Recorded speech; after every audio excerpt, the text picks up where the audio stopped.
you stories which are brighter than yesterday.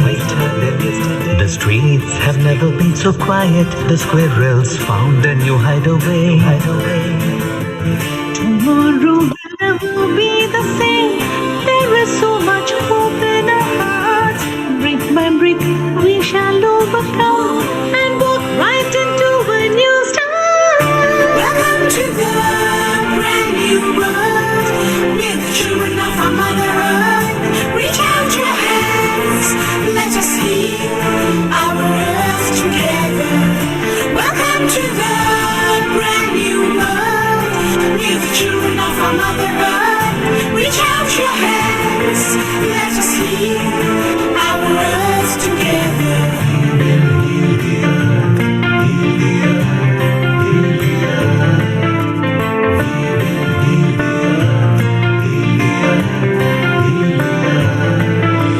Birds are flying strong and fearless. Green is greener in shrubs and trees. The skies have never been so clear. Air is purer for us to breathe. Tomorrow will never be the same.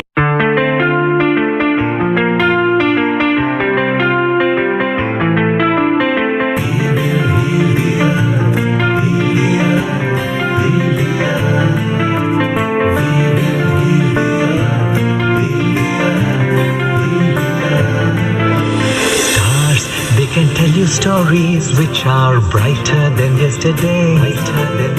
The streets have never been so quiet. The squirrels found a new hideaway. Tomorrow will never be the same. There is so much hope in our hearts. Brick by brick we shall overcome and walk right into a new start. Welcome to the brand new world. We're the children of our Mother Earth. Reach out your hands, let us heal our earth together. Welcome to the brand new world.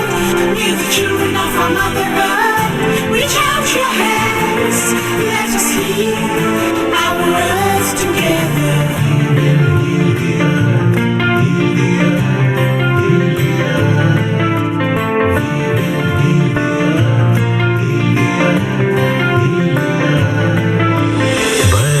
Flying strong and fearless. Green is greener in shrubs and trees. The skies have never been so clear. Air is purer for us to breathe. Tomorrow will never be the same.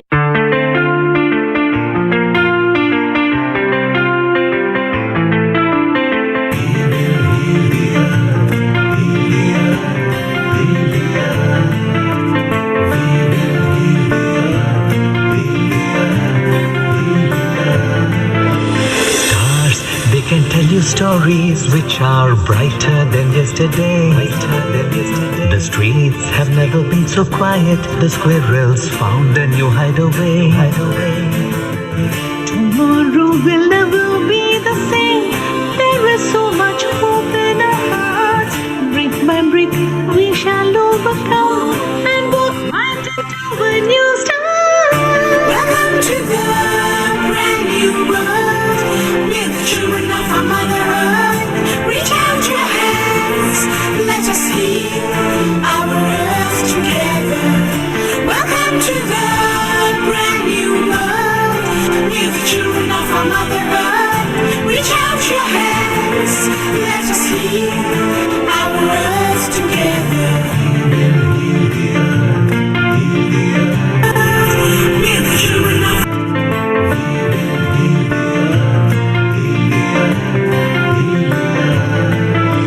Birds are flying strong and fearless. Green is greener in shrubs and trees. The skies have never been so clear. Air is purer for us to breathe. Tomorrow will never be the same.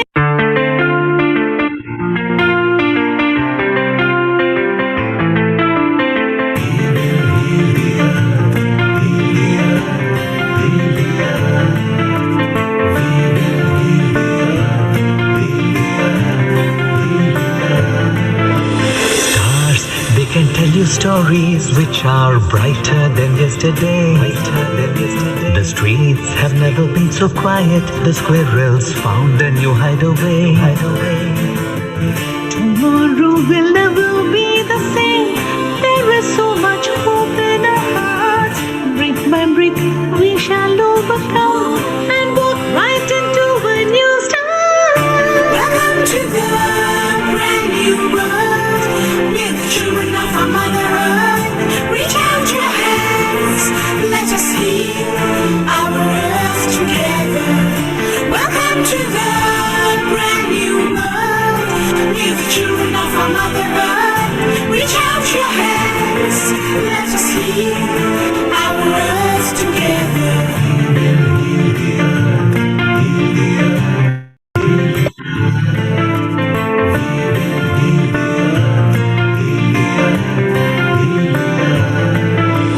Birds are flying strong and fearless. Green is greener in shrubs and trees. The skies have never been so clear. Air is purer for us to breathe. Tomorrow will never be the same.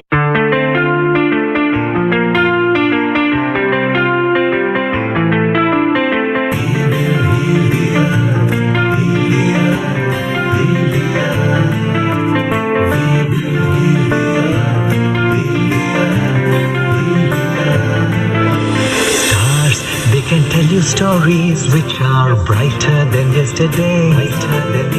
The streets have never been so quiet. The squirrels found a new hideaway. Tomorrow will never be the same. There is so much hope in our hearts.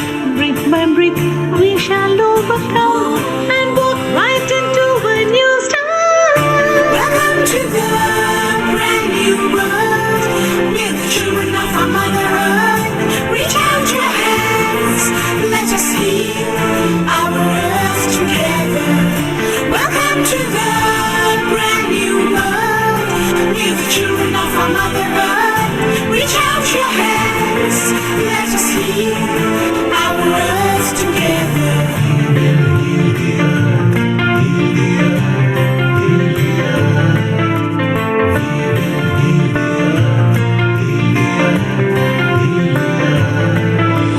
Birds are flying strong and fearless. Green is greener in shrubs and trees. The skies have never been so clear. Air is purer for us to breathe. Tomorrow will never be the same.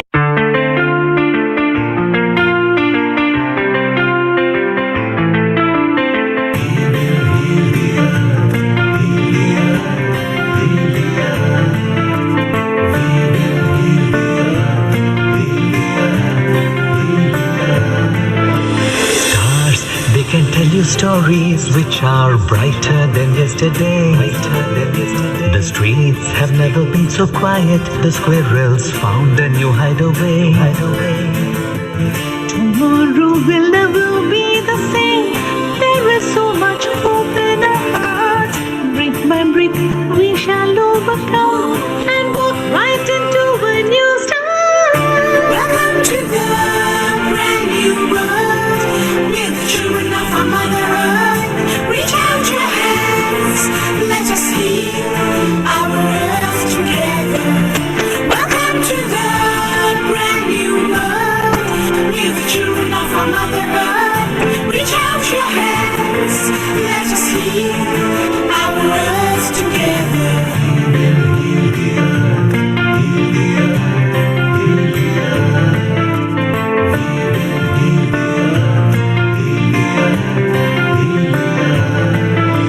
Birds are flying strong and fearless. Green is greener in shrubs and trees. The skies have never been so clear. Air is purer for us to breathe. Tomorrow will never be the same.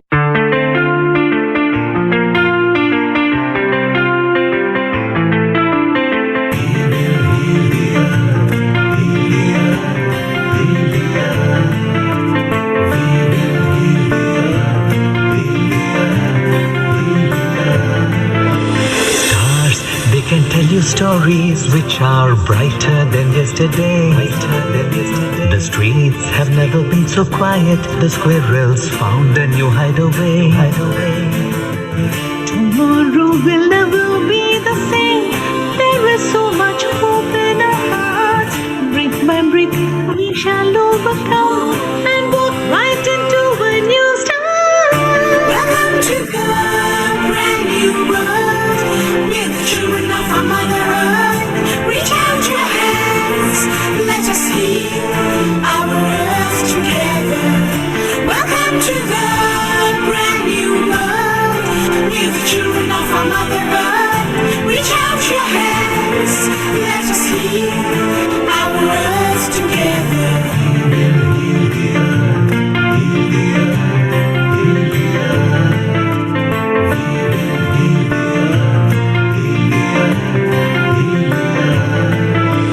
Birds are flying strong and fearless. Green is greener in shrubs and trees. The skies have never been so clear. Air is purer for us to breathe. Tomorrow will never be the same.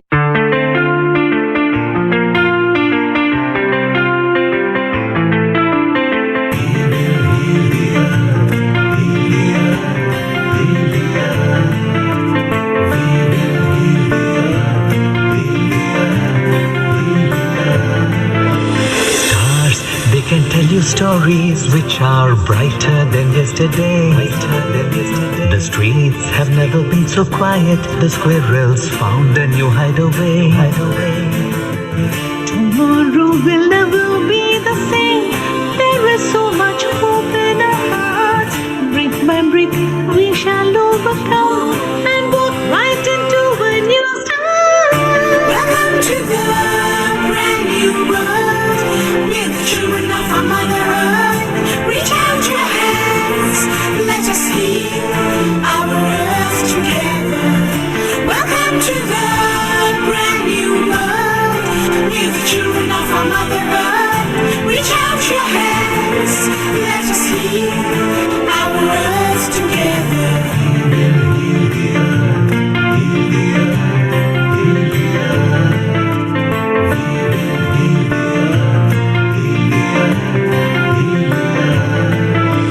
Birds are flying strong and fearless. Green is greener in shrubs and trees.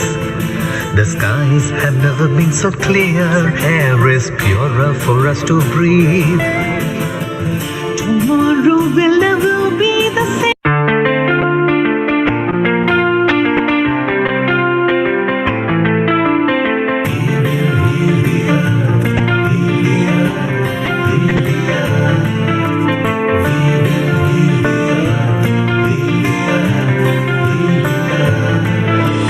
Stars, they can tell you stories which are brighter than yesterday. The streets have never been so quiet. The squirrels found a new hideaway. Tomorrow will never be the same. There is so much hope in our hearts. Brick by brick, we shall overcome and walk right into a new start. Welcome to the brand new world. We're the children of our Mother Earth. Reach out your hands, let us heal our earth together. Welcome to the brand new world. We're the children of our Mother Earth. Reach out your hands, let us heal our earth together.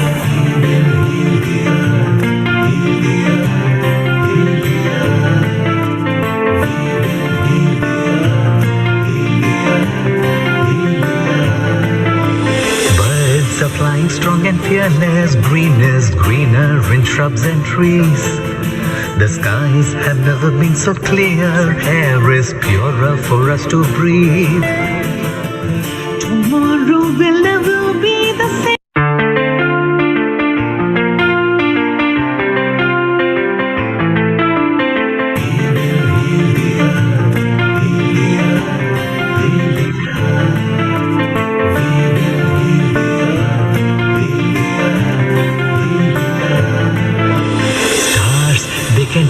stories which are brighter than yesterday.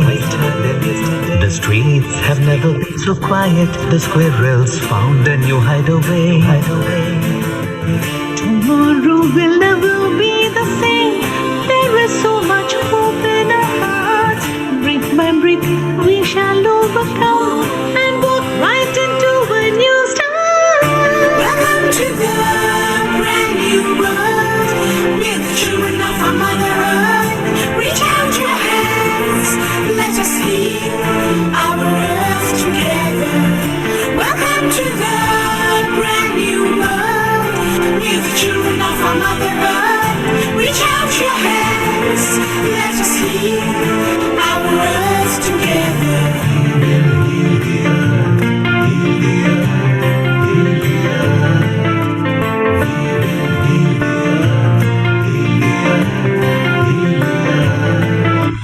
Birds are flying strong and fearless. Green is greener in shrubs and trees. The skies have never been so clear. Air is purer for us to breathe. Tomorrow will never be the same.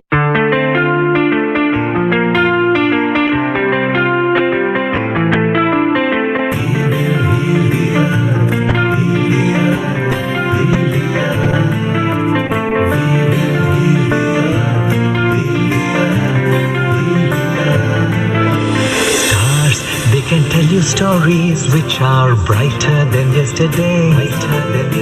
The streets have never been so quiet. The squirrels found a new hideaway. Tomorrow will never be the same. There is so much hope in our hearts. Brick by brick, we shall overcome and walk right into a new start. Welcome to the brand new world. We're the children of our Mother Earth. Reach out your hands. Let us heal our earth together. Welcome to the brand new world. We're the children of our Mother Earth. Reach out your hands. Let us heal our earth together.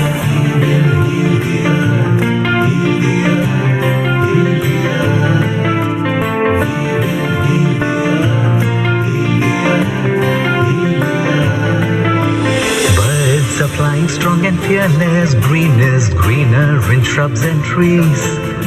The skies have never been so clear. Air is purer for us to breathe. Tomorrow will never be the same.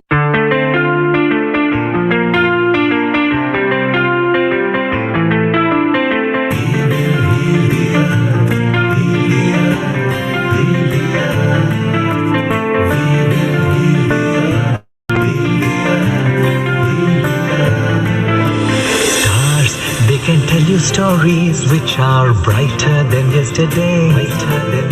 The streets have never been so quiet. The squirrels found a new hideaway. Tomorrow will never be the same. There is so much hope in our hearts. Brick by brick, we shall overcome and walk right into a new start. Welcome to the brand new world. We're the children of our Mother Earth. Reach out your hands. Let us heal our earth together. Welcome to the brand new world. We're the children of our Mother Earth. Reach out your hands. Let us heal our earth together.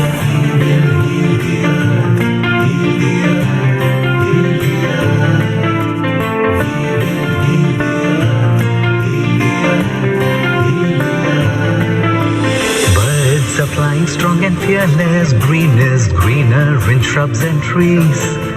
The skies have never been so clear. Air is purer for us to breathe.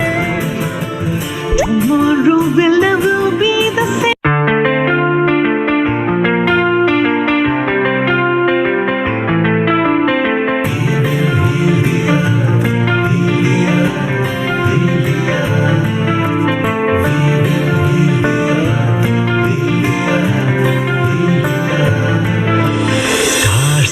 Can tell you stories which are brighter than yesterday. The streets have never been so quiet. The squirrels found a new hideaway. Tomorrow will never be the same. There is so much hope in our hearts. Brick by brick we shall overcome and walk right into a new start. Welcome to the brand new world. We're the children of our Mother Earth. Reach out your hands, let us heal our earth together. Welcome to the brand new world. We're the children of our Mother Earth. Reach out your hands, let us heal our earth together.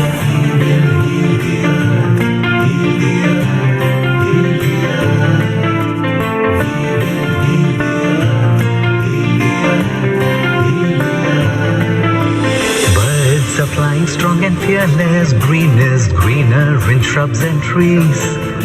The skies have never been so clear. Air is purer for us to breathe. Tomorrow will never be the same.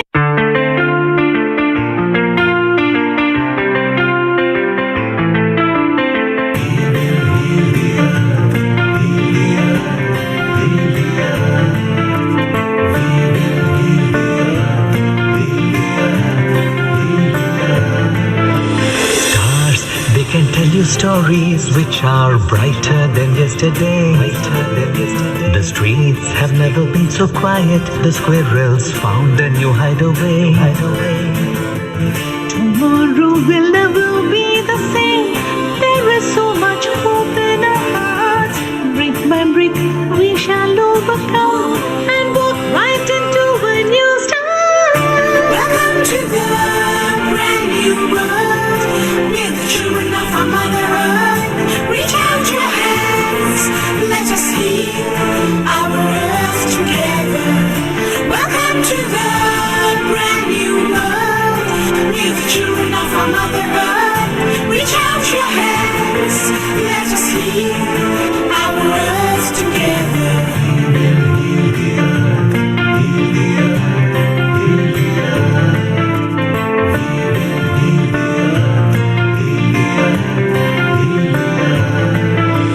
Birds are flying strong and fearless. Green is greener in shrubs and trees.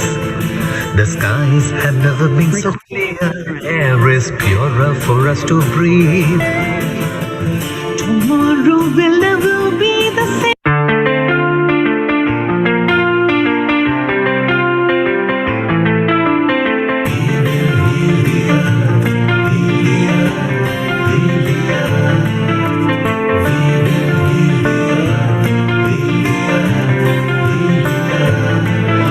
Stars, they can tell you stories which are brighter than yesterday. The streets have never been so quiet. The squirrels found a new hideaway. Tomorrow will never be the same. There is so much hope in our hearts.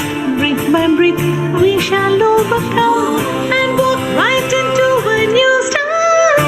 Welcome to the brand new world. We're the children of our Mother Earth. Reach out your hands, let us heal our earth together. Welcome to the brand new world. We're the children of our Mother Earth. Reach out your hands, let us heal our earth together.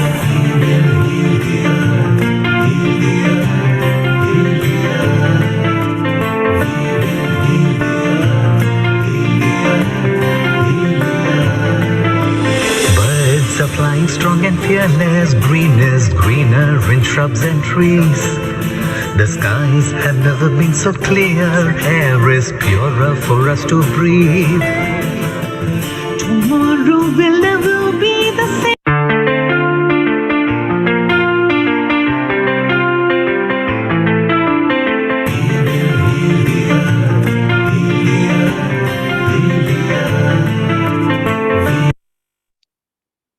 Ten, 9, 8, 7, 6, 5, 4, 3, 2, 1.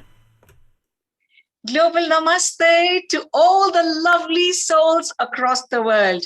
It gives me great pleasure in welcoming each and every one of you for this very amazing 79th event on Healing Our Earth platform. And my dear lovely friends, today's World Environment Day event is brought to you by Healing Our Earth in partnership with Hindu Forum of Europe, and with a beautiful global namaste, namaste world.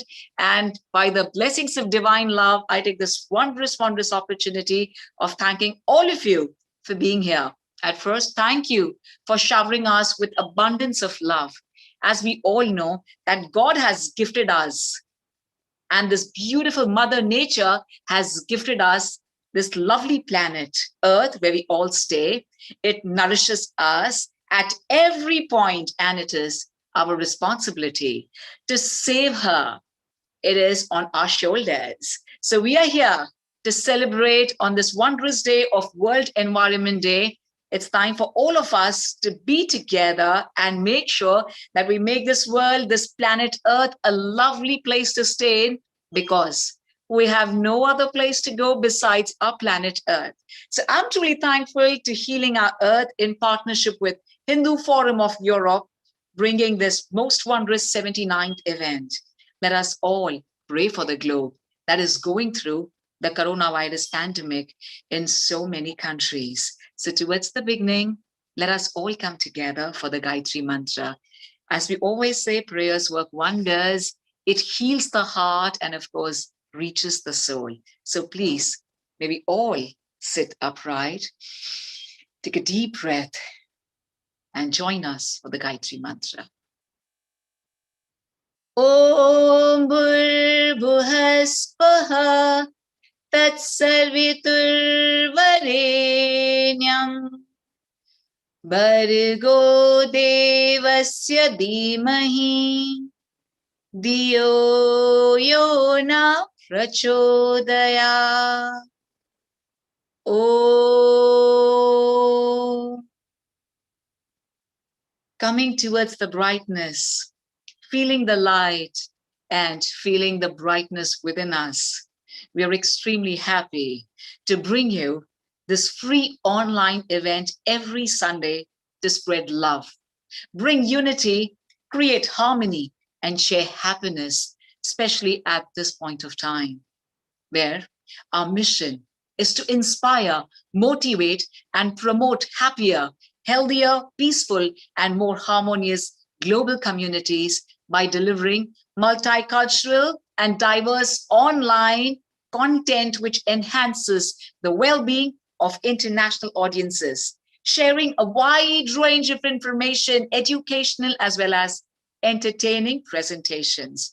My dear lovely friends and lovely souls from across the world, thank you for being with us throughout for months together. I'm going to request you all towards the beginning to please share, like, subscribe, and follow us on our Facebook, YouTube, Instagram, and Twitter channels. And if you wish to participate in any form, then do contact us via the WhatsApp number mentioned on the website.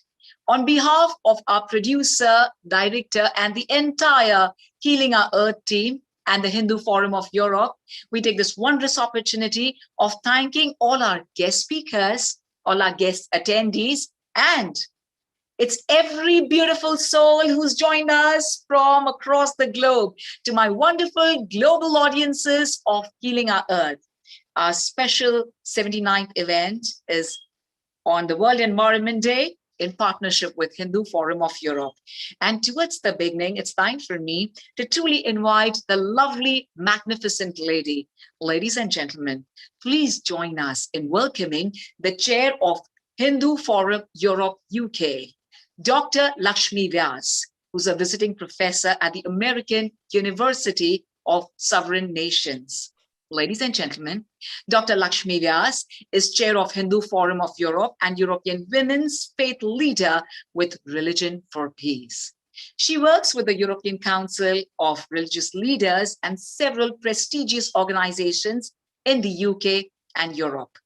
She's a visiting professor at the American University of Sovereign Nations, former principal of Elphinstone College, Mumbai.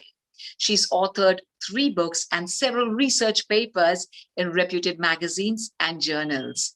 We all love her. She's also a family member of Healing Our Earth. May we please, with folded hands and with tons of love, welcome Dr. Lakshmi Vyas, Chair of Hindu Forum of Europe. Global Namaste. Hello, everyone. Thank you, Simran, for that wonderful words. A global namaste to all of you. And thank you to each and every one of you for your wonderful presence. On behalf of Hindu Forum of Europe, I welcome you to today's session. I also invite all the Hindu Forum members from Europe, from different countries. I welcome them too. Environmental protection and restoration of ecosystem is need of the day. We have some excellent and experienced environmentalists who will be sharing their thoughts with all of us. You may put your questions on the chat box if you wish. And thank you very much once again to all of you for being here and being my support. Back to Simran. Thank you. Thank you, Dr. Lakshmi Vyas, for the very beautiful inaugural welcome, which is love personified. It is such a pleasure to see you every time. Thank you so much. And as you know that I love your name. Thank you, Dr. Lakshmi. Thank you so much. And I request you to kindly be here with us. And we are extremely fortunate, ladies and gentlemen, my lovely souls from across the world, to receive a very beautiful special message by our Vice President, Metsola, European Parliament, Malta. Well, ladies and gentlemen, our Vice President of European Parliament, the lovely lady, Ms. Roberta Metsola, is the Vice President of the European Parliament. In 2020, she was elected as the first Vice President of the European Parliament, becoming the first Maltese national to hold the post. Professionally, she's a lawyer who specialized in European law and politics. Ms. Metsola is working with the European Parliament as elected MEP since 2013 and re-elected in 2014 and 2019 as well. She holds several portfolios that includes the member of Civil Liberties, Justice and Home Affairs Committee and of the Delegation for Relations with the United States. Our Vice President, Ms. Metsola, is associated with Environmental Harmony, and she is a substitute member on the Committee for Environment, Public Health and Food Safety, and the Special Committee on Artificial Intelligence in the age of today, the digital age. She's also a member of the Delegation for Relations with Japan. She has several credentials and actively represented various organizations right from the student days. She's extremely soft-spoken, very caring, extremely helpful to the communities in Europe. And I'm going to request Dr. Lakshmi Vyas and everyone to kindly join us as we truly hear this lovely message by our Vice President, Ms. Roberta Metsola, please.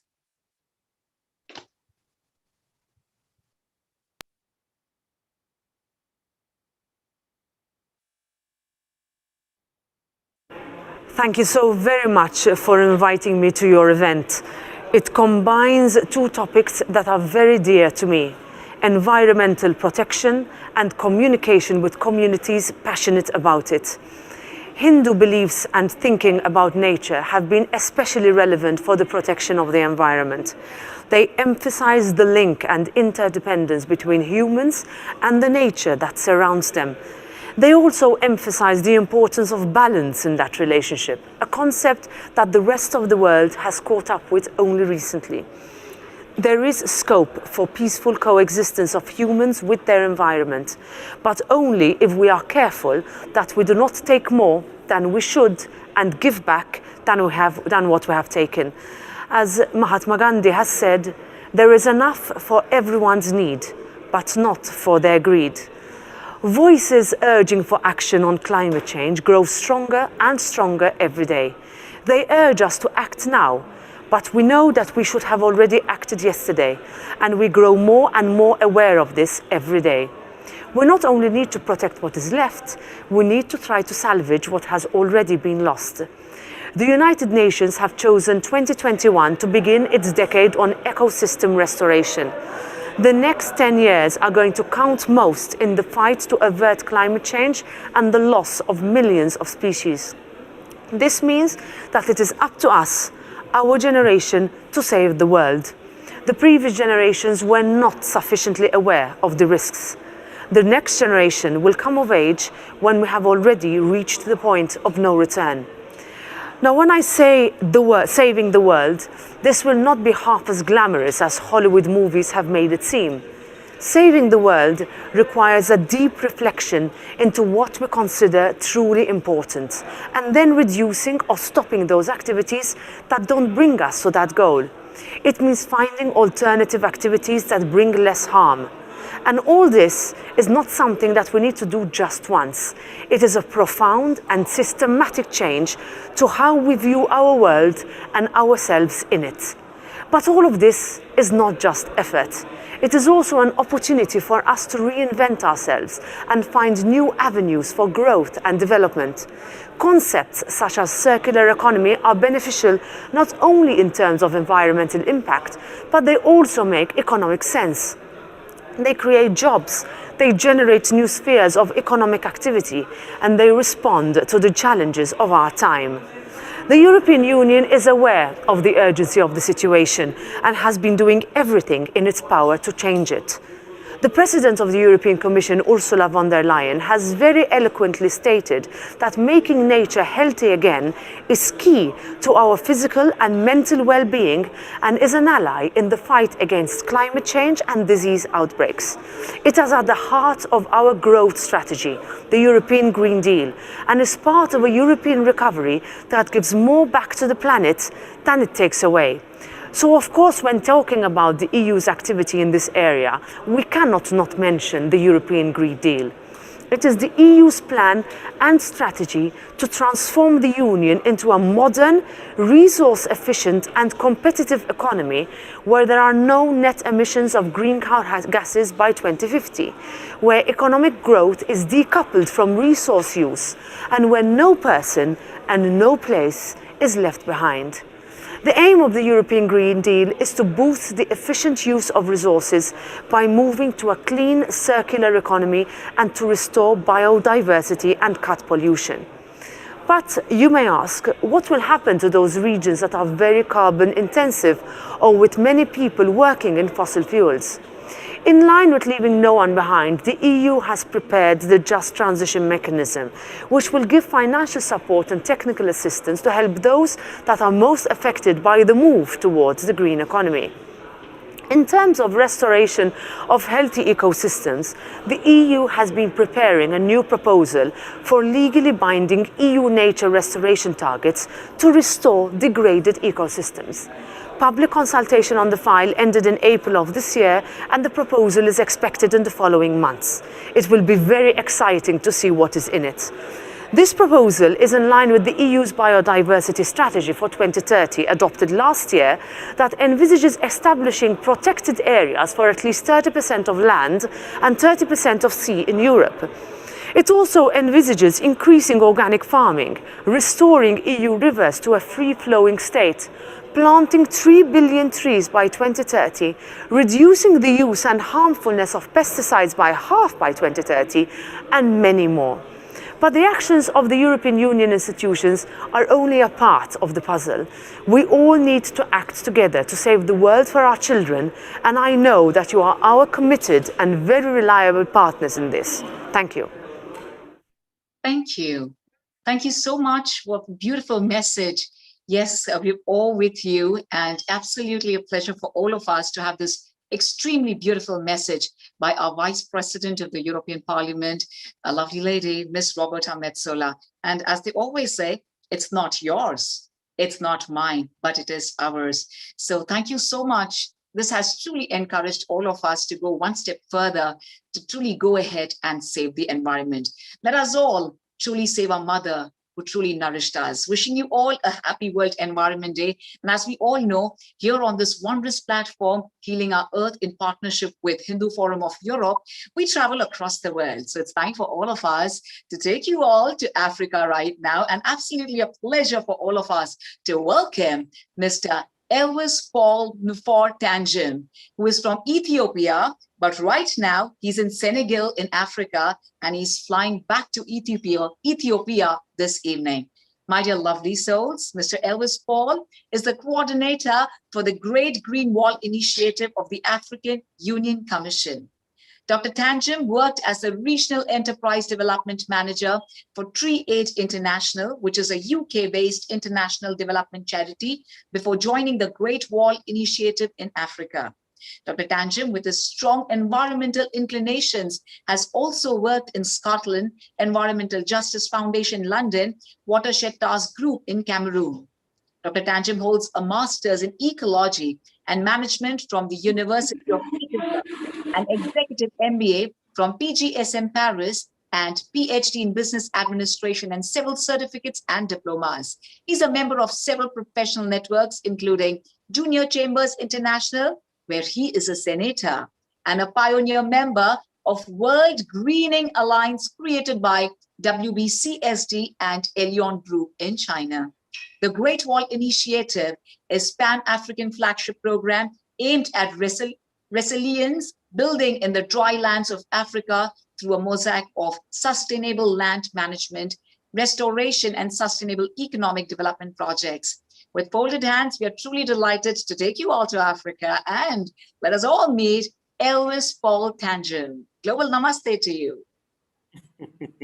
Good afternoon from Dakar. Good afternoon, everyone. I hope I am not muted. No, you are absolutely heard, and the screen is shared as well, sir. Please go ahead, Elvis. Excellent. Thank you very much for the invitation. It's a great honor to talk to you on this special day. Thank very much to Laxmi for inviting us and for on this special day when we are celebrating our environment. So today I'm going to talk about the Great Green Wall, which is a Pan-African sustainable land management and sustainable land and water management initiative that was initiated by the African heads of state in 2005. So this is just a background of what I'm going to talking about. We're just going to look at what is the justification for this Great Green Wall and what we have been doing so far. So before we go on, we have to look at, I would like us to look a bit about the areas that this program is focused. And it was initiated to work on the Sahel. And the Sahel is this middle band of Africa that borders the Sahara Desert in the north and the lush evergreen forest in the south. And the Sahel is made up of about 14 member states of the African Union, and it covers, our target covers a landmass of 8,800 kilometers square by 17 kilometers. So this was the initial thought of the Great Green Wall. It also covers all the countries that you find there, targeting about 300 million people. And the general geography in this region, as you probably know, is arid, semi-arid, and in some areas, extreme arid region. And our target was generally we were using the rainfall patterns to look at areas that have between 200 to 600 millimeters of rainfall annually. And we are talking here about a lot of these areas. And when we talk about the Sahel, there are two characteristics in the Sahel. There is the extreme precipitation and there's the extreme temperature. In the Sahel, like in Niger Republic, what you can see is 400 millimeters of rainfall can fall in 24 hours. And that will be the end of the rain for most part of the year. And so we have these extreme weather patterns that happen in this region. There are times that in Mali, we have 57, I've been in Mali where we had 57 degrees in temperature. And so these caprices, this increase in temperature is very, very, very difficult for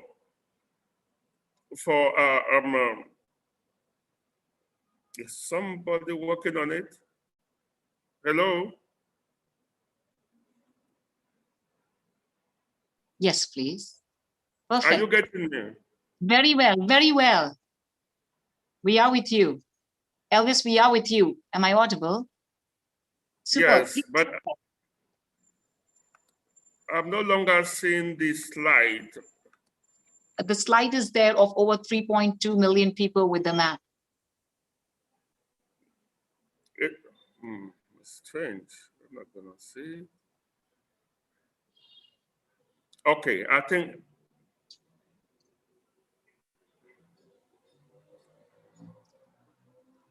Okay. Should we again, Mr. Neil, if you could kindly help us? Yes, please. Everything is perfect. We can see your slide. You've come to the conclusion. Elvis, carry on talking. Over. Super. Thank you, Mr. Neil. Please go ahead. Okay, so I wanted to show the challenges. I wanted to use the challenges that we had in Lake Chad region to exemplify what I'm talking about, the extreme weather conditions and the challenges of land degradation that we have in the Great Green Wall. If you are seeing this,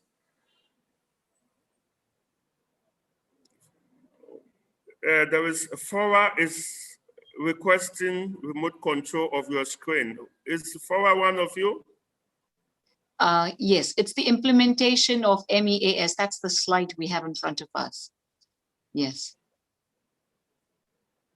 No, there is somebody requesting to control my screen. Is it one of you, Fora? No, Elvis, nobody is requesting. You are in charge. Your screen is being shown at the moment, which is about famine, hunger. Please carry on or stop the screen sharing and you may just chat. That will be fine. Elvis, thank you.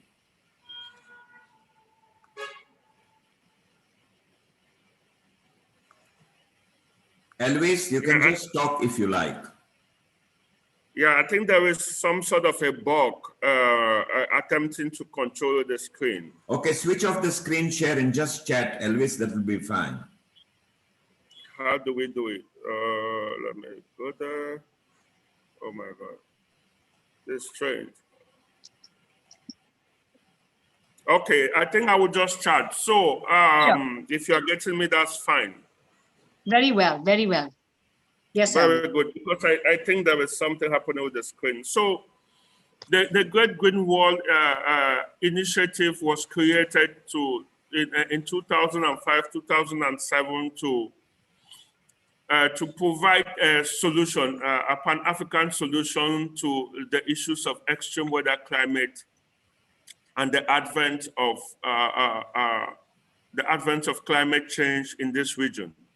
So if you were following the news in the early 80s, in the early 90s, you would have heard about the challenges in the Sahel, which was manifested through extreme weather, climate. We talk about drought and flooding and which led to a series of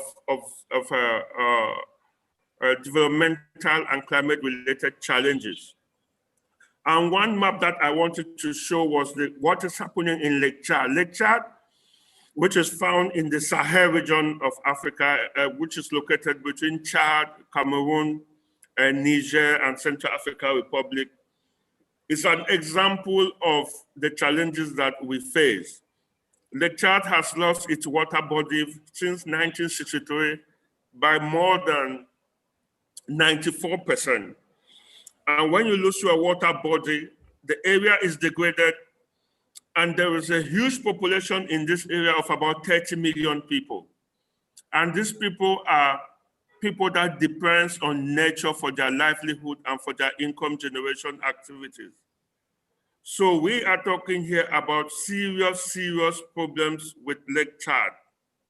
So the African Union came together with all its member states to bring out this program to support our member state in combating land degradation and desertification in this area. And since 2007, we have been implementing this project. We started with 11 member states, and then we have 16 member states. And now, as we speak, we are talking about 35 member states because we extended the program to the Southern Africa region. As you may know, the Southern Africa region is also facing huge the challenges of drought. And so we are now working with the Southern Africa Development Community to do an extension of the Great Green Wall to this region. And when we talk about the Great Green Wall, what do we mean? Here we are talking about a mosaic of sustainable land management and restoration initiative, which means we're talking about forestry, agroforestry, afforestation, sustainable or climate smart agriculture. We talk about water management. We talk about energy transition. We're talking about implementing all of these things on this landscape that would enhance the resilience and support institute development in this area. So the Great Green Wall is more about sustainable development. There is generally an idea that it's about agroforestry or forestation. No, it's about sustainable development. And so since we started in 2005, 2007, it became a Pan-African program. Since then, implementation has been going on in diverse areas. And so if we want to look at the impact today, we just did an impact assessment a few months ago in 2019, 2020. And we found, and the results show that about 18% of the 100 million hectares that we was targeted for the SDGs has been realized. Here we're talking about, when we say we've achieved 18%, what does it mean? It means we've created millions of jobs. We've created millions of dollars in terms of income generation. We've created, we've restored and planted about more than, not planted, because when you say planted, is different from grown. We've grown, I don't know the statistics, but we've grown millions of trees through various methods. A natural assisted regeneration method. We've grown millions of trees through farmer-managed natural resource systems, through direct implementation and things like that. So there's a lot going on now in these countries as far as the Great Green Wall is concerned.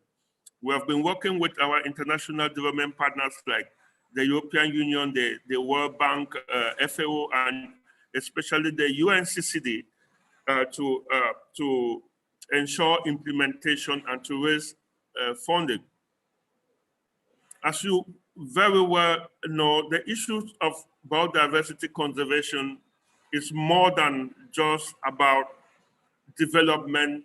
It's more than just about the ecosystem. It's also about the human being. It's about our sociocultural norms and the fabric of the society.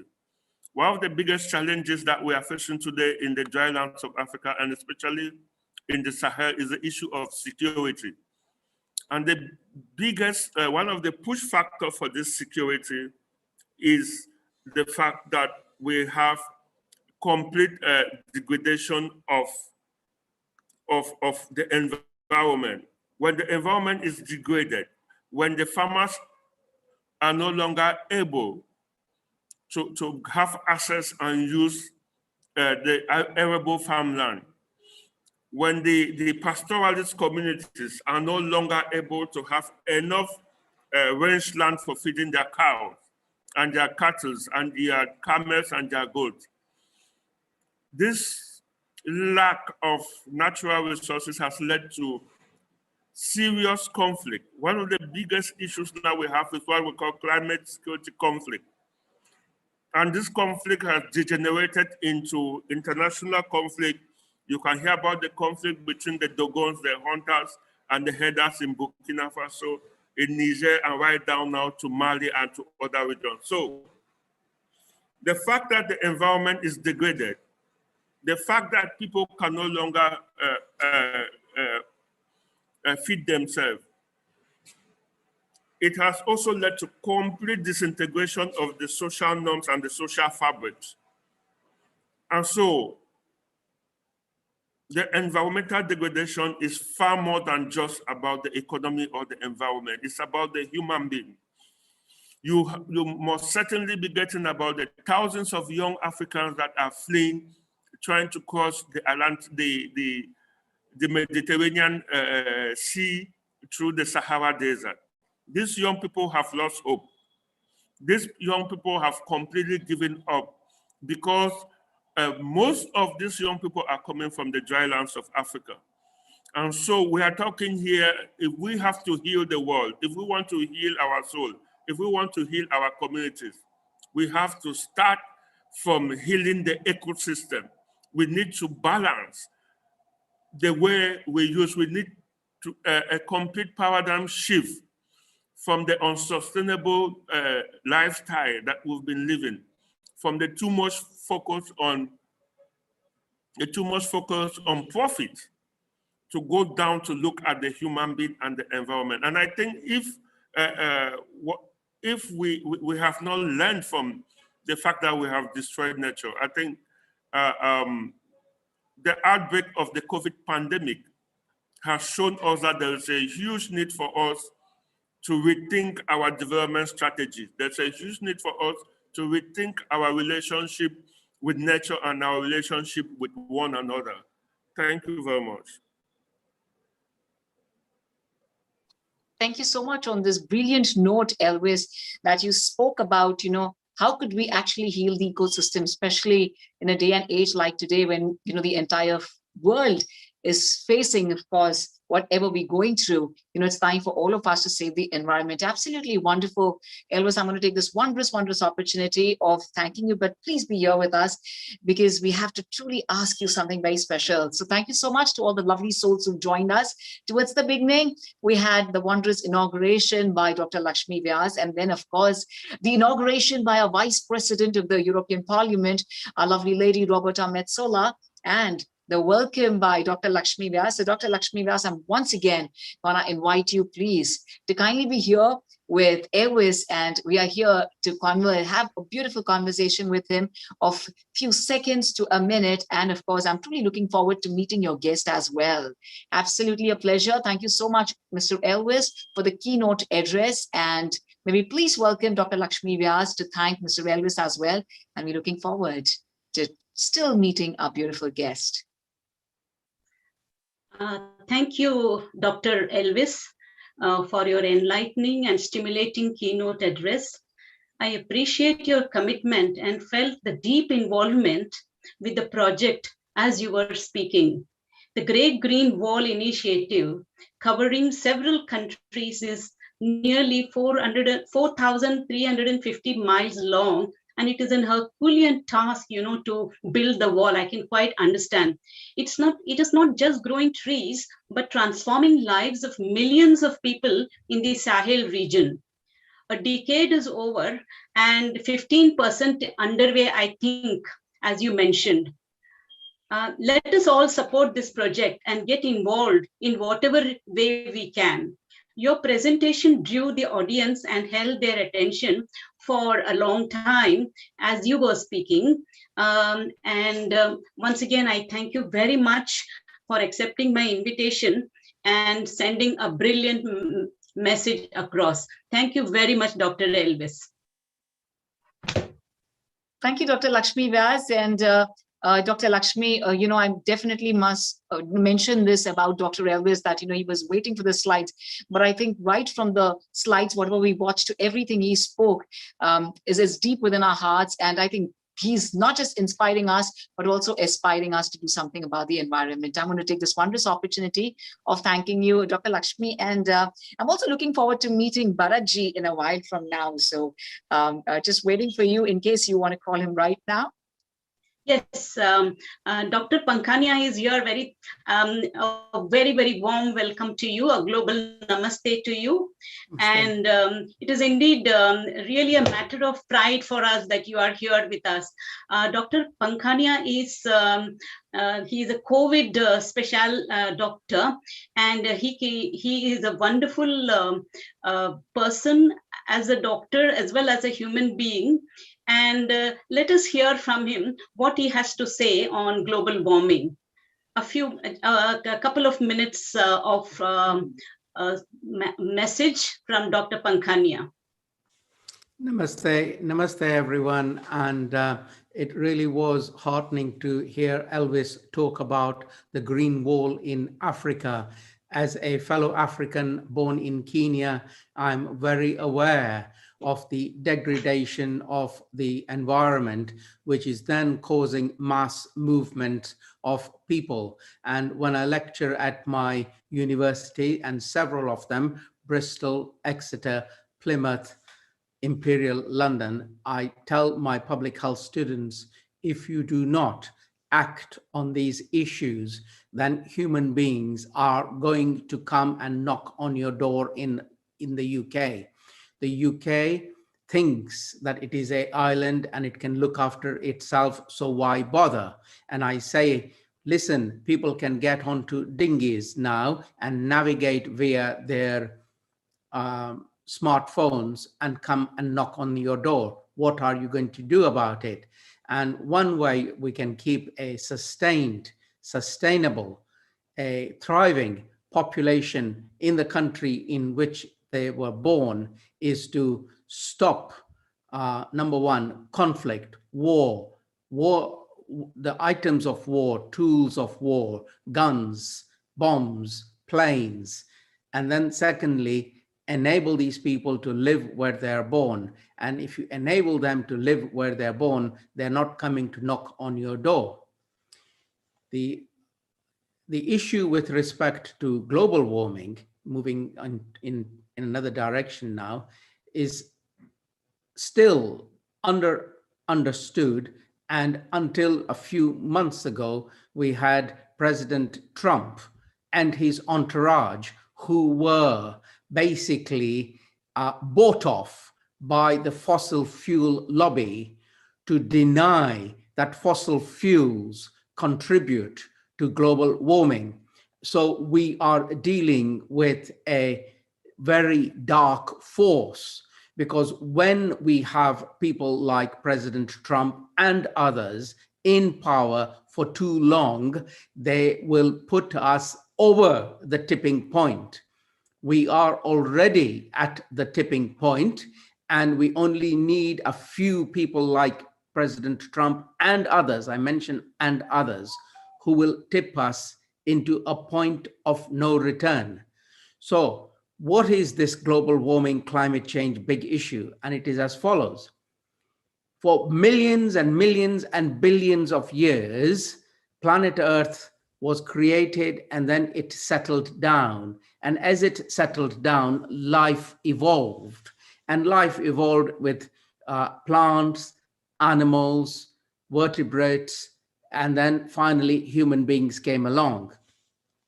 Before human beings came along, the planet Earth was stabilizing itself by sequestrating, meaning capturing carbon, and it made coal, and it made gas, and it made petroleum, crude oil. It sequestrated it. So the carbon dioxide, which was on planet Earth before human beings walked, and this is the issue with climate deniers. They say it is a natural phenomenon. Let me explain to you why it is not natural. So before human beings came, the carbon dioxide levels were that high. And then as the carbon dioxide levels were dropped with the growth of trees and the production and basically the growth of trees and sequestration of carbon, as carbon levels fell, other life forms evolved and human beings finally set foot on planet Earth. And then all was still well. All was still well for thousands and thousands of years. And then the Industrial Revolution came.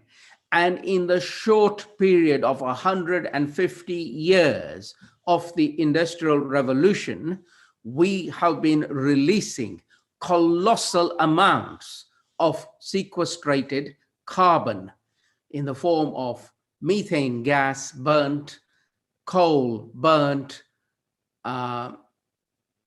coal, methane, and fossil fuels, including trees and deforestation and release of methane gas per se. Now, what's the big deal? The big deal is as follows. When you release either methane in the environment or carbon dioxide in the environment, it traps the heat that comes from from sun. So the heat that comes in doesn't go out because the carbon dioxide forms a net, and carbon dioxide and methane are holding back the heat. Where has all this heat gone, you ask?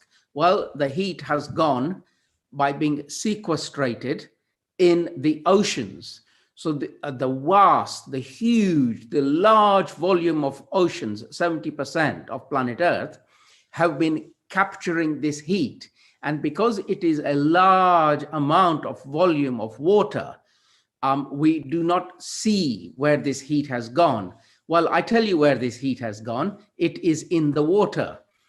When the water starts warming up, then things start to go wrong. And you will notice that a couple of degrees warming up of the waters around the world, the oceans, is a colossal amount of energy that has been so far trapped by the oceans. But this tipping point is coming.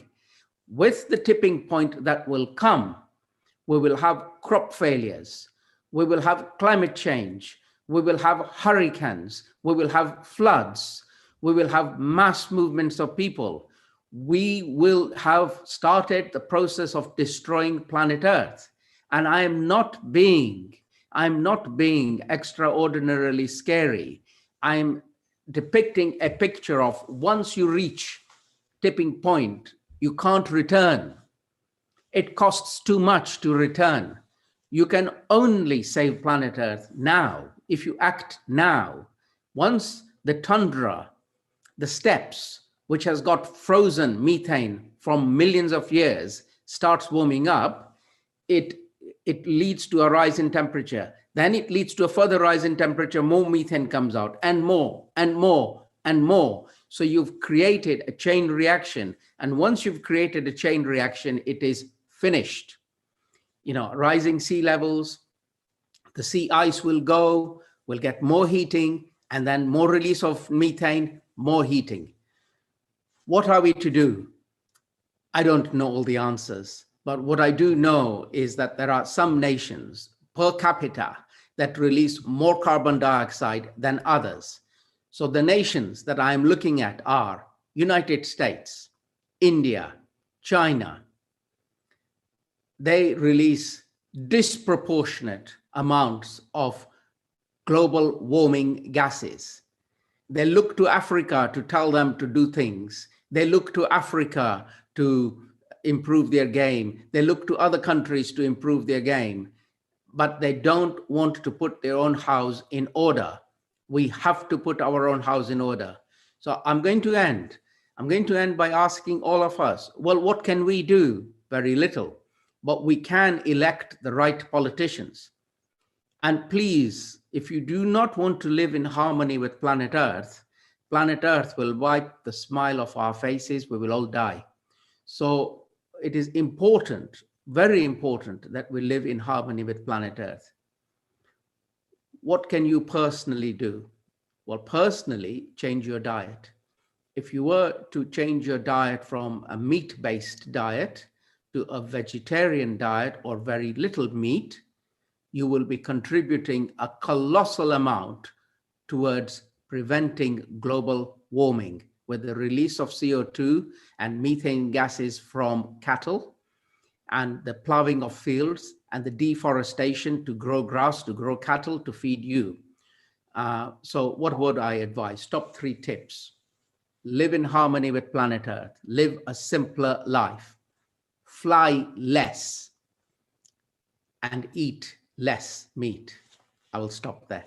Namaste, everyone.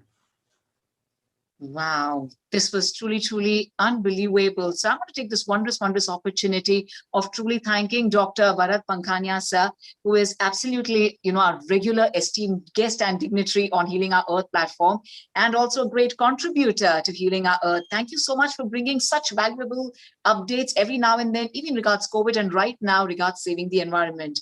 Well, dear sir, on behalf of our founder of Healing Our Earth, Mr. Neil Kumar, and Dr. Lakshmi Vyas of Hindu Forum of Europe, I take this wondrous opportunity of thanking you, and thank you for giving us the key 3 points on how on this beautiful day, the 6th of June, 2021, we can all start thinking about it and actually take the action of doing something to save our beautiful planet Earth. Absolutely, I have no words to express my gratitude to you, because I'm going to definitely watch the show again, to hear every single thing you've said, and of course, to also, absorb whatever Elvis mentioned about the green wall of Africa, to understand and to absorb it deep within. Well, my dear lovely friends and souls from across the world, we do have Dr. Bharat Pankhania's YouTube channel on his personal name. Please go on his YouTube channel and let us all be the best version of ourselves. We can always follow him there, understand everything about life, and make this world a better place to live in. Thank you very much, Dr. Bharat Pankhania ji. Dr. Lakshmi Vyas, would you like to say something to Dr. ji? Thank you. And now, well, my dear lovely friends and lovely souls, I'm getting some fabulous information. So I'm going to please request you all at first to please share this with all your loved ones. And do remember to watch it again. You can have a watch party and share it with all your loved ones. We are live on YouTube, Facebook, Twitter, as well as Instagram. So please tell all your loved ones to join you. It's time for us now to invite Mr. David Earl, the director of the Universal Peace Federation. Ladies and gentlemen, and my dear lovely friends, David is very much concerned about the state of the family in our society and about helping young people to become citizens of good character. For the past 25 years, since 1993, he's working for UPF from street level to the government level on inter-religious and intercultural projects and conferences which bring people together to serve the public good. Mr. David graduated from Leeds BSc and Aberdeen MSc as well as PhD universities in biochemistry and nutrition and in agriculture. Well, my dear lovely friends, taken here to the United Kingdom with a bright smile and wholehearted welcome. May we also welcome the lovely Lady Patricia and David Earl from UK, the director of the Universal Peace Federation. A global namaste to you. And to you, Simran, thank you very much. And to all brothers and sisters all over the world, those of you who are tuning in, greetings from Birmingham in the United Kingdom. I'll just attempt to share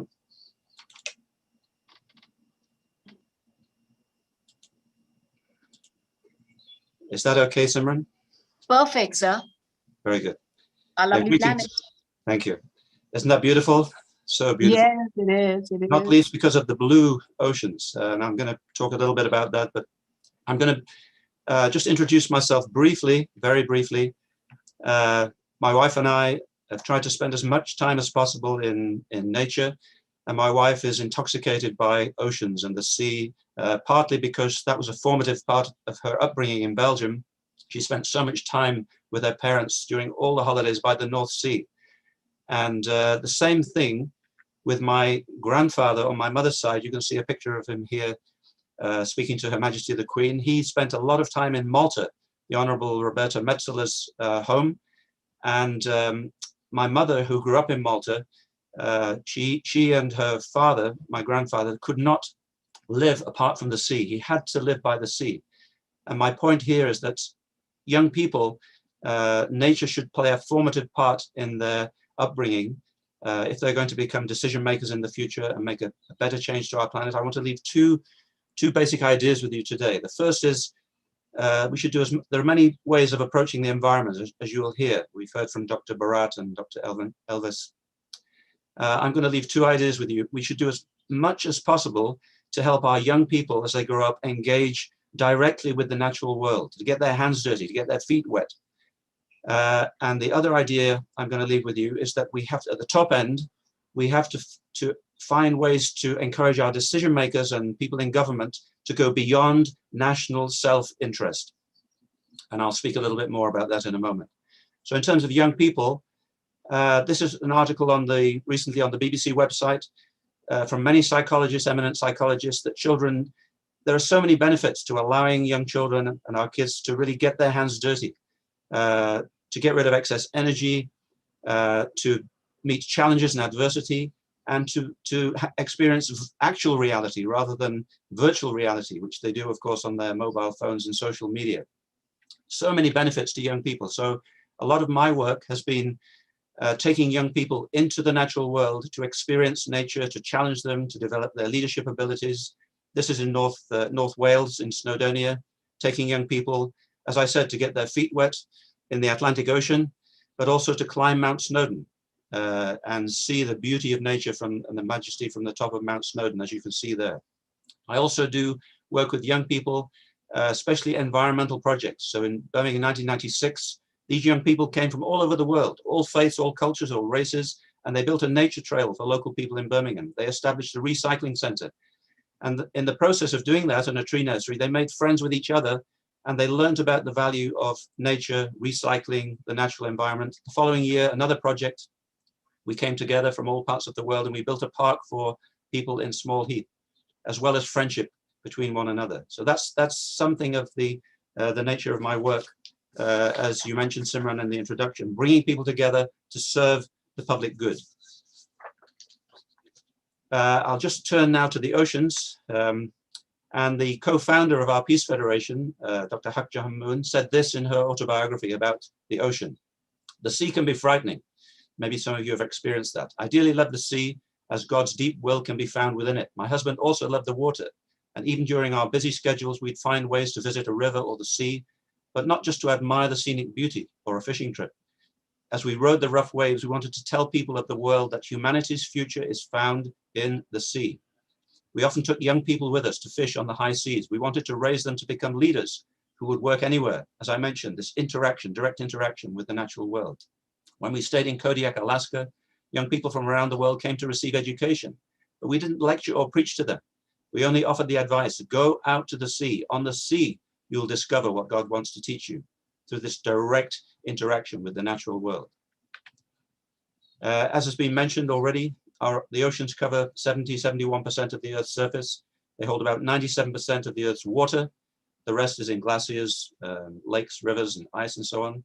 And almost 250,000 species of marine life. There's still many we have yet to discover. And of course, the water cycle, as I think Dr. Bharat was mentioning, is an integral part of how the Earth's atmosphere and our planet is maintained. So how we treat the oceans and water is so important. And the temperature, as Dr. Bharat mentioned, levels of oxygen and CO2. So I'll look at 3 points here. CO2 emissions, Dr. Bharat has covered this expertly far better than I could do, but human emissions are clearly to blame for our oceans becoming acidic as the CO2 dissolves in the water, especially warmer water. And that's already caused a 30% loss of species, particularly in coral reefs. And they also play a major role in global warming, CO2 emissions. So as the Earth's atmosphere increases, as we heard, in temperature, sea levels are slowly rising as the oceans warm and the oceans expand. They get bigger, the sea levels rise, and ice sheets and glaciers melt. And of course, another key point is warm up oceans. As they warm up, they hold less oxygen. So that adds to the problem of increased acidification. Secondly, plastic waste. Big problem. I'm sure you've heard about it in the news. The oceans are such a vast resource, it might seem they can absorb any amount of pollution, but it's not the case. A truckload of plastic waste enters the oceans every minute. One foundation predicts that by 2050, there could be more plastic than fish in the sea by weight. And the main causes, surprisingly perhaps, are litter, what goes down your kitchen and bathroom plug holes, microfibers from the laundry machine, microparticles from toothpaste, all kinds of things, and landfills. And unfortunately, the UK is only second to the USA as the biggest source of plastic pollution per head, per capita in the world. We have a lot of things, we have a lot to do. And the third point, I want to mention this in relation to national self-interest, overfishing. We are not able to manage fishing stocks, largely because of national self-interest.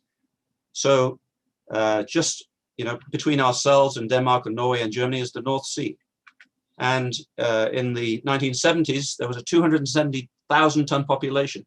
It decreased sixfold by 2006 because of overfishing, because we couldn't agree how much to catch. Even though there was a common agricultural policy, national self-interest overrode that. The stocks recovered by 2016, but as you saw in the previous slide, by 2019, the stocks have just collapsed again. And it's a lack of implementation of the common fisheries policy because there's so little political will to fish sustainably because of national self-interest.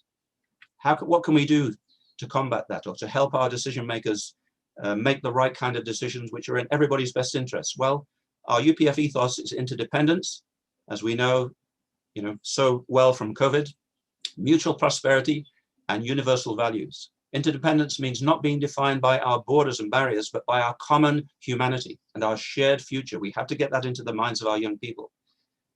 Making decisions for mutual prosperity, win-win situations. What's good for me and you as we negotiate, my country and your country, when we come into negotiations. COP26 in November in Glasgow. We've got to get this message to our decision makers, to get beyond national self-interest and around our universally shared values, which should guide the fact that we have a common interest and a shared future. So to come towards a conclusion, we need to get the right relationship between our body and mind. This might sound a little bit simplistic, but our body, our physical self just focuses on me, but our mind and our spirit and our heart can think about the greater good, the public good. We need to get the right balance between the two, of living for myself and others. All our faith traditions teach about this. Making decisions centered on the whole purpose, on higher values, on the good of the whole. And if we put that in relation to the environment, then we need to take care of the environment, the right stewardship, whereby science and technology should benefit everybody equally, material prosperity for all, in the way that we use the resources of the ocean and the natural world. This is absolutely crucial. And just to illustrate that point, it's a very simple diagram.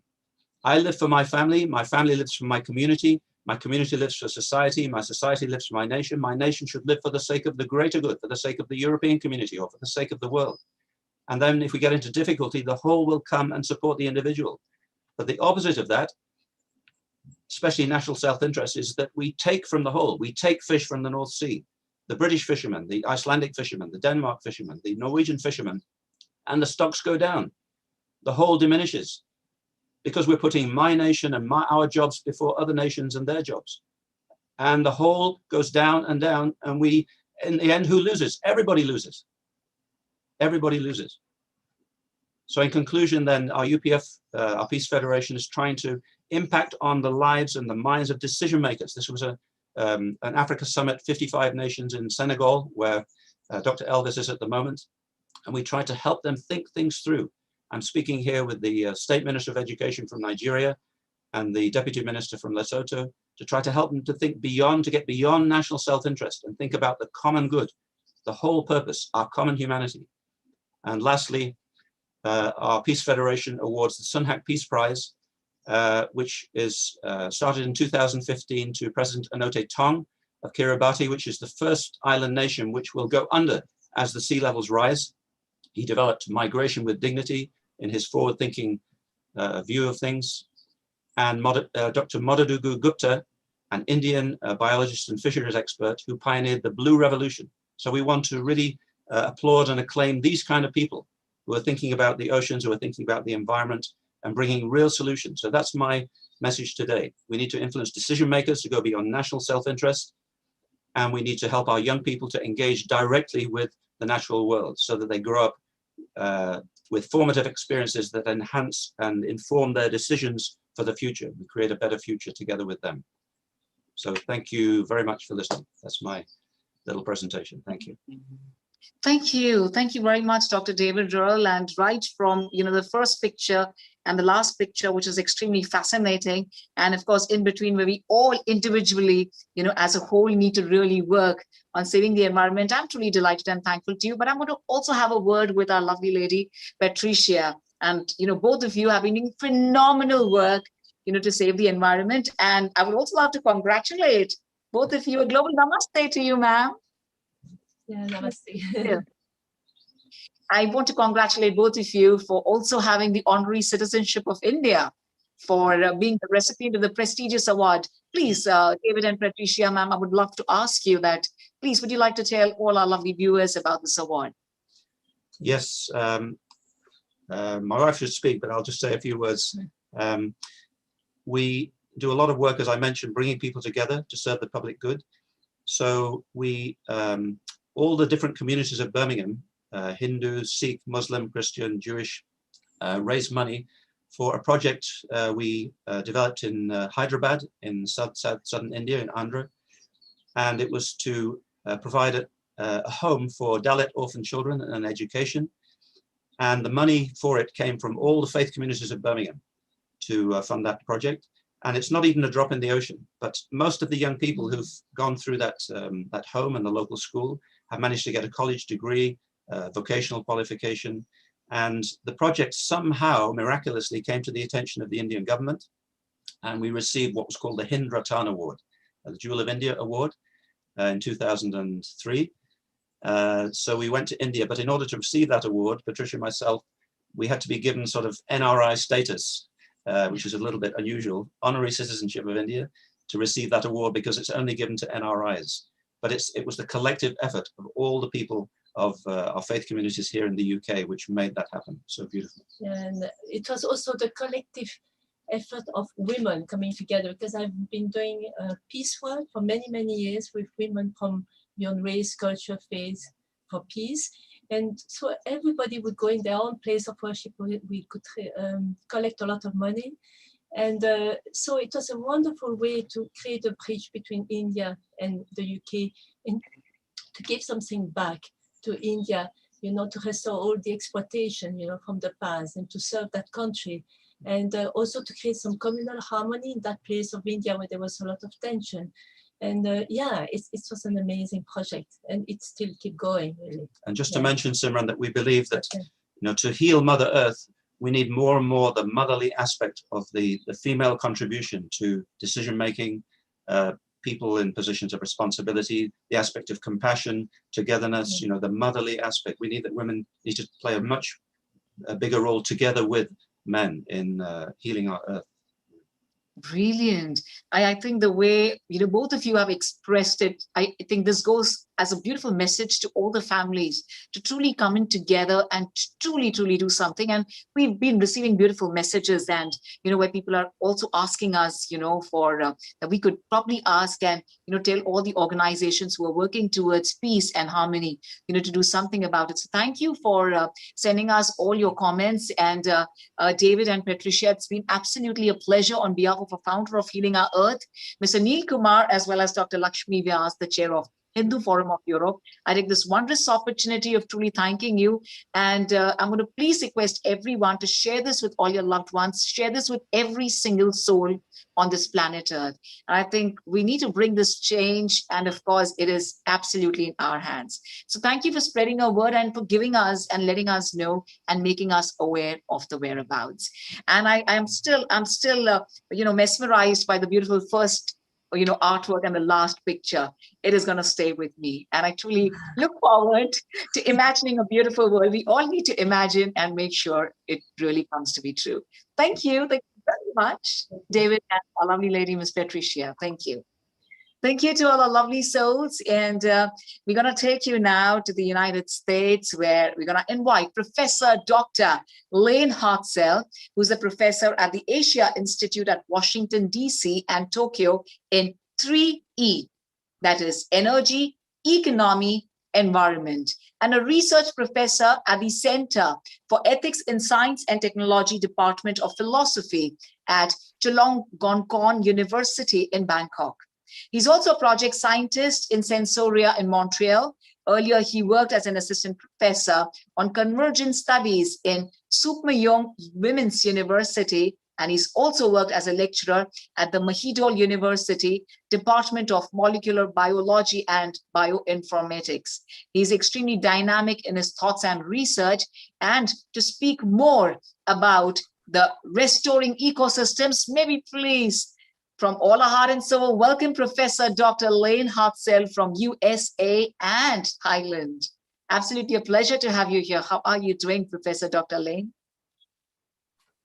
Hi, thank you for having me, Lakshmi and Simran, and to the other participants and respected guests. And I appreciate the, particularly this topic, dealing with the regeneration of ecosystems and the earth.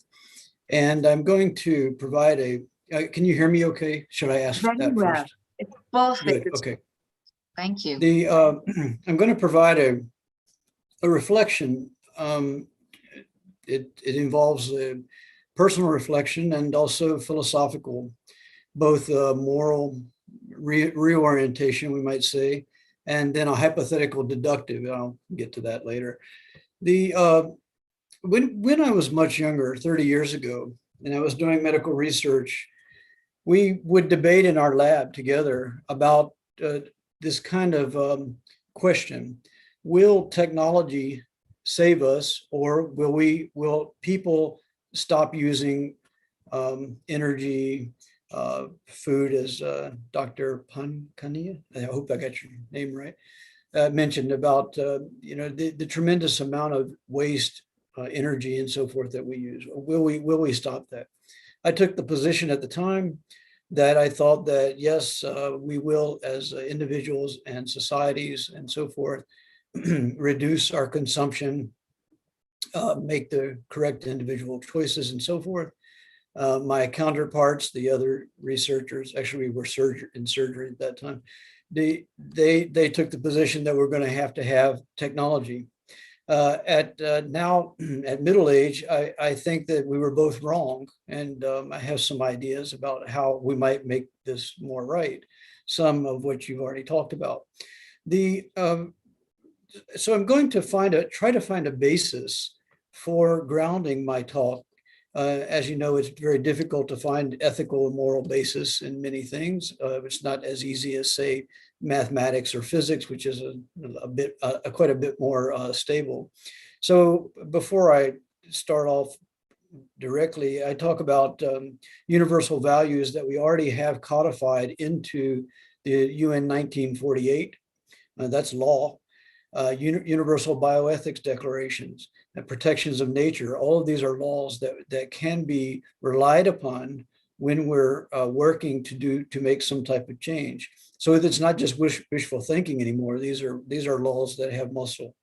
The general systems that I talk about, as Professor Simran said, technology such as the mixture, economy, technology, the natural environment, and so forth.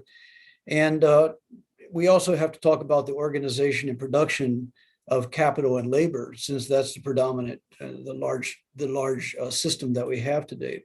And then there's a universal absolute system that we call nature, and that's in the background, but it has become the foreground over the past few decades, particularly since the 1950s, the atomic age, now the digital age, and so forth.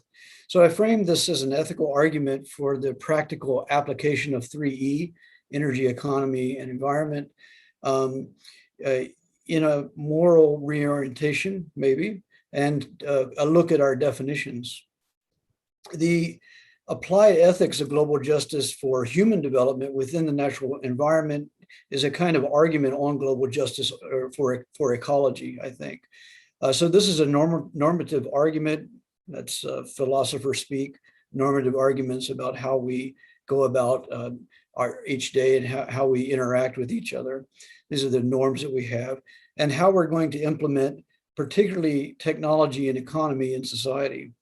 Global justice arose in the latter part of the 20th century and currently seeks to evaluate our duties and obligations to each other as members of humanity, and also now with the new addition of ecological integrity. So we've, over the past 30 years, the environmental movement has come about, conservationism. That's been a major development. It's a mainstream issue on every TV station quite constantly now. And human rights, of course, is there in the background and all well known. So what are our obligations and rights that we have, and are these within harmony with nature? It was during that second half of the 20th century that we asked, how does the human being and technical society fit into nature? We are within nature. We're taking from nature minerals, biomaterial. We're involved with the geophysical system of the planet, which we call Anthropocene right now, the age when the human beings actually affect the climate and geophysical system. And that's been a quite abrupt addition, many people think, but as one of the speakers earlier said, that this has been going on since at least the 1750s and the Industrial Revolution. And by the late 19th century, within 150 years, scientists were already speculating that this was affecting the environment, such as Arrhenius, the Swedish chemist. This was already known. By the 1950s, Humboldt Oil, which is now Exxon, scientists were recognizing that there were effects on the environment. And by the 1970s, the oil companies were buying up leases on the under the ice because they thought that the ice would melt and expose the land, which it is, and is increasing. So sea level rise and so forth was banked on by the current economic system. Might we have a moral reorientation? As I said, I want to keep coming back to that theme. So the presumptive argument that I have actually centers around the fact that we're going to have to rely on technology now at this point, different than, say, my musings 30 years ago, which may have been naive. We're going to have to rely on the technosphere, the digital age, and so forth, and how we physically and mentally relate to the world and our interactions with each other. As someone mentioned earlier about the children using augmented reality and on their machines a lot, and they need to be out in nature also together. Technology mediates our relationship to the world, and different than in not so distant past, we usually interacted directly with nature. It's only until maybe the last, not even half a century, that we interact with the world through mediation of technology. And at this point, the mediation of technology is near absolute, with the constant looking at a screen as we do. And of course, it depends on what we're doing with it. So we might want to take up the question of technology. So first of all, I think that we should have the analytical ability to get an accurate picture of the world so that we can act effectively. We also should have what in religion you might call inner values, religious values of ethics related to each other. So like a Christian ethic is that we're all sons and daughters and human beings of God, the creator. And within this other aspect of technology, I call it a political technology, because technology, I think, is neutral, but there's this political aspect of how technology is developed and then comes about, and what we use technology for, which is a key aspect to getting ourselves out of the mess that we're in, I think. And I'm not I'm not too optimistic, and I'll tell you why. So the first major point is development, planning, and implementation of technology. And I have a few slides, but they're not actually, they don't have a lot of bearing on the actual concepts that I want to share with you. Number one, the biocentric argument, you could say, comes from the UN Bioethics Convention, Article 17 on the protection of the environment, the biosphere, and biodiversity. A short quote: due regard is to be given to the interconnection between human beings and other forms of life, respect for traditional knowledge, and to the role of human beings in the protection of the environment, the biosphere, and biodiversity. And I want to mention, how many of us actually think about the insects and the role that, say, insects play in our life? I mean, if you think about the insects, they're kind of like the internet of nature. They're flitting around and sharing signals and so forth. Without insects, we wouldn't live too much longer. And same with fungus and bacteria, these little beings that we hardly even know about. The next one is an argument on a just international order. UN 1948, Article 28. Everyone is entitled to a social and international order in which the rights and freedoms set forth in this declaration, human rights, can be fully realized.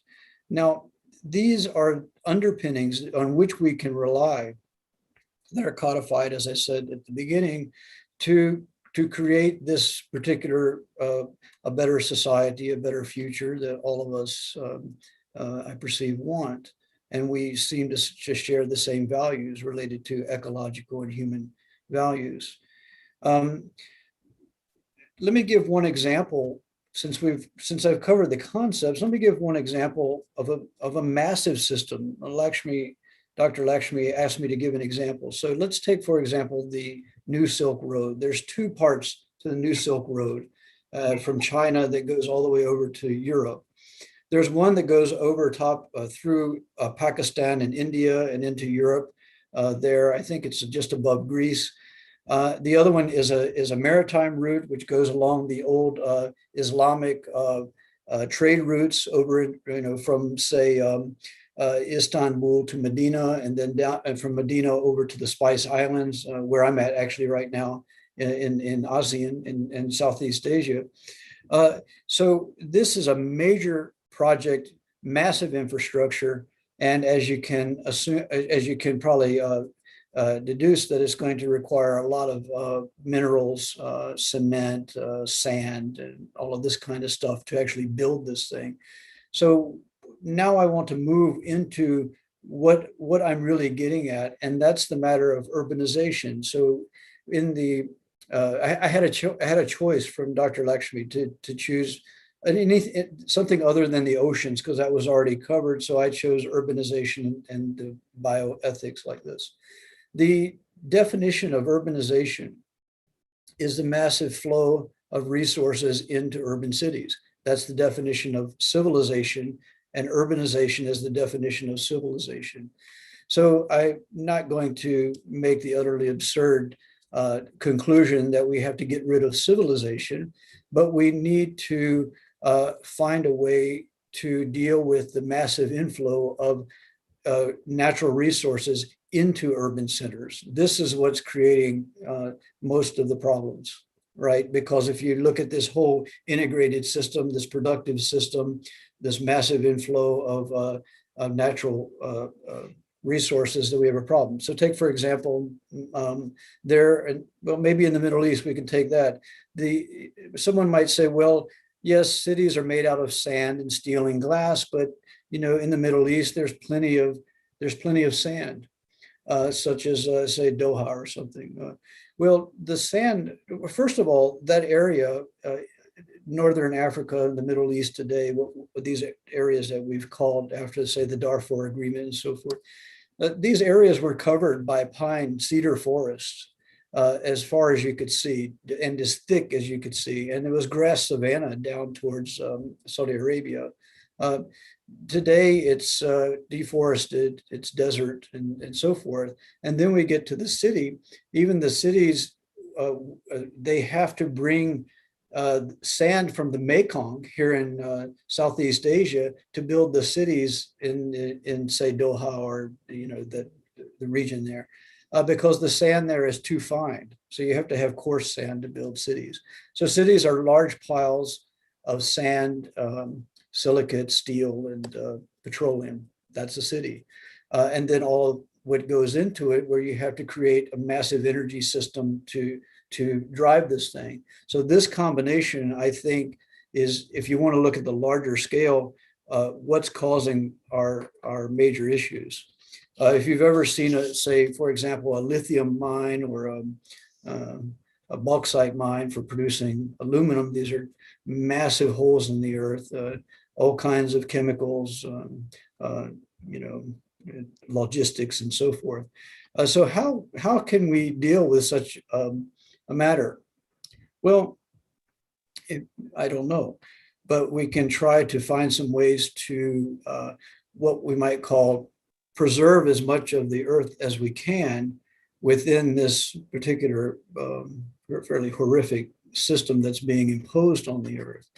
And I don't mean to insinuate that any of us in this call, I'm serious, are actively involved in the destruction of the earth. I think that people in this call are practicing what Mahatma Gandhi or Vinoba Bhave would call a non-cooperation with destructive aspects of the social system and the economic system. And I think that you're probably more up on that than I am.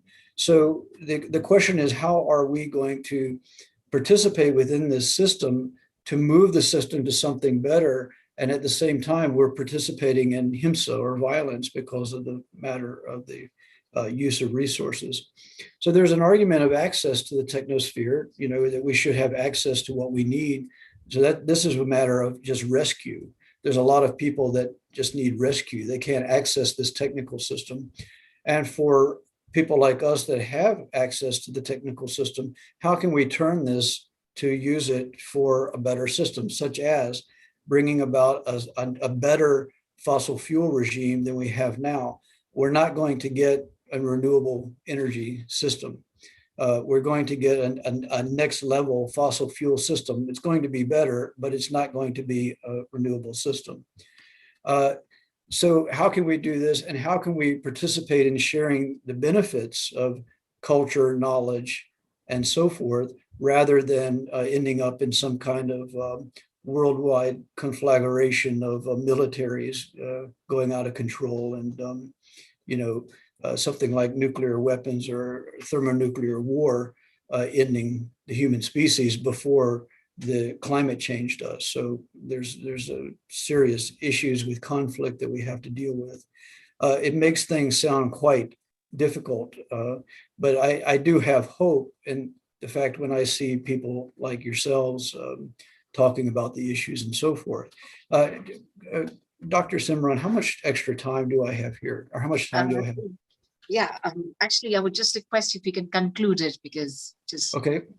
Yeah, so the sharing of the benefits was the last part that I had. That's actually in the bioethics convention. It's codified into law, sharing of benefits. And many people don't really realize that, because the current economic system is more of a cost benefit analysis, not a sharing matter. But this is Article 15. It's in the UN bioethics. Economic activity is the primary driver of the global environmental change. It's a new geological epoch, which is the Anthropocene, one of the major titles of my talk, and the disruption of the Earth systems, processes that are essential to not only the planet's self-regulating capacity, but the kind of sweet spot that we live within, that if it were to get out of control, as Dr. Pankania said, if you have these kind of positive feedback loops, such as the methane escaping, if that were to go, very massive problems, and very quickly. And we're already seeing quite a bit of problems, if you just look at the news. So the environmental crises of the Anthropocene are deeply connected to economic production. And of course, as I said, the urbanization and civilization. And I think that we need to see this clearly and understand the predicament that we're in, and rely on the codification of the particular articles that I quoted to move forward. Thanks a lot. Thank you. Thank you so much. I'm going to take this wondrous opportunity of truly thanking Professor Dr. Lane for throwing some light right from the concepts to talking about the ecosystem and, why and how, certain parts of the world are what they are. And of course, what could we truly do about this? I'm going to take this wondrous opportunity of thanking you. Actually, we had, one very, very small question. What is it that you think, if you could just explain to us in one sentence that we could do as individuals to save our planet Earth on this beautiful day of message of World Environment Day? Well, I don't think, as the professor earlier noted, I don't think the individual can do very much. I'm not particularly one to adhere to this kind of self-esteem movement where we can save the world, or like this kind of Apple Corporation go against the system and this kind of thing. I don't think that individual can do a whole lot. What we can do, I'll just echo. In fact, it was like I was listening to Vinoba Bhave or to Gandhi. Well, we can reduce how much meat we're eating. And that's a very destructive process in the type of agriculture that's used. So if you can, it takes maybe maybe 9 kilograms of grain to produce half a kilogram of beef, for example. That's really wasteful. I don't drive a car. I don't take airplanes unless I have to. These kind of things. I mean, it's not very popular because people think you're kind of weird. But okay, well, I've been doing this for so long, and I'm weird. That was mentioned. Popular movements. We know that with large scale mass movements that are evidence-based, scientifically sound, that have the sharing of benefits together, a commons type attitude, are highly productive. Take, for example, Black Lives Matter. Black Lives Matter has changed the United States for the better, regardless of the criticisms of Black Lives Matter. Maybe they can't. Maybe they have some organizational problems, and that's a very small issue compared to the change. We have a Black vice president, female, in the United States right now, who's doing very well, I should add. I think. Yeah. So, and Black Lives Matter is now going to change the world. They're out in the world. So that's a very positive development. La Via Campesina, that's another one. Wonderful. So the farmers movement in India. I can go on and on. Sure, but thank you. I think we got the message, and there is an important message I like to give everyone. At the same time, I'm going to thank, on behalf of the founder of Healing Our Earth, Mr. Neil Kumar, and Dr. Lakshmi Vyas of Hindu Forum of Europe, our lovely chair lady. I'm going to truly thank Professor Dr. Lane Hartzell, and thank you for right from the concepts towards the end, sharing the little tips. So let me tell you all, for all those, to make this world a better place to live in, the coming Sunday, the 13th of June, we look forward to giving you some very amazing vegetarian and vegan dishes. So we welcome you to Vegan and Vegetarian Kitchen on the 13th of June. And of course, on the 20th of June, we have the 7th International Day celebration. So we here also on Healing Our Earth shall have International Yoga. So I look forward to meeting you every single Sunday where we are here live on Healing Our Earth. And right now, Dr. Lane, right from USA and Thailand, will take you to Malaysia, where we shall meet Professor of Bioethics and Environmental Education, Suma Jayachandraji, who's working as a professor in Malaysia. Thank you very much. Thank you, Dr. Absolutely a pleasure having you here, Professor Dr. Lane. Thank you. Dr. Suma Chandra is HRDF consultant, professor in bioethics and environmental education at Austin. She also holds a doctorate in education from the University of Sydney, Australia, and is involved with a lot of work on environmental ethics. Let's know more from Dr. Suma Jayachandran. Global Namaste to you. How are you doing today? Thank you very much for that introduction, and I hope all of you all are doing well. Hello from Malaysia. I thank Lakshmi ji for actually inviting me, and this is a very good opportunity to voice out from the. I feel that I can represent educators because I think that environmental education is something very important, and that is the main reason. It's a passion for me to actually bring this up, and many countries in Asia we do not consider this very important, and there is an urgency, as the previous speakers have spoken. And I've heard many times, because of climate change, there are going to be disasters, and we know that things are going to happen, and it will happen very quickly. It is just that how quick can we educate our children? So it is from this perspective that I would like to talk about mountains and ecosystems.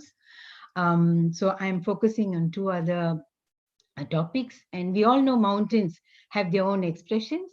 They are the source of the purest forms of trees, water, and herbs. If you look at the Himalayas alone, 240 million people actually live in the Himalayan ranges. 1.9 billion live in around the 10 river basins. Okay? And more than 3 billion people are actually enjoying the resources from the mountains.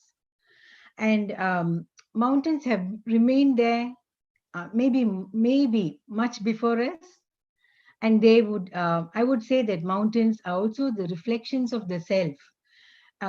If you look at greatness, strength, and grandeur, mountains have to be there, and there is a kind of quality which we have to respect, as we have learned from our different religions and faiths and cultures. So I'm looking at two different aspects because I think that both are important for children. I like to share my screen and I hope it works. Oh, yes, I'm sure. You can please share screen. Can you see? Not yet. And also, I'm thinking to be a little louder if it's possible, only if it's possible and to you. We can't see the screen yet. Okay, it says fail to share. Let me try again.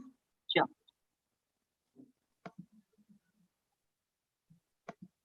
We just want to talk about it. Would be Yeah, fine. I think I'll talk about it. Yeah. So Sure. I just close the screen. I'll have to just stop sharing just a minute. Sure, sure.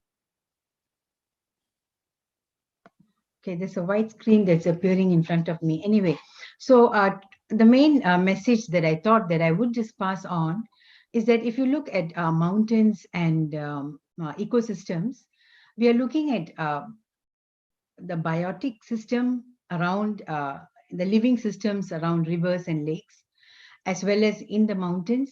We're looking at bacteria, we're looking at the carbon content, we're looking at various different things, because today we have structured our mind and fragmented it to bits. And we are trying to go through a very scientific approach. And this is, we have lost the connectivity between mountains and rivers and streams. This is something that's really important. And I thought that I need to bring this up from all the research work that I've done. And even the recent research as of 2020, it says very clearly that we have been disconnected. For example, our award winner, the recent award winner, I'll just read out his name, Kishan Thakur. He says he's a national environmentalist, and he says that a site selection is important for a particular species. Broad-leaved stalks should be planted near rivers and streams. Now, this is so important, such an important knowledge. And survival rate of new species decreases if non-native species is planted. So as we can see that we are disconnecting ourselves when we do not have the direct experience, and people need to know local knowledge. Today, when I go into the internet, I can see a lot of statistics which children are able to, youth are able to get. But what about the knowledge or the direct experience and what's happening around their own environment? I think that's really important. And to go further, the geological history matters where mountain is concerned, because when you look at the ecosystem functions, we need to look at the timeline as well. And we are losing out on those aspects because uh, this kind of knowledge is with the indigenous communities. And we need to actually integrate this kind of knowledge and work with the people around that area as well. So we get to know more from researchers, but I think there's a lot to learn from the locals who live around. This is something that is missing in education as well, because uh, if you look at the disciplines now, it is all in separate fragments, and to bring all this, the economic aspects, the geographical aspects, the science aspects, everything, even the language, the culture, and this is what humanity is about. So to bring this holistic picture, I think we have to really work on integrating all these subjects into one. And it's very important children see this whole view instead of seeing fragments. And working with the school in Thailand, I was there for 7 years. I noticed that children, they had one class where they brought all these subjects together. And so you can see how integrated they're exposed to integrated information. And when you are exposed to integrated information, you actually have an integrated view of things. And it takes time for people to look through research and interpret. And sometimes the research is done from different places. For example, if you look at the Himalayan ranges, you can see that the research has been conducted in few places many times, and many of these other ranges have been left out. So we are losing out on the continuity of knowledge as well. And so what is more important, I think, is to set up eco communities, which will be very good for them to have a direct experience of the place. And researchers should be from there, from these eco communities. And so that they are able to actually tell their own experiences, their stories, their voices. And if you look, there's some important information I thought I'll share before I close. Um, the Metis tribe, Sure. that is somewhere in Northeast India, in Manipur.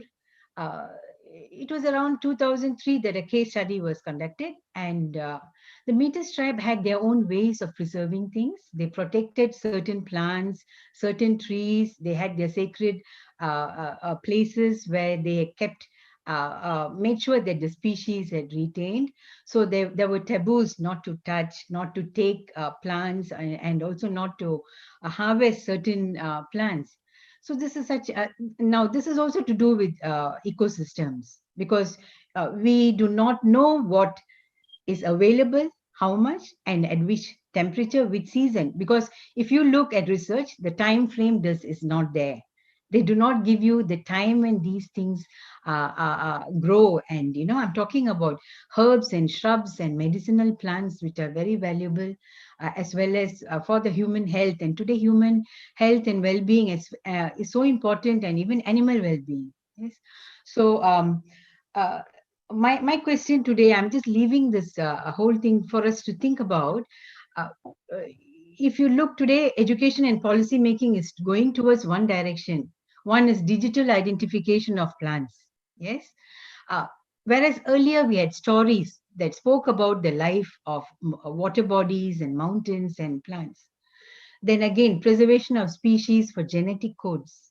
We are trying to code genetically, because now we are looking at nanotechnology, we're looking at many kinds of advanced science systems. And so we are focusing on them. But how did people preserve this in the earlier traditions and through religious means? I think that knowledge has to be included in education as well.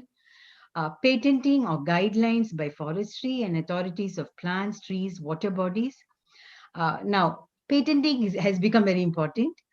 What about the earlier stories that we have heard, especially when I grew up, on taboos and consumptions of plants? Certain, you can't cut the teak tree during the season. There was some kind of connectivity. I'd like just to share something from my own life.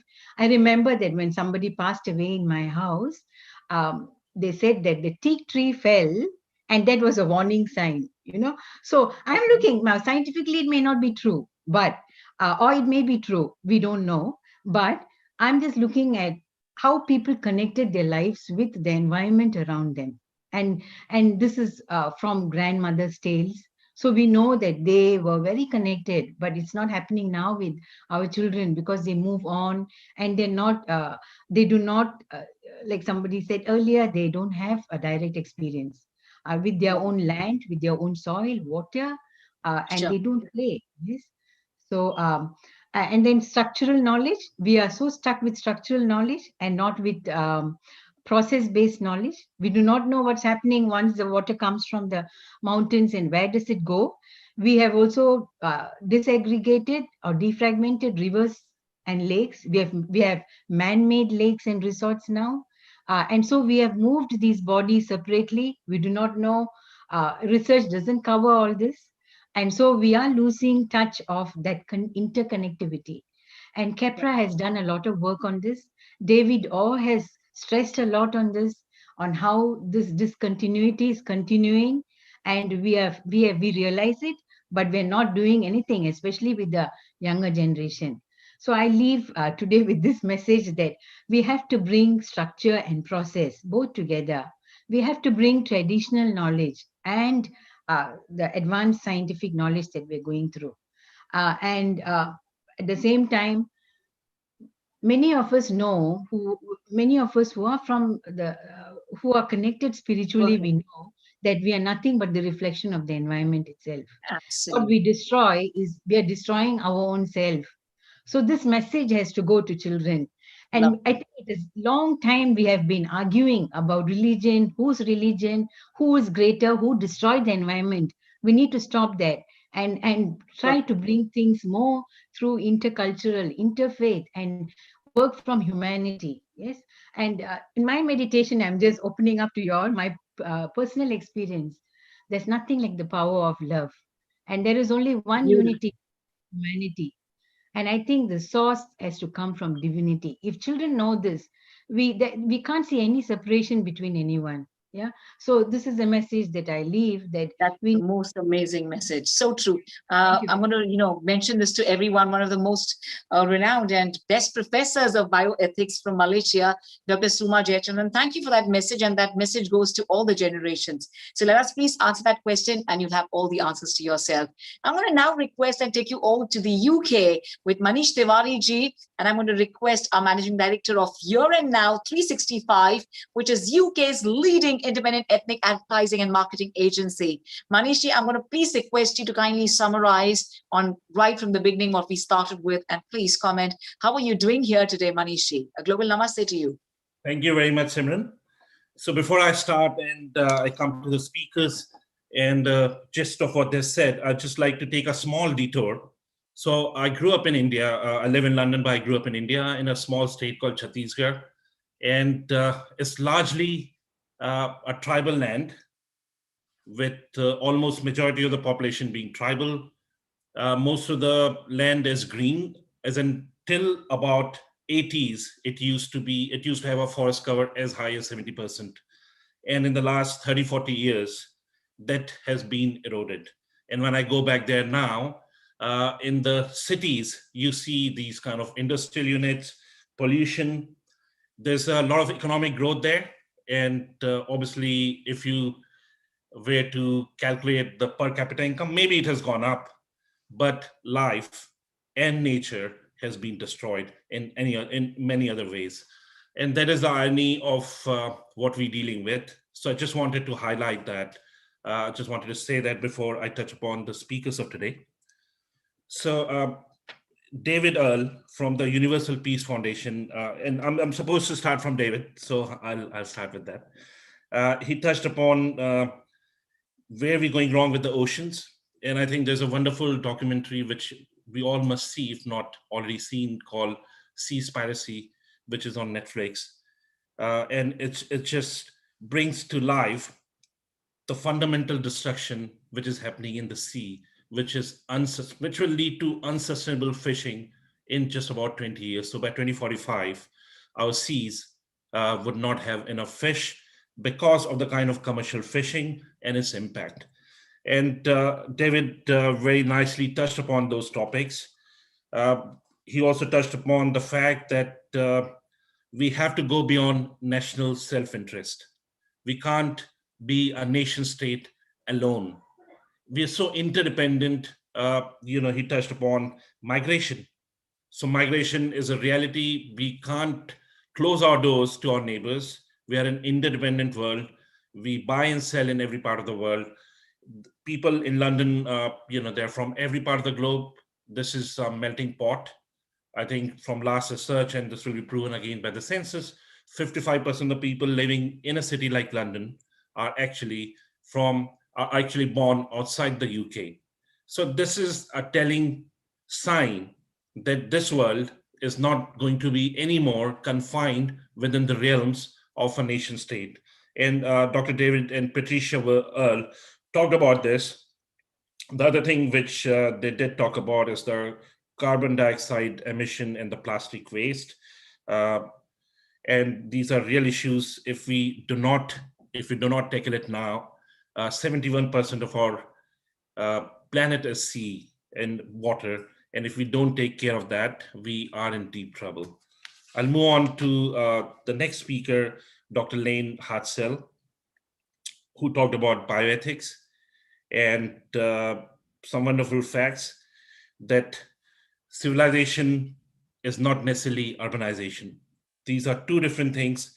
We somewhere got confused, and we have created great cities, and we think that this is what civilization should be. But that's merely urbanization, and it's not going to solve mankind's problem. So great cities are fundamental to commerce, to growth, but they don't necessarily solve problems of today's times, and they're going to lead to huge complications. The pandemic is a great example. I mean, imagine if we were living in a situation where we were not necessarily confined to smaller spaces like London or like many of the big cities in the world. It would have been much more easier to deal with pandemic.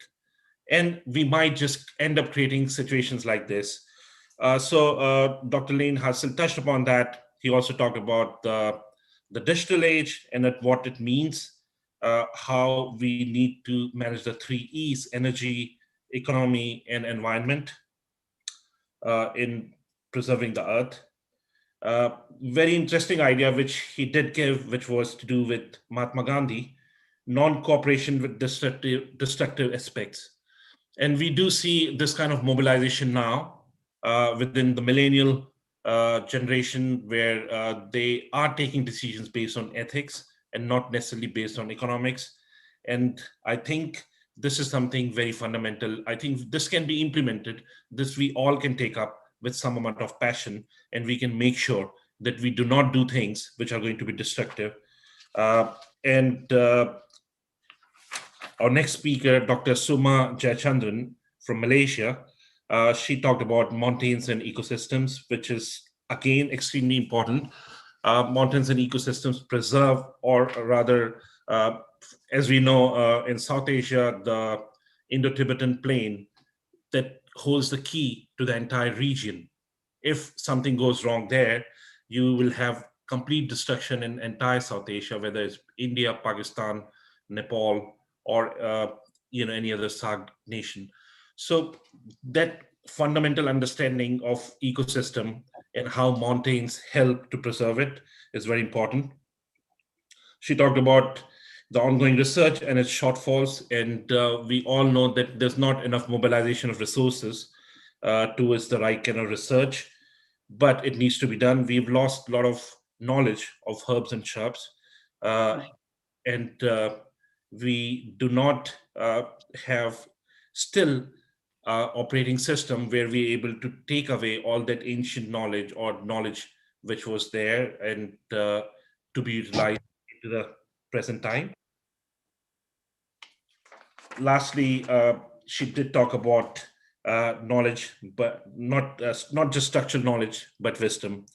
So this is what the takeaway from the 3 speakers we had. Wonderful. Thank you very much, Manish Tiwari, for summarizing them. And for all those who just joined us, you can watch this program on all our social media handles of Healing Our Earth. And Manish Tiwari, I'm going to request you kindly be here with us. We're going to Look forward to meeting you again. And for now, well, my dear lovely friends from across the world, Healing Our Earth in partnership with Hindu Forum of Europe is presenting a beautiful dance on environmental harmony by a lovely performer, Raga Susha Vinjamuri, who's an associate lecturer. Dr. Raga Susha is an associate lecturer at the University of Sunderland in London. She's a trained award-winning classical dancer who has performed on very niche topics and holds the distinction of presenting dance 24 times at the British Parliament Houses and twice at the European Parliament so far. She has established Sanskriti Center for Cultural Excellence to impart dance training and also carries research into lesser seen rare tribal dances of India. Maybe please welcome and take a look at truly a mesmerizing performance, but with a lesson by Dr. Ragasudha Vinjamuri. A global namaste to everyone, and thank you, Simranji, for that wonderful introduction. My first thanks go to Healing Our Earth and Hindu Forum of Europe for giving me this opportunity. A different dimension to what what has been happening so far on this platform. Excellent and amazing presentations on what could be done, what is being done in environmental topics, and everybody, all the experts have been bringing in their own perspectives and work. As an artist, I feel artists can contribute quite a great deal to this as well, bringing in a collective consciousness, because it's a collective responsibility. Environment is not you and you, it's a collective responsibility. So I feel artists can also bring about a greater change by using their creativity and performing acumen. What I'm presenting today is a small piece doing abhinaya, doing dance on what is called as Earth Anthem, written by Ambassador Abhay K. It's a short piece. And what I would like to do before I start dancing, I would like to do, few movements, explain what these few movements are. So when I'm dancing, you exactly connect with what I'm trying to say. Our cosmic oasis, our cosmic blue pearl, the most beautiful planet in the universe, with all the continents and the oceans of the world. United, we stand as flora and fauna. United, we stand as different species of one earth. Black, brown, white, different colors. We are humans, and the earth is our home. The earth is our home. And there's much more to it, but I just wanted to show you some movements so you all understand. The song is sung by, I have to credit the music. The song is sung by Shreya Sotang, and the music is supported by Sapan Gimire. And I would like to start the dance. As I said, it's a very short piece. Wonderful. I loved the way you expressed. Oh my God. We actually felt every bit. Please. Thank you.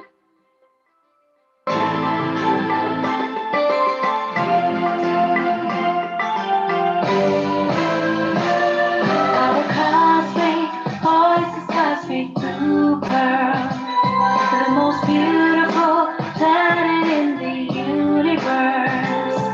Our cosmic voices cosmic blue pearl, all the continents and the oceans of the world.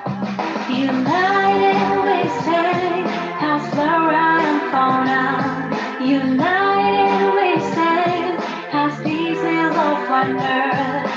Black, brown, white, different colors. We are humans. The earth is our home. We are humans. The earth is our home. We are humans. The earth is our home. We are humans. The earth is our home.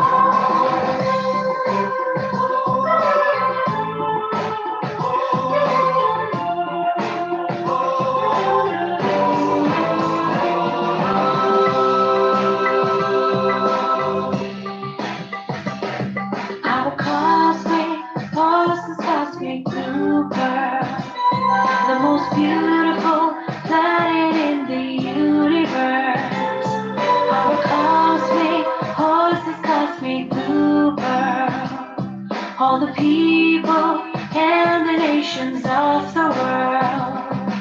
All for one and one for all. United we unfurl the blue marble flag.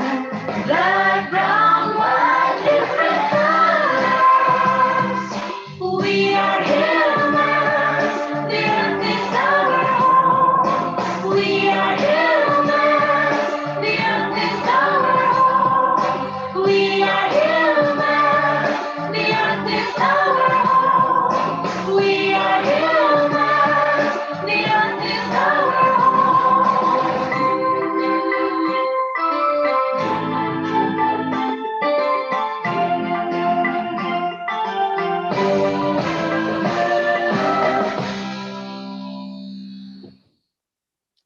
I'm sorry, but I can't resist applauding. What a beautiful blessing. I have absolutely no words to express, our gratitude and thankfulness to you, through the beautiful dance form you are spreading positivity and light in the world. Absolutely a pleasure. Thank you so much. And you're looking so stunningly beautiful, as well as the way you performed. I think it's going to be in our hearts forever. And of course, we're going to truly make this change just after looking at your performance. So thank you so much on behalf of Healing Our Earth and Hindu Forum of Europe. Thank you for being here with us, sweetheart. Thank you. And, ladies and gentlemen, my lovely souls from across the world, it gives me great honor to welcome Mr. Nitin Palan, MBE-FCA, who's the founder and chairperson of Palan Foundation at Hindu Matters in Britain. He's also the director of BAPS Charities Limited. Well, remembering the Indian soldiers in the World War I, and the patron of Hindu Forum of Europe, as well as Healing Our Earth. Let me tell you all, once you look at the smile of Mr. Nitin Palan, all you feel is only love and positivity, and you forget all the worries. The only thing what you can see is hope for the best. May we please welcome our gentleman, our legend, Nitin Palanji. A global namaste to you. Namaste.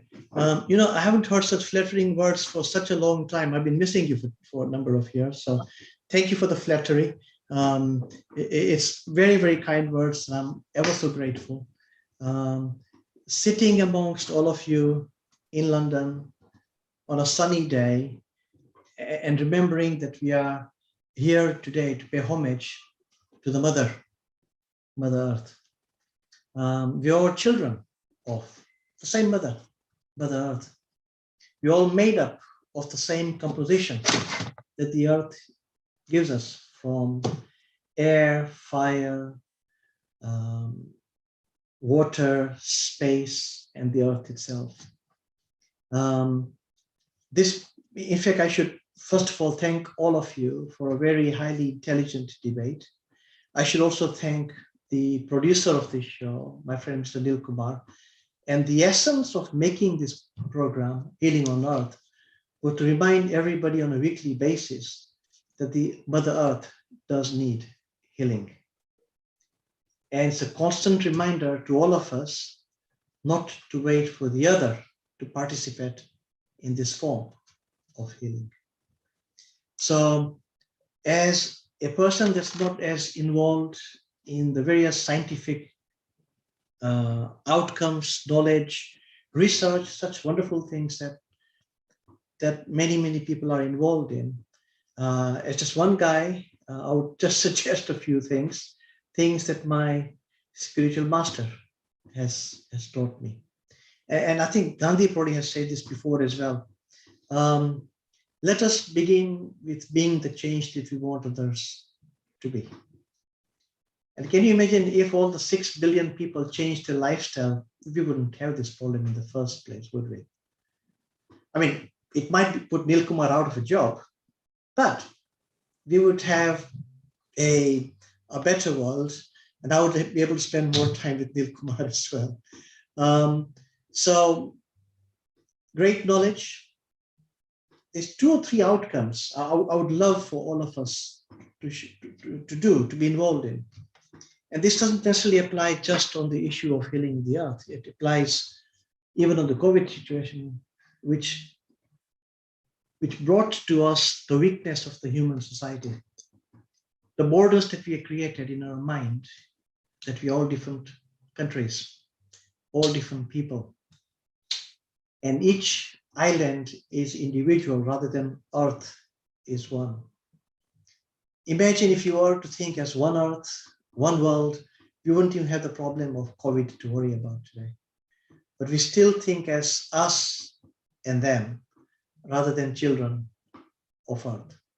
So let's suppose if you were living in the world of wisdom and maybe with one thing in common. Let us make the people that we put in power responsible. Let us make them accountable. We ask people in power to say, you will do certain things for us, including looking after the earth. We simply do not make people accountable for the reason, for what they're meant to be doing. The solution is there. The solution to resolving the earth's issue, and many other issues exist, but we are waiting for the other to sort it out for us. So simple request, simple prayer. Let us begin with our change of lifestyle ourselves. I'm recommending that everyone becomes a vegan starting tomorrow. Drop all the non-veg diet rubbish, just become vegan. It's far more fun. Put some more spices, some chilies. It's more fun.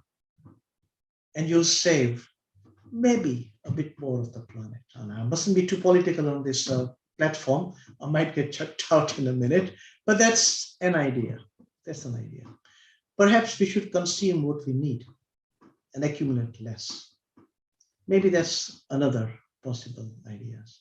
But all of us, you're all doing a great job. The fact that we're here together to want to contribute to what is being said, I think is wonderful. I wish you all well. Wish you loads and loads of luck, and be part of this change. And most important, make people accountable for what they're meant to be doing. And let's be part of the human race and be part of Mother Earth. Namaste, loads of happiness. That's it. Thank you. These were truly the words of wisdom, as you said, one earth, Nitin Palanji. And let me please take this wondrous opportunity of reminding you all that since Mr. Nitin said, yes, if you could a little change, bring a little change by being vegan, then the coming Sunday, the 13th of June, to give you the best of dishes in vegan and vegetarian kitchen is what we bring to you, healing our earth, and on the 20th for the International Yoga Day. Our humble thanks to you, Nitin Palanji. Thank you. That into Namaste. this beautiful world of one earth. We're all one. Thank you so much. Thank you. Thank Namaste. You. Namaste. Well, my dear lovely friends from across the world, it's time for all of us. Please join me in welcoming the head of networking and engagements for Quackers in Britain, the lovely lady, Miss Suzanne Ismail. She's a part of the staff team leading the organization's campaigning work on climate and economic justice.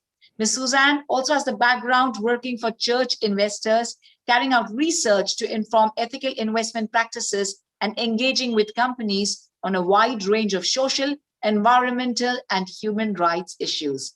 May we please, with all our heart, welcome the lovely lady, Ms. Suzanne Ismail, the head of networking and engagements for Quackers UK, and a global namaste to you, sweetheart. Oh, thank you. Thank you for such a warm welcome, and what an inspirational day. I'm honoured to be invited. Brilliant speakers and great performances, so thank you.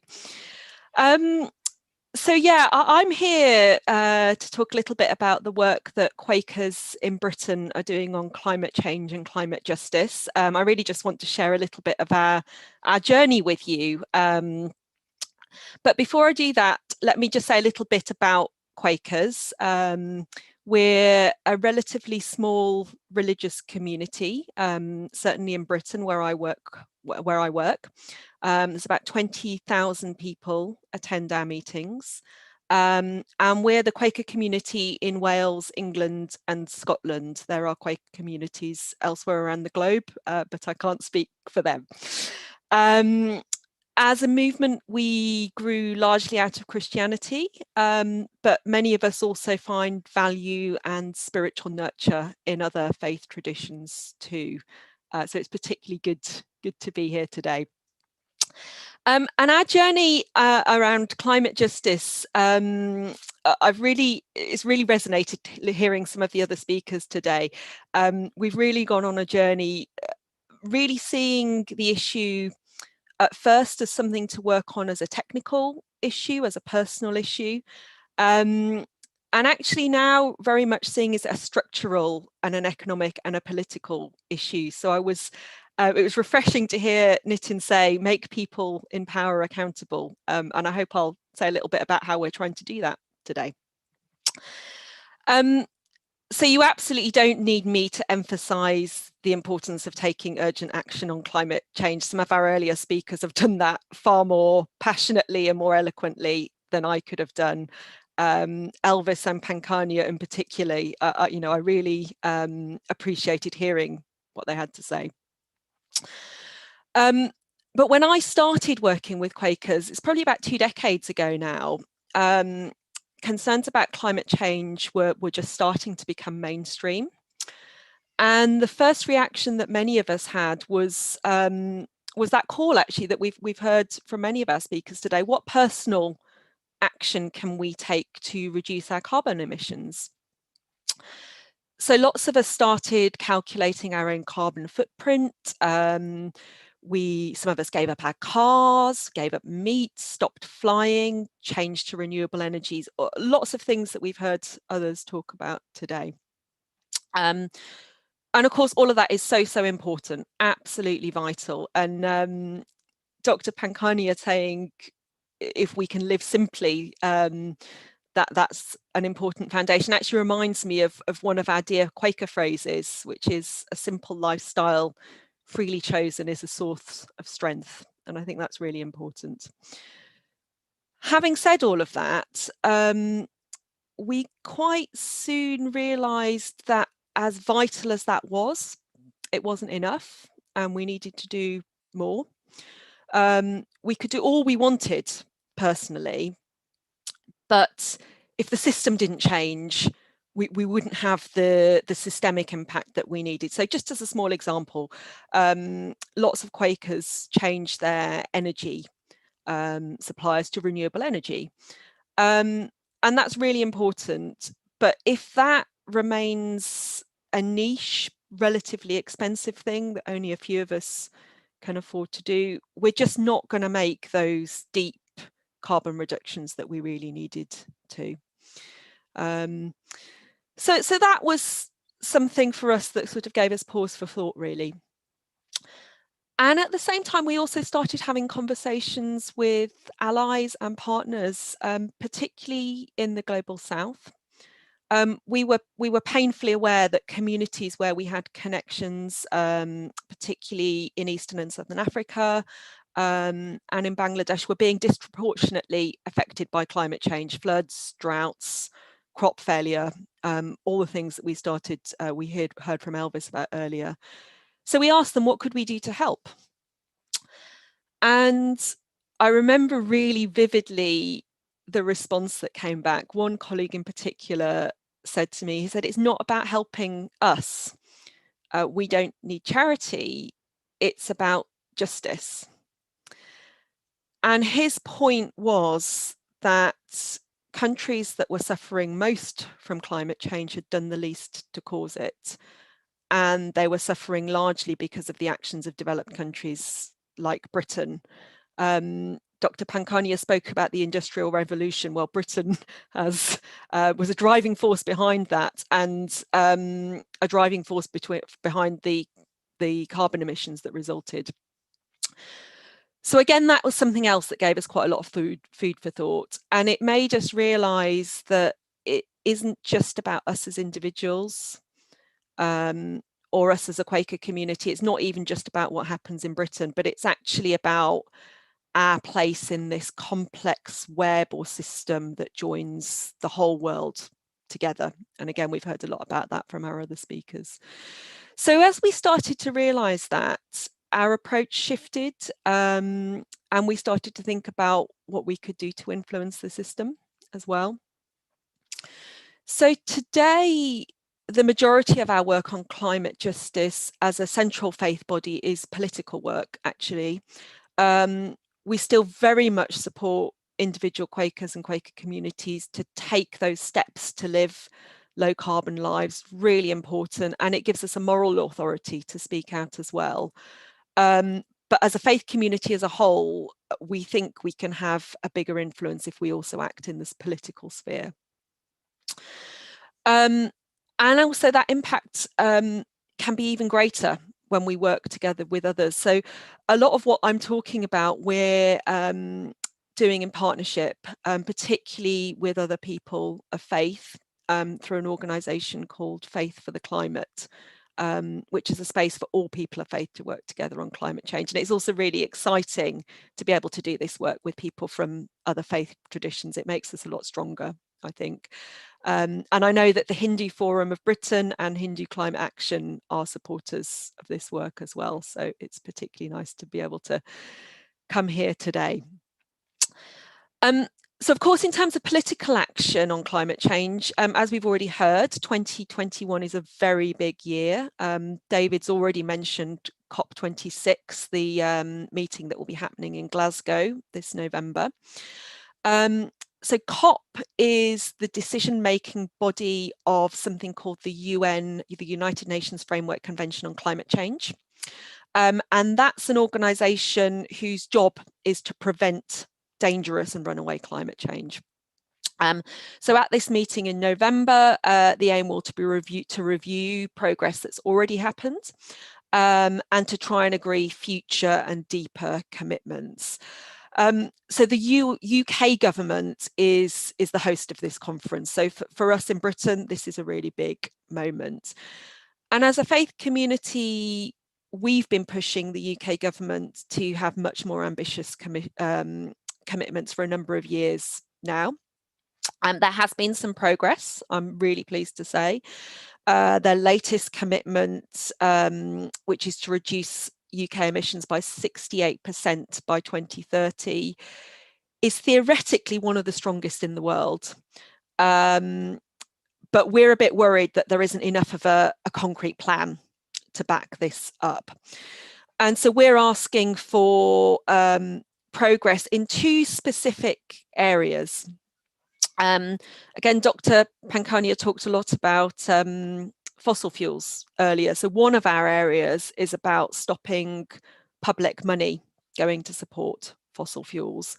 Again, this is an area where there's been a lot of discussion, but not real commitment. And so we think that's really important. And secondly, we want the COP26 conference to make some firm commitments to secure additional sources of finance for countries that are hit by climate disasters. So the UN has found that climate disasters are now occurring at a rate of 1 per week, which was pretty shocking to me when I heard that. And we know these disproportionately affect developing countries. And although there is international agreement in principle that countries affected by those disasters need additional financial help to respond to them, there's no agreement on where that money should come from or who should actually pay for it. And this is a key demand from countries in the global south, yet industrialized countries like our own government are quite reluctant to talk about it. So this is a key issue for us to get this onto the agenda of the commitment. So as you can see, there is a lot to do, and I've just given you a flavour, really. Some of you might already be involved in this work, and if you are, I thank you. It's really, really important.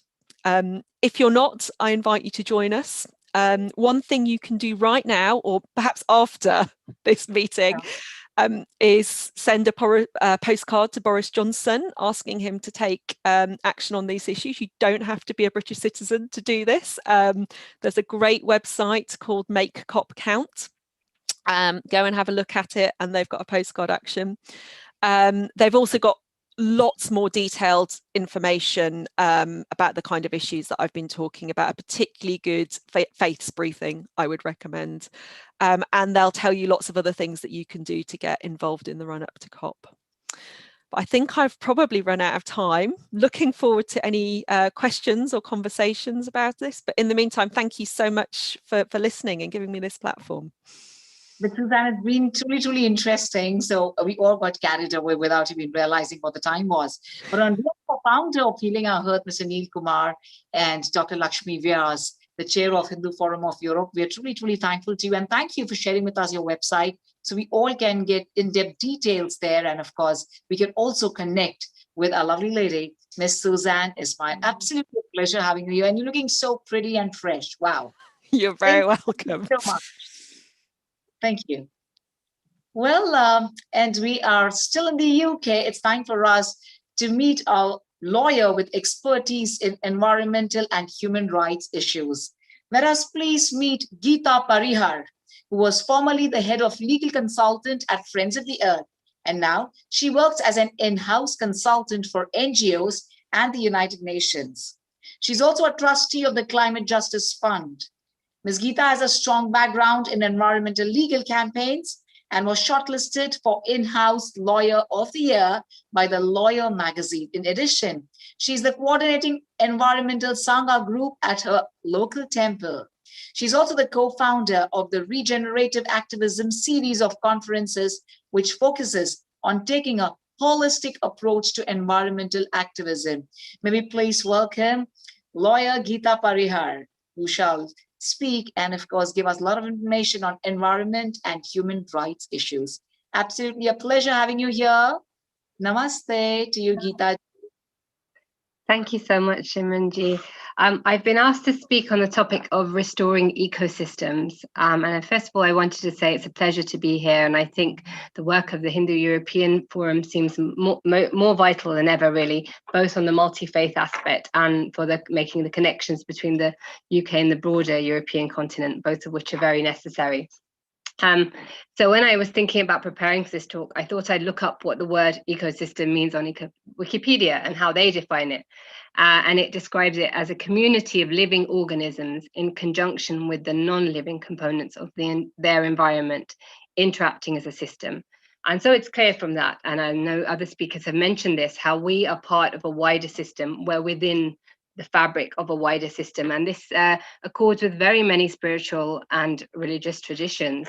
And so it would seem that if we really want to restore ecosystems and we're part of the ecosystems, then humans are also required to come back into relationship with the earth in a harmonious way and also restore ourselves as part of that ecosystem. And so part of the destruction we're seeing, it seems to me, after many years of work in this area, is also internal, that the extractivist and the kind of economic systems we live in do not only harm the environment, but they also harm ourselves as humans and as part of that environment. And that's part of what we need to shift.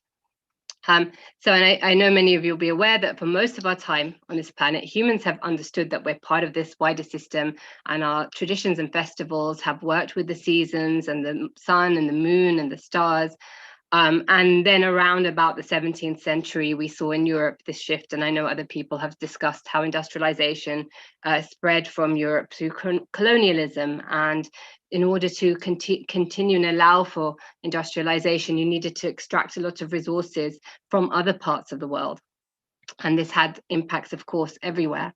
And many centuries later, we have this conclusion in kind of the systems that we have, which are still in many places based on continuing uncontrolled growth.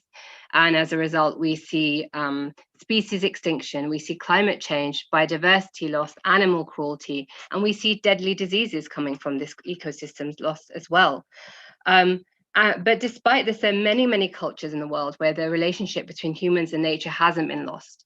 And these include indigenous cultures, and they hold 80% of the world's biodiversity. So in Latin America, Mother Earth is known as Pachamama. And in the constitutions of Ecuador and Bolivia, rights of nature are specifically protected. And in Ecuador, there have been cases that protect rivers as well as the Galapagos, very famous Galapagos Islands. In Colombia, there's been also a case where the river is recognized as having legal rights in its own right. And the Amazon forest as well has been given legal status. In New Zealand, the same has happened with Maori communities who've taken over responsibility for the Wahanganui River and a national park, where those are again regarded as having their own status in law, not just being things which are used or extracted, but which have their own right to exist. And you see this in Latin American, in indigenous communities in the US also, and in Canada. And again, you have traditions such as Hinduism, Jainism, and Buddhism, which emphasize the sanctity of all life. And India's constitution refers to respect of for every form of life, regardless of what its worth to humans. And Nepal is reported to be considering protection of the Himalayas, their rights to exist as mountains, regardless of their use or their value to human beings. And the Paris Agreement on Climate Change also refers to biodiversity and says that some cultures recognize biodiversity as Mother Earth. And you also see a backlash, you see a push against these views. And there was an American cases that was about the Colorado River in America. The case was withdrawn after the government said, we're going to sue you for costs because this case is pointless. And in Bangladesh, the country granted all its rivers the right to same legal rights as people. But then there were concerns that maybe that would be used to evict people from the edges of the river. There's a famous case in India, actually. The federal courts ruled that the Ganga and Yamuna rivers should be granted the same legal rights as people. But then this was overturned by the Indian Supreme Court. And there were very many difficult questions. There were questions about, well, why only these rivers if they're regarded as sacred to some of the population? What about rivers more broadly? And actually, this case was years of struggle between local communities who worship these mighty rivers as goddesses, as do many Hindus across the world. And there was also a competing drive for economic use of these rivers for hydropower, for growing basmati rice, and for so many other things. And so you see this tension still between extracting or using nature, or seeing yourself as part of nature, and nature is something that has a right to exist. And so if nature were to be represented in the legal courts, it would need to be by people who understand themselves as in relationship with nature, rather than perhaps a state that might be administering mining consents or dam building, which would then create a more exploitative, extractive approach to it. So we can see that actually this legal debate has a spiritual dimension to it. And I think this is very relevant for me, because I'm I'm born and raised in the UK and trained within the Western positivist legal tradition, but of course also raised in the Hindu Vaishnava tradition, in which the divine feminine, sacred natural sites and non-human forms of nature all play a central role. And I remember very much going to my local temple when I was a child, and seeing the cows and seeing the fields, and really that helping me form a connection with nature. And there are many, for example, in the Gita, there are references, Lord Krishna uses natural phenomenon like the light of the sun and the moon, and the season of spring, and the taste of water, and the fragrance of earth to describe his nature. Mother Earth is also known as a goddess, as Bhumi or Prithvi. And there's an ancient text called the Bhagavatam, which talks about a king who comes across Mother Earth in the form of a cow, and religion or right behavior personified in the form of a bull or dharma, and they're being attacked. And he is so horrified, and he tries to, attack tries to kill the person who's doing this as retribution for the harm that they're causing. That person says, oh no, I surrender, please can you look after me? And the idea is this person is actually representing the age of Kali, which is the age we're in. He's personified, and he says, well, please can I live somewhere? And so the king says, you can stay wherever gold is hoarded. And this to me is a really interesting foreshadowing of what you have, where the idea of taking more than you need and hoarding that, and how that relates to environmental harm, and how environmental harm and protection are also related to well living and right behavior. So all of these things show that the ancients actually understood the importance of harmonious relationships. and seeing ourselves as part of a wider ecosystem. And this is, of course, many, many different traditions see that. And I think that the reason that that is important to flag, I think for me here is I've been someone who's been part of the environmental movement, climate justice movement for a long time. And part of the system change debate, but I do see what happens if you disconnect that from the spiritual understanding is that you have burnout and you have hopelessness because the challenges look so deep and insurmountable, and people often feel like it's personally down to them and they have to do everything on their own. And what these ideas allow us to do is if we see ourselves in connection, we see our role as a personal, it's called Swadharma, your personal Dharma, you understand what that is and you understand you're part of a bigger picture and that you must play a part, but it is not all only down to you and that you're part of a bigger system. And it's not necessarily, you're not always going to understand what role you played or what impact it had. And that's something that, is very clear in the Gita, you have a right to do your Dharma, but you release the results. And that I think is a very powerful teaching for those of us involved in this movement, because you get very hung up on how hard it is and how difficult it is. And being able to understand our interconnection and the joy of being able to work together and the connections that we can feel with nature is a really lovely antidote to how hard it can get sometimes. And so I know that this is something that comes through many, many traditions. And it also reminds me of the Einstein quote that you can't solve a problem with the same thinking that created it. And so I would say that struggles relating to ecosystems are actually struggles about what we value and what our place is as humans within these wider ecosystems. And so really allowing space for different worldviews and ones that are not just focused on what can we take is super important to being successful in what we're all trying to do here. So that was my offering. It's been beautiful to hear everyone. So thank you very much.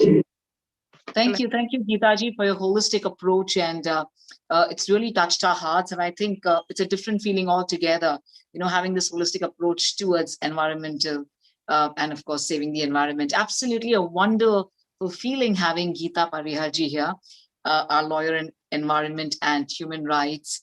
And I'm going to definitely tell you to be here with us. Of course, we do have a lot of questions, but of course, due to time constraint, I'm going to truly thank you on behalf of Mr. Neil Kumar, our director and producer, a founder of Healing Our Earth, and Dr. Lakshmi Vyas, our chair of Hindu Forum of Europe. Thank you so much, our lovely lady, Ms. Geeta Parihar.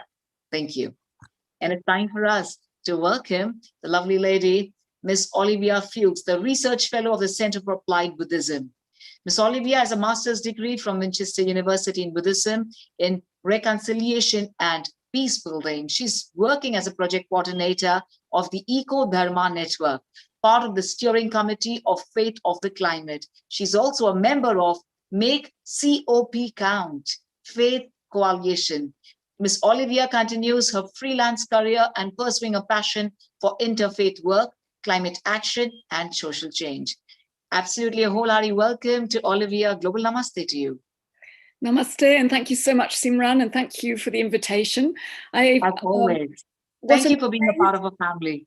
Thank you. It's an amazing tentative so far. I'm really amazed, it's just really overwhelming. I love what everybody said, extraordinary experts. Thank you, Geeta and Suzanne as well just now, and all the experts beforehand. So I consider myself not to be an expert. I'm going to talk about my journey and about my Lakshmi also asked me to talk quite practically about what can we do. So some of the things most of it has been already said, but I hopefully add something from my perspective. So my journey in response to the ecology and climate crisis started off with a sense of real grief. Grief at the damage we've done, the probable irreversibility of the damage we've done, and the biodiversity loss. Also with anger at how this has been allowed to happen and at how we're all going about our business as usual. This was pre-pandemic. And also shame at having let it happen on my watch and affecting my children's and all young people's futures. So the best antidote I've found, and it's already been referred to by Geeta, is to take action. It transforms all feelings of isolation, despair, and powerlessness.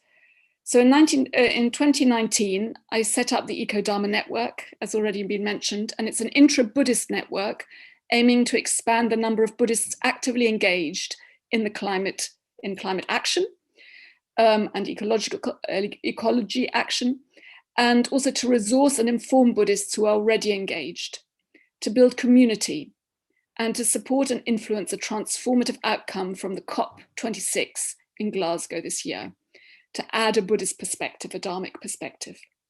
So we're part of Faith for the Climate, and I'm on their steering group, and I'm also on the Make COP Count group, which is an interfaith coalition working towards COP26, because this is an extraordinary opportunity we have this year in Glasgow, hosting COP.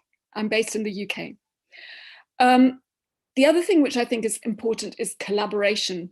So taking action together can help us make a difference. And it's also much more fun and much more connecting. We can start to practice the future that we want. My Buddhist practice, talking from a spiritual point of view, my Buddhist practice, which has much in common with Hinduism, informs and supports everything I do. And it's how I understand the world, particularly the concept of interconnectedness, the interdependence of all key things, everything, this interbeing, that is key. Our interconnection with nature and all life is an intricate web illustrated so beautifully in Indra's net, this image of the god Indra, who has his net in the skies and the heavens, which with a precious jewel at the intersection of each thread, reflecting all the other myriad jewels in a beautiful sparkling universe. So when we pull at one thread, when we make one change, everything else reflects and reverberates. So we are nature, there is no separation. We are life, we are the earth, and we are the universe. So my inner transformation, therefore, means, has a huge effect on everything. And again, like it's already been mentioned, I believe that when I change, my intention and my attention changes, affecting how I take outer action. So both my inner world and the outer world are completely interactive. When I change, my environment changes and the world as well. When the world changes, I change and I choose to respond. We could also say that our inner ecosystems are intricately interconnected with the outer ecosystem, which means that we must restore our own inner ecosystems as human beings as well, overcoming our greed, transforming conflicts with each other, with nature and with ourselves, and overcoming our ignorance in order to believe in the possibility of us to co-create our future. So what can we do? I've got 7 things that we can do to help save the planet, or to at least help save ourselves, in the sense of it'll make us happier. And the first one that I want to really focus on is to speak out, to use our voice. So that's my focus for now. So there are many ways to speak up. There are ways to speak out on behalf of the earth, on behalf of nature, ecology, and the climate crisis, as well as on social justice. And all of these issues are interconnected. There are many campaigns we can support. Some of them have already been mentioned, like the postcard campaign of COP26. And we can also contribute to building and sustaining movements for progressive, joyful, and creative change. And we can do this in many different ways. Speaking out can mean, for me, for instance, dialogue within our families, within my family. I've had a lot of dialogue with my mother. She's affected a lot of change in her environment. Dialogue within our neighborhoods, within our communities. Also dialogue within ourselves. Often this needs to precede other forms of speaking out. I have to talk to myself. I have to pray and chant and transform in order to be able to valuably speak out. Speaking out in our places of work, in our faith communities, joining campaigns and groups, or self-organizing. Also taking non-violent direct action, which is not everybody's cup of tea, but we can do it. Supporting others to take action through providing childcare and other support.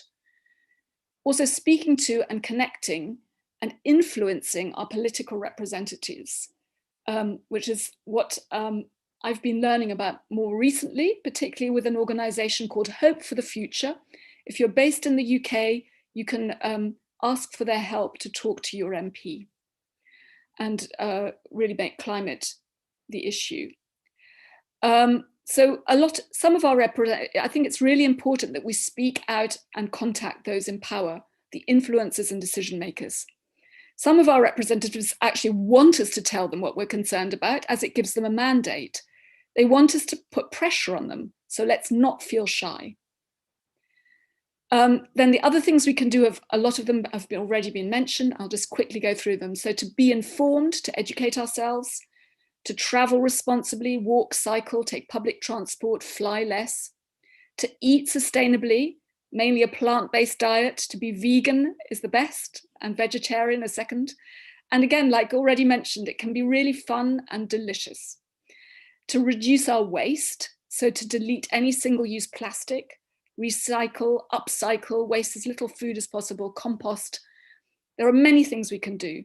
Also to watch what we buy. One, to buy less, that saves money, is also more fun. And when we buy, to buy eco-friendly. So I made a pledge at the beginning of last year to buy no new clothes for the year of 2020, which became quite easy because of the pandemic. But I've kept it up until now, and it's actually been an amazing thing. So I can buy secondhand, I swap with friends, I look at things that I've got at the bottom of my wardrobe that I never wear. And we can also volunteer and support nature in so many different ways. We can do tree planting, wilding, conservation, supporting trees and their extraordinary underground networks is just so important. I'm reading a wonderful book about the hidden life of trees and insects and birds. I live in Southeast London, quite an urban area, but I'm very fortunate to have a lot of green, long gardens behind my house and also the adjacent houses. So we have a lot of, I've rewilded the back of my garden, it's completely wild. I did no mow May, which means you don't mow your lawn in May to allow ecology to merge. And we have so many birds. We have blackbirds, sparrows, robins, great tits, blue tits, and even bats, as well as a lot of parakeets. So this is an important moment in time. We're running out of time, it's urgent. It's a precious opportunity. The UK is hosting the G7 this next week, and afterwards in November, COP26. Let's use that as an opportunity to talk out, to speak out, to take action. As faith groups in particular, we can work collectively and we have a moral voice. We have the inner resources, we have the resilience, and we have the support and connection through our networks and communities.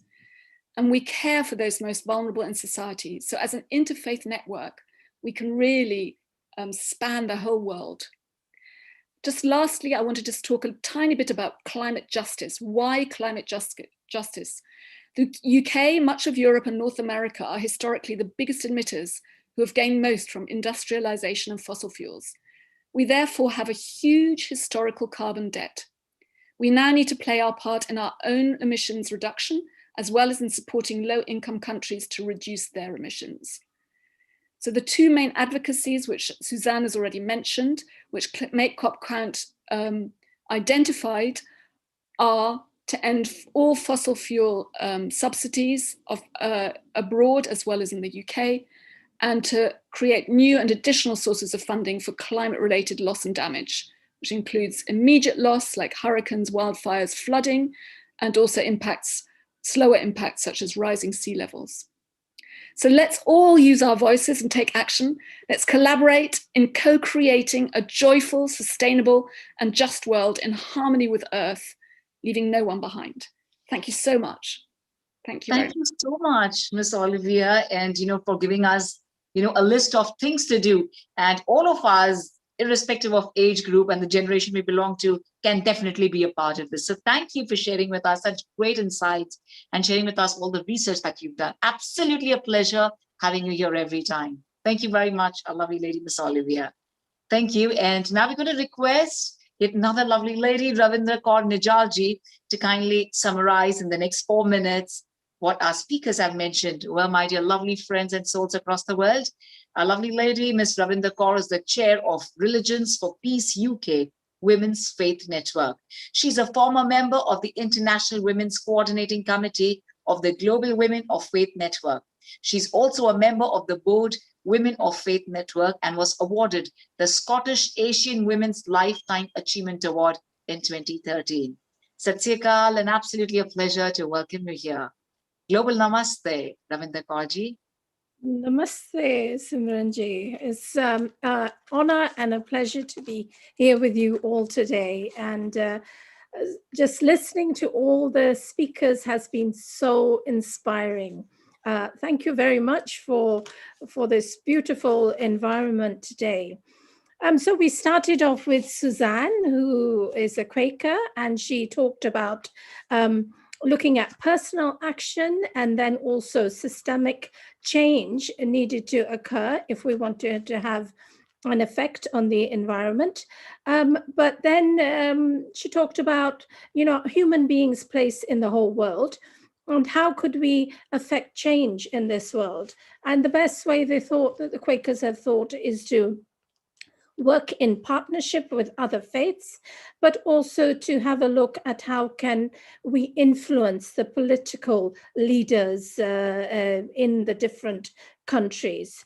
And so here in the UK, they looked at what is the ambition that we should be going for and asking Boris Johnson, especially as COP26 is here in the UK. And can I just say that I am based in Glasgow, so it is very, very dear to me that we do make a difference to the commitments that we want governments to take and the action that we want them to take for future generations and for us as well. So send the postcards to your various MPs, make that commitment. But then Geeta also talked about restoring ecosystems. She talked about that we have to restore ourselves internally first before we can make the shift to the external restoration, and the need for nature to have legal rights, whether it's rivers or mountains, but then looking at the debate of the spiritual dimension, that we are all interconnected. And I think the ancients, she said, understood how to live harmoniously with nature. So we have to recognize that we are part of a much, much bigger system. Olivia, again, can I just say that Olivia is part of the UK Women of Faith Network Coordinating Committee, as well as Lakshmiji. So it was lovely to hear from you, Olivia. And she talked about partnering with others, but the key is looking at yourself, your inner being first, to make change with your inner being and see how your inner being is connected to the outer world. So 7 things she said that we all have to do is to learn how to speak out, whether it's just speaking with our families, whether it's speaking to others, to other faith communities, speaking to political leaders, speaking to MPs. Do try and educate others. For example, what changes can you do yourself? What actions can you take yourself? And she talked about that she traveled less, eating more eating well, becoming vegan or vegetarian, reducing your waste, and being more eco-friendly. So looking at how much do you really need in order to exist here? And what is our moral voice? We need to use our moral voice for COP26. So what are we going to ask the political leaders? I mean, sometimes we always think that the problem is so big that we cannot affect change. But if we do all work together, if we interconnect together, then we can affect change. And one of the things that Olivia was asking for that, and everyone else is asking for, is to end all fossil fuel subsidies, and also to finance those. Where is the finance going to come from for all those countries who are affected in the south by basically the greed of the northern countries where they've been using fossil fuels?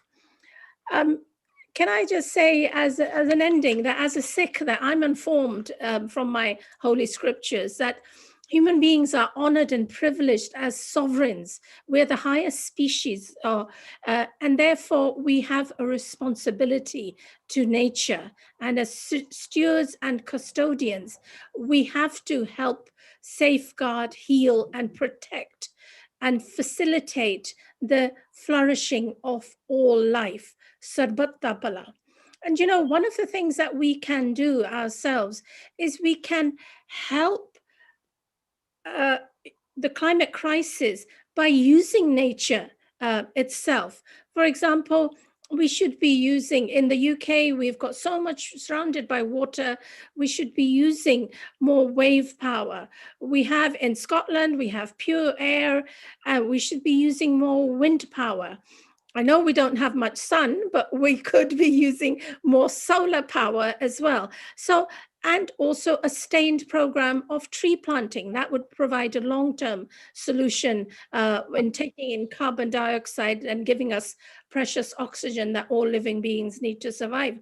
So we need to think of how can we let nature be the solution to the crisis that humanity has created.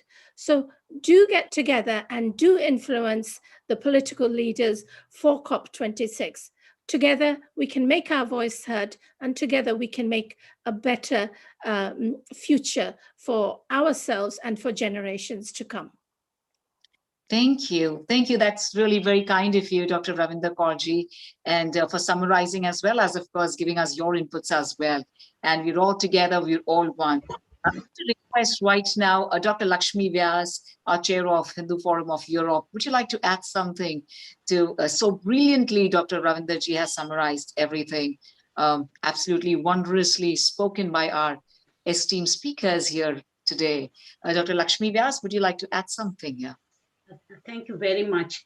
I think Manish ji and Ravinder ji have very well summarized what the speakers have said.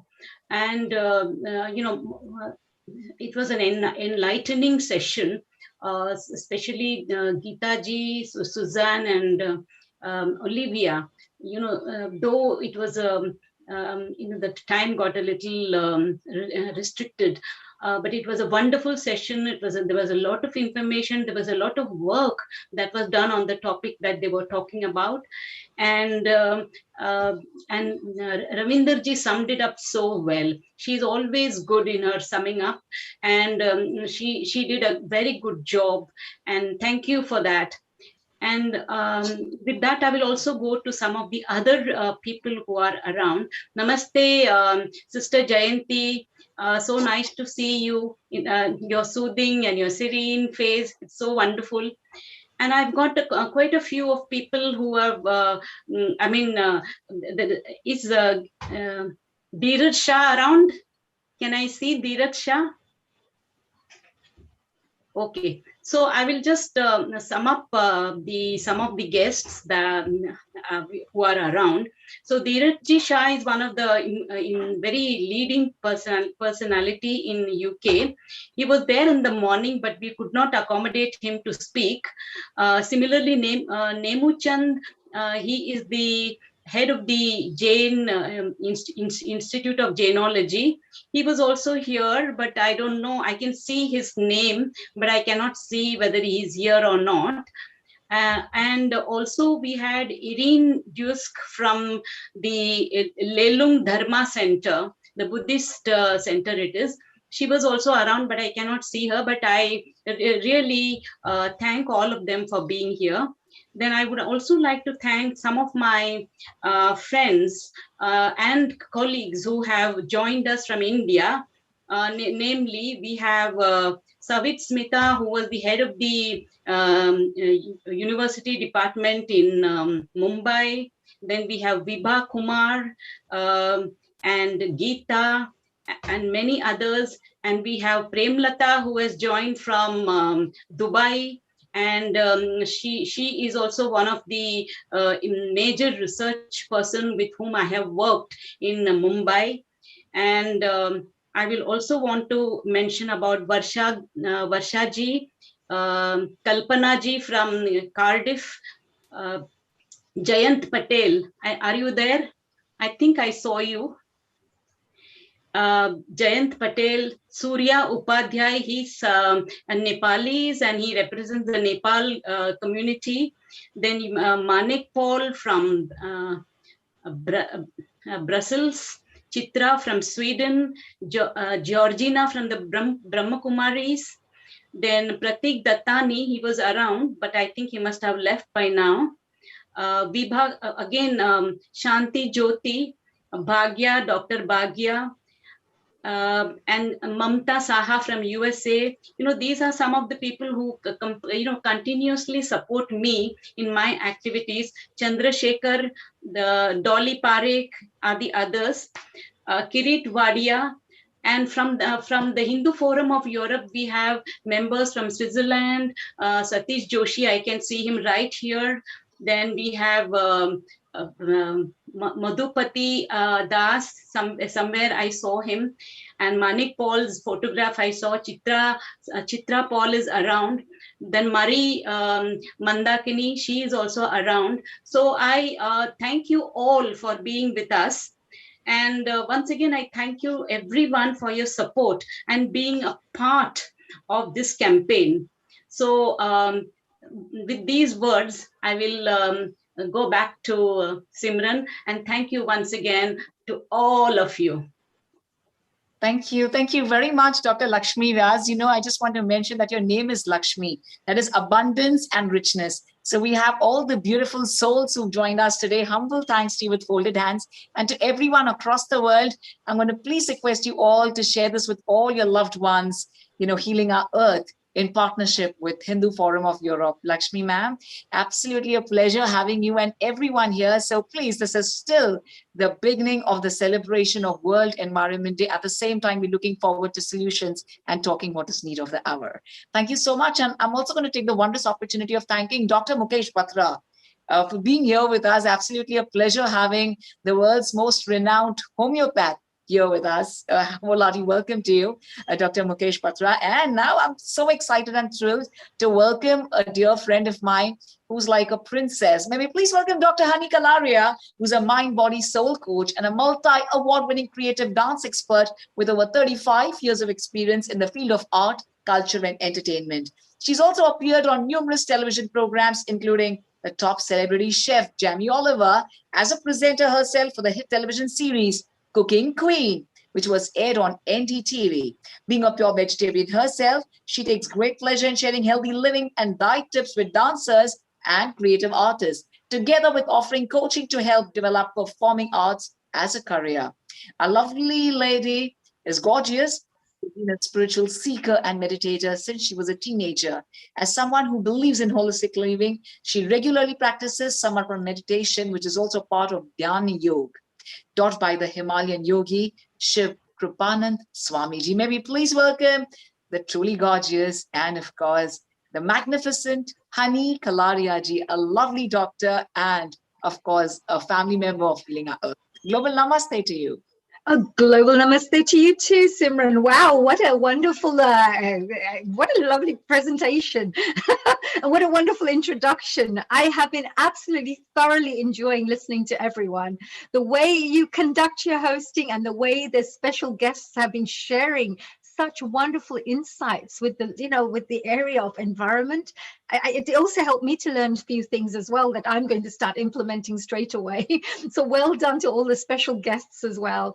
And of course, Lakshmi ji, who just spoke just now as well, they're our partners as well, the Hindu Forum, of course, of Europe.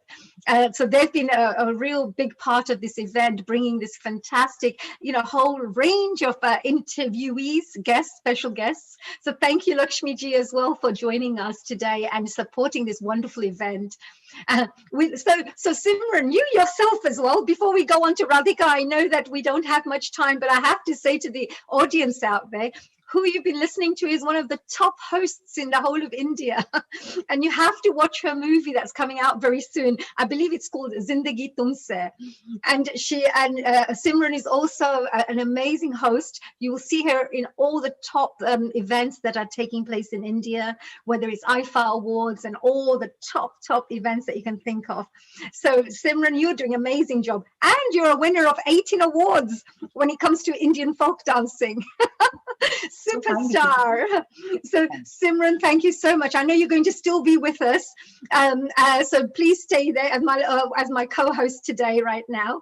And before we start off, I'm just going to do a little prayer, because I think before we start anything, we should always start off with a little prayer and remember God as well on this special platform, which we call our Healing Our Earth, which is a wonderful place that I love being on. And we soon have Radhika as well joining us, Radhika Iyer, who will be sharing some really important tips with us too. So before then, let's remember our Gurujis, and Gurujis means also our inner knowledge. Anything that helps us to make the right decisions in this world, anything that helps us to give spiritual insight and removes ignorance in our lives, because we can become quite ignorant in the way we look after the earth, the way we live our lives, that are really having very detrimental impact on the world, on the earth, and other people. So let's remember Gurujis before we start. So I'm going to start off with a little prayer, which is Guru Brahma, Guru Vishnu, Guru Devo Maheshwara, Guru Sakshat Param Brahma, Tatsmai Shri Guruve Namaha. And that's to all the gurus out there teaching, and every single special guest who's joined us, who's also a guru today, because they're sharing their knowledge with us. Radhika, we have you here very soon. Are you there? Hello. Hello, honey. How are you? Hi, very well, Radhika. Let me just do a little bit of an introduction about what an amazing person you are, Radhika. I know we know each other very well, and I know that you've been doing amazing work as a senior journalist. Of course, let me share this with our audiences out there. Radhika is a senior journalist. She's currently based in London, and she has over 16 years of work experience in reporting current affairs, international politics and trade, conflicts, and extremism as well. She's a double master's in journalism and communication, so she's super experienced in her field. She also, at the moment, currently works for a charity called the Akshay Patra Foundation, and she is doing an amazing job. Really, I think that they have a fantastic asset with them, who is our dear Radhika. Apart from that, she's also director of communities and communications and marketing for that foundation. Radhika has also won several awards for her writing and reporting, as well as writing challenging stories on environmental issues and natural disasters and all sorts of fantastic, things that we should know about. So it's thanks to people like Radhika that we get to know about all this. Hello and a global namaste to you, dear Radhika. Thank you very much. A global namaste to you as well. And I Yes. really like the term global namaste. So a big namaste to everybody present here on this meeting. It has been about 1 hour since I logged in. And I must say that it has been a very enriching and a very valuable 1 hour. So thank you very much to all the former speakers. Thank you to Hani, thank you Simran, and thank you Lakshmi Vyasji, Neil, Nitin Bhai, all of you present here. It's my great pleasure to be a part of this event, because anything to do with nature, even if it is a simple holiday, I never get a no from my end. And you know, as Hani was introducing me, I thought to myself, maybe I would like to, in a few years, be introduced as a minimalist. I think since the lockdown started, we've all realized so many different things within our own selves, things that we always loved and we didn't probably explore that side to, things that we were scared of sharing about our own selves and we didn't quite have the ability or the courage to admit to. Over the lockdown, I realized that we are able to do without so many things. The things that we would want to declutter from our minds, from our bodies, from our system, from our homes. There are so many such things. All you need, I've realized, is a good pair of pajamas, maybe two, a toothpaste, a little bit of a cleaning agent, maybe a soap or a body wash, and that's all that you need. The kind of cosmetics that women end up buying, the kind of clothes that all of us end up accumulating or hoarding. Didn't we realize that we can actually do even without toilet paper for a brief period in the UK when we ran out of toilet paper? So I think the topic restoring ecosystems is is a wonderful thing to speak about. However, I feel also as humans, it's a bit high-handed for us to believe that we can restore nature. Who are we to restore nature? We're after all mortals. Nature can restore itself. Nature is just such a powerful engine to be able to restore itself, even at the verge of extinction. All we have to do is to just allow nature to restore itself. Unfortunately, we as humans have created a problem of plenty, and I won't go into the problems because I truly wanted to share not the dark side of where we are, but the good side of where we are. The fact, and I'm a journalist, so you have to pardon me, I'm going to share some facts with you. The good news is that just in the UK, for example, if you took UK as a case study, veganism has grown by 40% in the last 24 months. The Grocer has reported that 62% of adults in the UK have started producing and purchasing plant-based foods regularly. Organic industries have grown globally, and within the UK, it has grown by 23% in the last 3 years alone. These are fantastic things to read about in our newspapers, in our headlines, because these are indications that we are truly on the right path. At least all of us have begun talking about it. So having these kind of compelling conversations is the first step, and we're already doing that. We, I think, as humans are also under repair.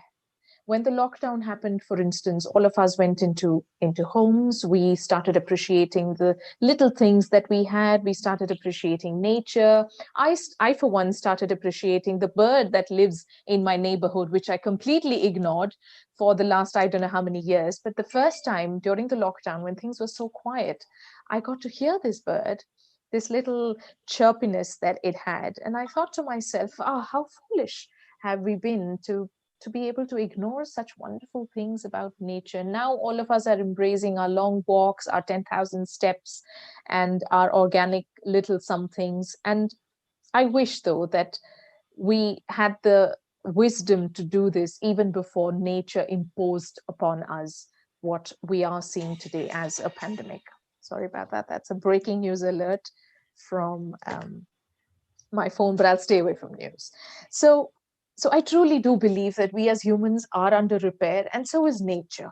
Imagine the joy that deers and lions and trees and tigers would have felt in the last 1 year in the jungles where humans weren't around, and they would have thought, how nice, we have our forest to ourselves, just like how we didn't want to have visitors in our homes, just like how we were following the rule of 6 and so on and so forth. So truly, I feel that if we as humans just allow nature to restore itself, it will do its job. And there are several such opportunities that we can find in our daily lives, in short term, in long term. The United Nations has, of course, declared that 2021 to 2030, this decade is going to be a decade of restoration of the ecology. Like I said, we are having positive patterns, and I'd love to share with you one story, or maybe two, actually, because storytelling really encourages all of us, and these are real stories that I'm sharing about. There was this man, he was a botanist, Hugh Wilson, who in New Zealand, and he proposed several years ago to regenerate farmland into native forest, and people in the neighborhood began to laugh. They were not just skeptical, but were also very angry and thought that he was a fool, and that this is a man who probably runs a farmland and he's talking about making that into a forest. But he was determined to make the change. So Hugh carried on with his project. 30 years later, we saw and we read stories of how he oversees now today 1,500 hectares of native forest in the Hindwai Nature Reserve on New Zealand's banks of Peninsula. And wildlife is flourishing there. Over 47 to 50 waterfalls are in permanent flow. So this is a real story. There's this other story that I'd like to share with you. This is a story of one particular wildlife park in Africa. What had happened was a lot of wildlife in the Majetes National Park, which is Malawi as they call it, had been hunted out. We know how terrible it has been there, poaching especially. Elephants, rhinos, lions, buffalo, whatnot, they were all gone. and so were the tourists. But in 2003, the park became a part of a monumental restoration project. And the wasteland was gradually brought back to life thanks to an intense cooperation between NGOs of African parks, local communities who played a very big role. And I'd like to stress here the ability, the power, and the magic that communities can bring when they come together, especially for causes such as this one. So the ongoing efforts caused the return of thousands of animals in Malawi. At the same time, it generated hundreds of sustainable jobs for local communities. The ones completely sort of depleted area is now today among the big 5 reserve forests, which is Malawi premier wildlife destination. So, and the That's tourists are back, amazing. of course. These are Amazing, great. isn't it? It's amazing stories, dear Radhika, because, you know, all of this, I know that we have to look at the terrible things that are happening in the world, and how the earth is being destroyed, and how the trees are being, you know, completely, you know, like removed, as we can say. But at the same time, we mustn't forget these wonderful positive stories too, that help to uplift and help to encourage others to do the same, to also inspire people to go and take positive steps, like these wonderful cases that you've just spoken about. So I think that's really amazing, Radhika. This is really good. And thank you so much for sharing, Radhika. I know that there is plenty more that I would love you to just talk about. We're just moving on to our next guest and our next guest. I wish I could just interrogate you further with this information, you know, asking more questions. The one thing I have to say, Malawi is where I come from as well. So I really loved hearing that story, and it was really good news to hear that they've used this wasteland and they've just regenerated it, which is fantastic. Is there any kind of final messages, Radhika, that you'd like to perhaps share with our audiences out there? I know you talked about from your point of view, is that the nature, of course, you know, tends to balance itself. But, you know, we have to be careful with the way the humans are also looking after the earth and what's happening in the earth. Is there any final messages that you would like to share? Of course, which is to allow nature to repair itself. And what do we mean by saying allow?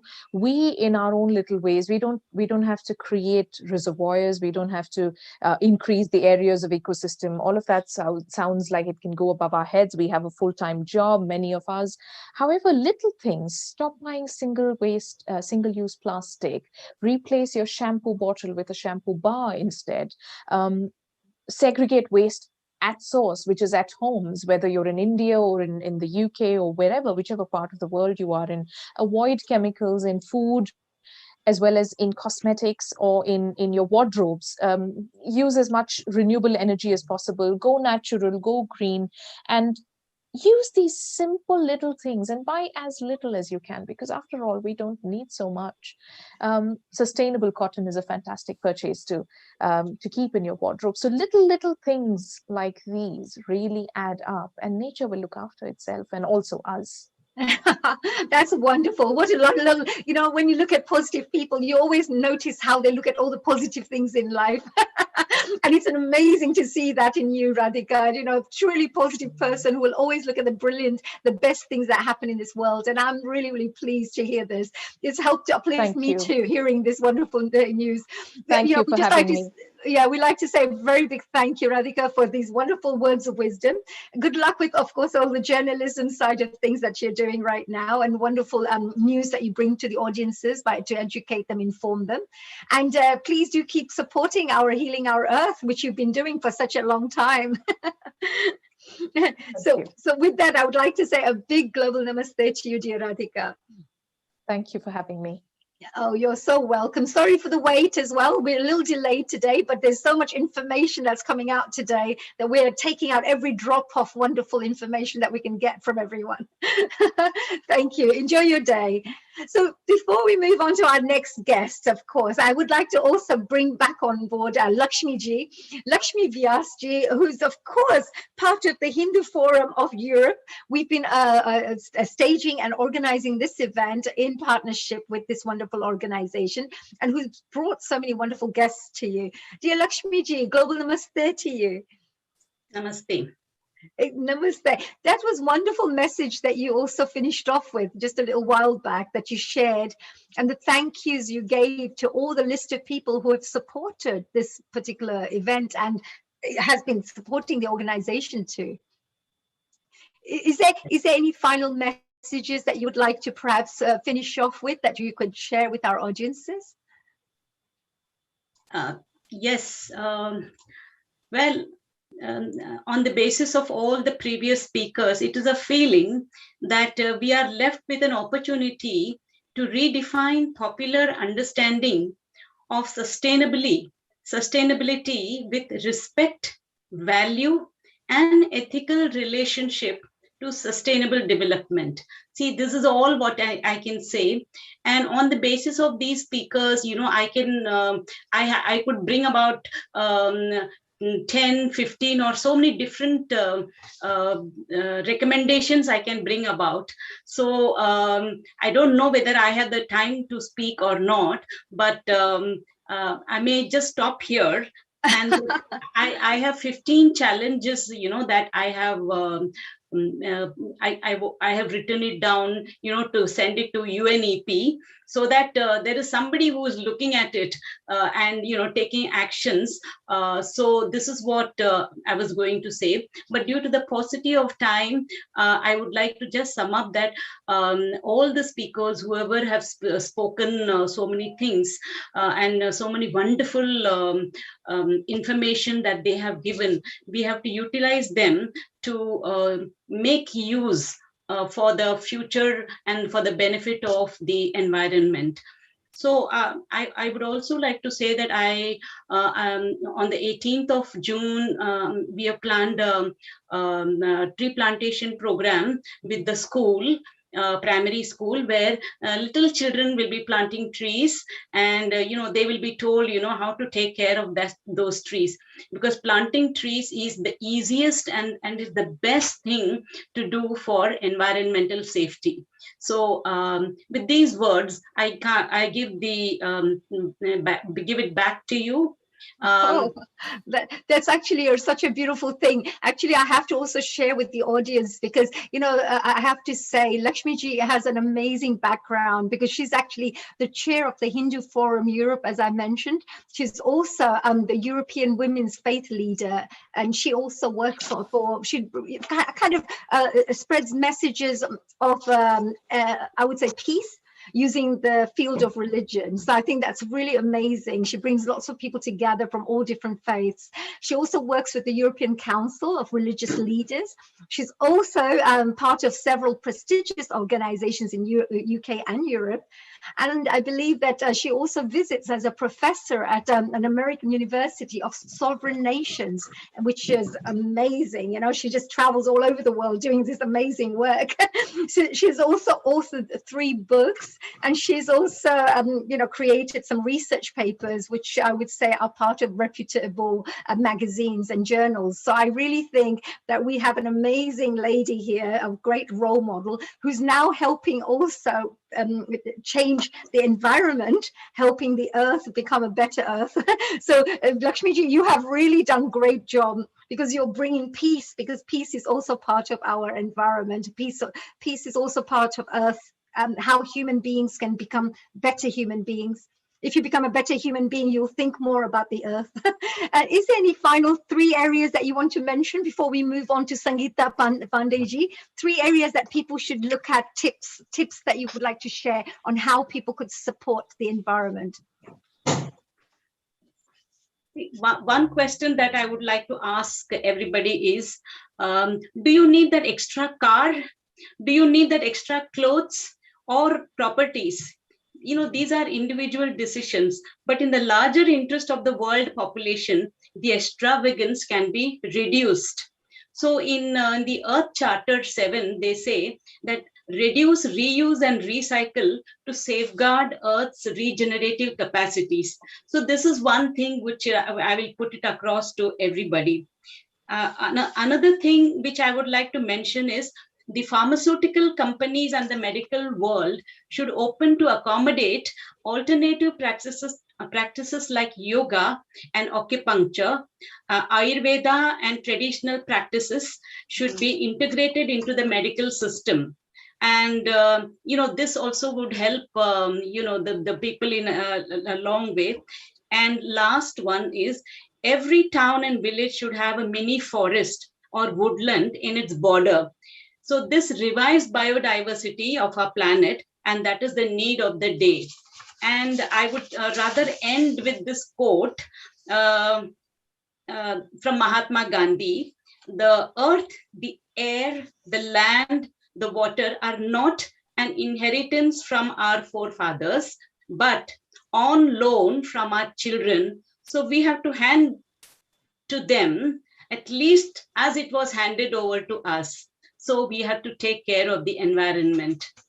Thank you very much. Oh, wow. That's such wise words. I love that. I love that forest, the mini forest part. I love that. I love trees and I love environment. So what you just mentioned, I think everybody should be listening. Every single person around the world who's listening to this particular message, maybe you should talk about and maybe think about creating this mini little forest in your village, your town, your city or so. Thank you, Lakshmi ji. You are absolutely amazing. Thank you again, once again, to the whole of the Hindu Forum of Europe for coming on board and partnering with us with the Healing Our Earth team here. A big global namaste to you for taking your time and joining us here today. Thank you, Lakshmi ji. We're actually going to move on to Sangeeta Pandey now. Lakshmi ji, actually, I really would love to hear more from her. She has some amazing information to share. Next time we need to get her here for 3 hours so we can get all the wonderful juice from her. She's amazing. So anyway, let's move on to Sangeeta Pandey. Now, Sangeeta Pandey is going to be a wonderful lady who's going to do a bit of a summary for us. She actually is a director of business development and training, and she also supports people with corporate life skills. She has a deep interest in preservation and protection of environment, just like me, which is fantastic. And currently she's a member of the UK-India Business Council, which is an arm of the Women's Economic Forum. Wow, what a wonderful lady she is. And a global namaste to you, Sangeeta ji. And a namaste to you and to everybody else who's here. Thank you very much for having me over. Oh, we'd love to have you here. Thank you, Sangeeta ji, for joining us today. Is there a summary that you could perhaps give us from what you have heard so far? Yes, absolutely. So I know I joined right at the start, and I've been listening to the wonderful presentation that everyone has made in all the conversations, but I will restrict myself to what Radhika Iyer had said, and to a little bit after that, what Lakshmi had said. And moving straight away from where my passion for the environment of preservation, as I mentioned, is growing day by day because I see the need for it. And I have to say I agree a lot with almost with everything that everyone has said, and more so with Radhika saying that in the future she would want to be introduced as being a minimalistic. That's a tough one. That is a tough one because one may want to give things away and just stay with really the little things, but to be introduced as a minimalistic means that you genuinely are going to reduce one's needs for things that we consider absolutely okay. We can have 3 sets of clothes, etc. So she wants to be introduced as a minimalistic. She also made a very strong reference to the power of nature, saying that who are we as human beings to try and restore something that has gone awry or gone wrong? It is nature that can help itself to restore. And that is something that has stayed with me, because all along we've been talking about the ozone layer, and we've talked about the whole and how we need to take corrective steps to restore it. What was fascinating are the statistics that within the UK, 40% growth for veganism, and there's a huge demand. I think 23% she mentioned for organic stuff. Both are expensive, mind you. I mean, if you go for regular processed food and you go for regular food, compared to the non-organic and to the non-vegan stuff, these will be expensive. But the increase means either there's more awareness, or there's desire to look after both nature, the environment, and oneself, because obviously, it is a cycle that we come back into. The two stories, one of New Zealand and one of the place that you belong to or come from, Malawi, were absolutely fascinating, where people, individuals, did so much to restore and to bring back. So yes, I would say here that there is a combination of the work we do as human beings and as individuals, and what nature does on its own. Lakshmi ji, if I was to come to her, she has been speaking, and her pearls of wisdom and her experience and knowledge has been incredible throughout. And I've heard her many times before. I've interacted with her before, and even on this occasion, she has really shared a lot of information. But I think I would just restrict myself, limit myself to the three things, to the things that she has talked about, taking stuff we have talked and discussed here forward. So she will create that list of 15 points and give it to yourself and to others, so that those points are then shared with others and that action can be taken on them, because it's all very nice to talk about at a forum, but then after that, what? So I would really like to, and I will conclude by this fascinating and a wonderful venture that Lakshmi ji is doing on the 18th of June with primary schools. And I'm summing it up by that it is catch them young, teach them young. We were taught in school as well with SUPW, etc. But then that thing has to be reiterated, reinforced. Catch them young, get them in young, look after nature, look after trees and respect. And finally, in the opening thing, and I will bring this thing that the person had said, that there's a link between Hinduism and the way we look after nature and animals and trees. And as I am going to sum up, I'd say, yes, that's entirely true. We have actually been taught to look after and respect. And therefore, we have special days and pujas for animals like snakes and for a lot of trees.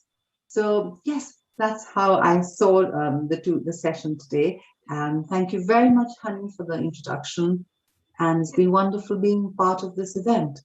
Thank you. Oh my God, Sangeeta, that was a really beautiful summary and such lovely points as well to remind everybody, of these important areas. And of course, your take on it as well, which is really important too for us.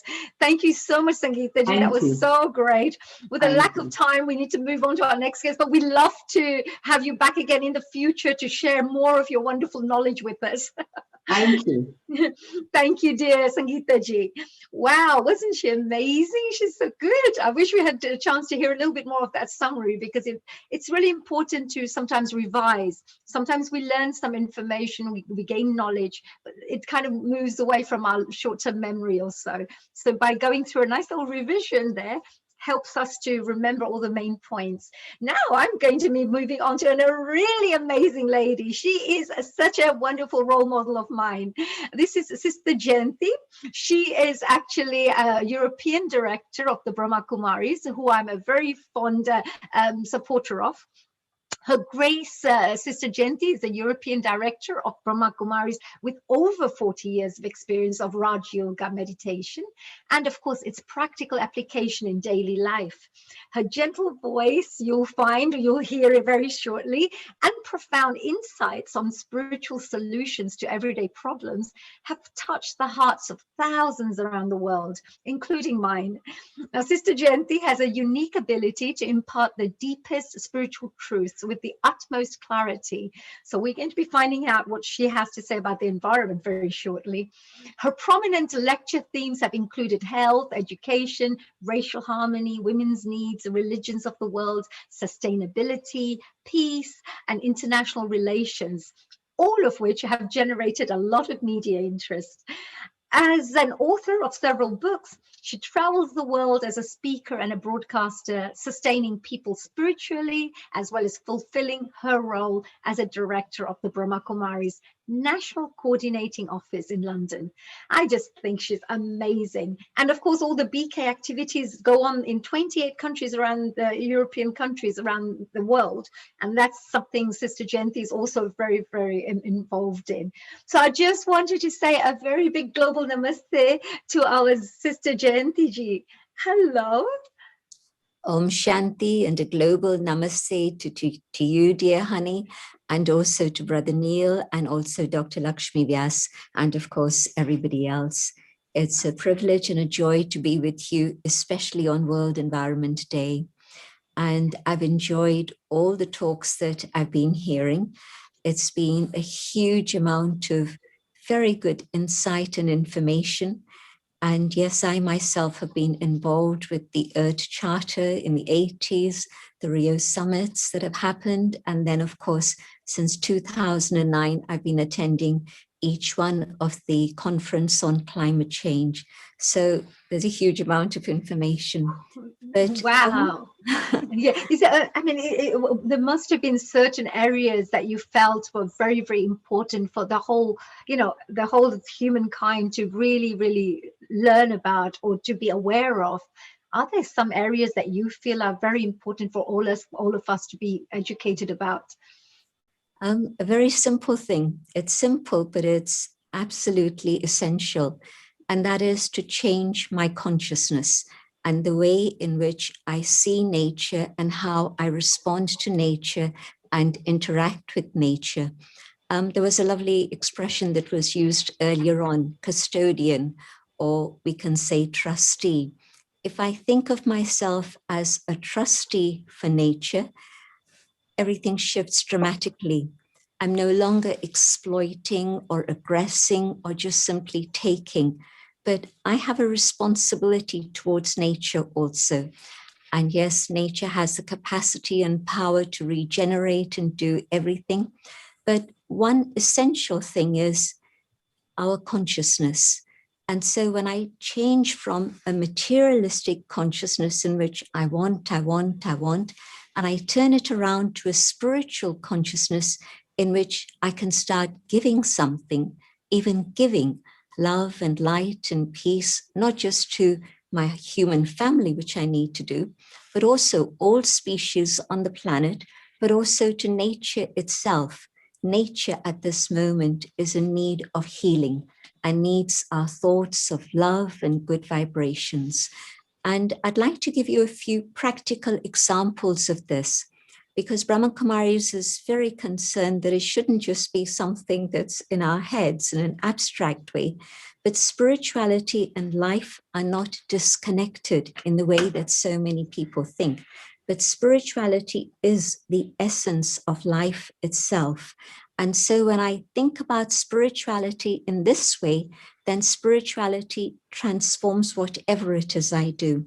Very practical story. In the early 90s, and I'm talking about Rajasthan, where we have our headquarters since 1950. So we had this complex called Pandav Bhavan in Rajasthan since 1950. But by the end of the 80s, early 90s, more and more people were coming to the headquarters and we needed more space. And Mount Abu being a hill station, it wasn't so easy to get some land. But early 90s, and a group of farmers came to us, and they were actually dairy farmers.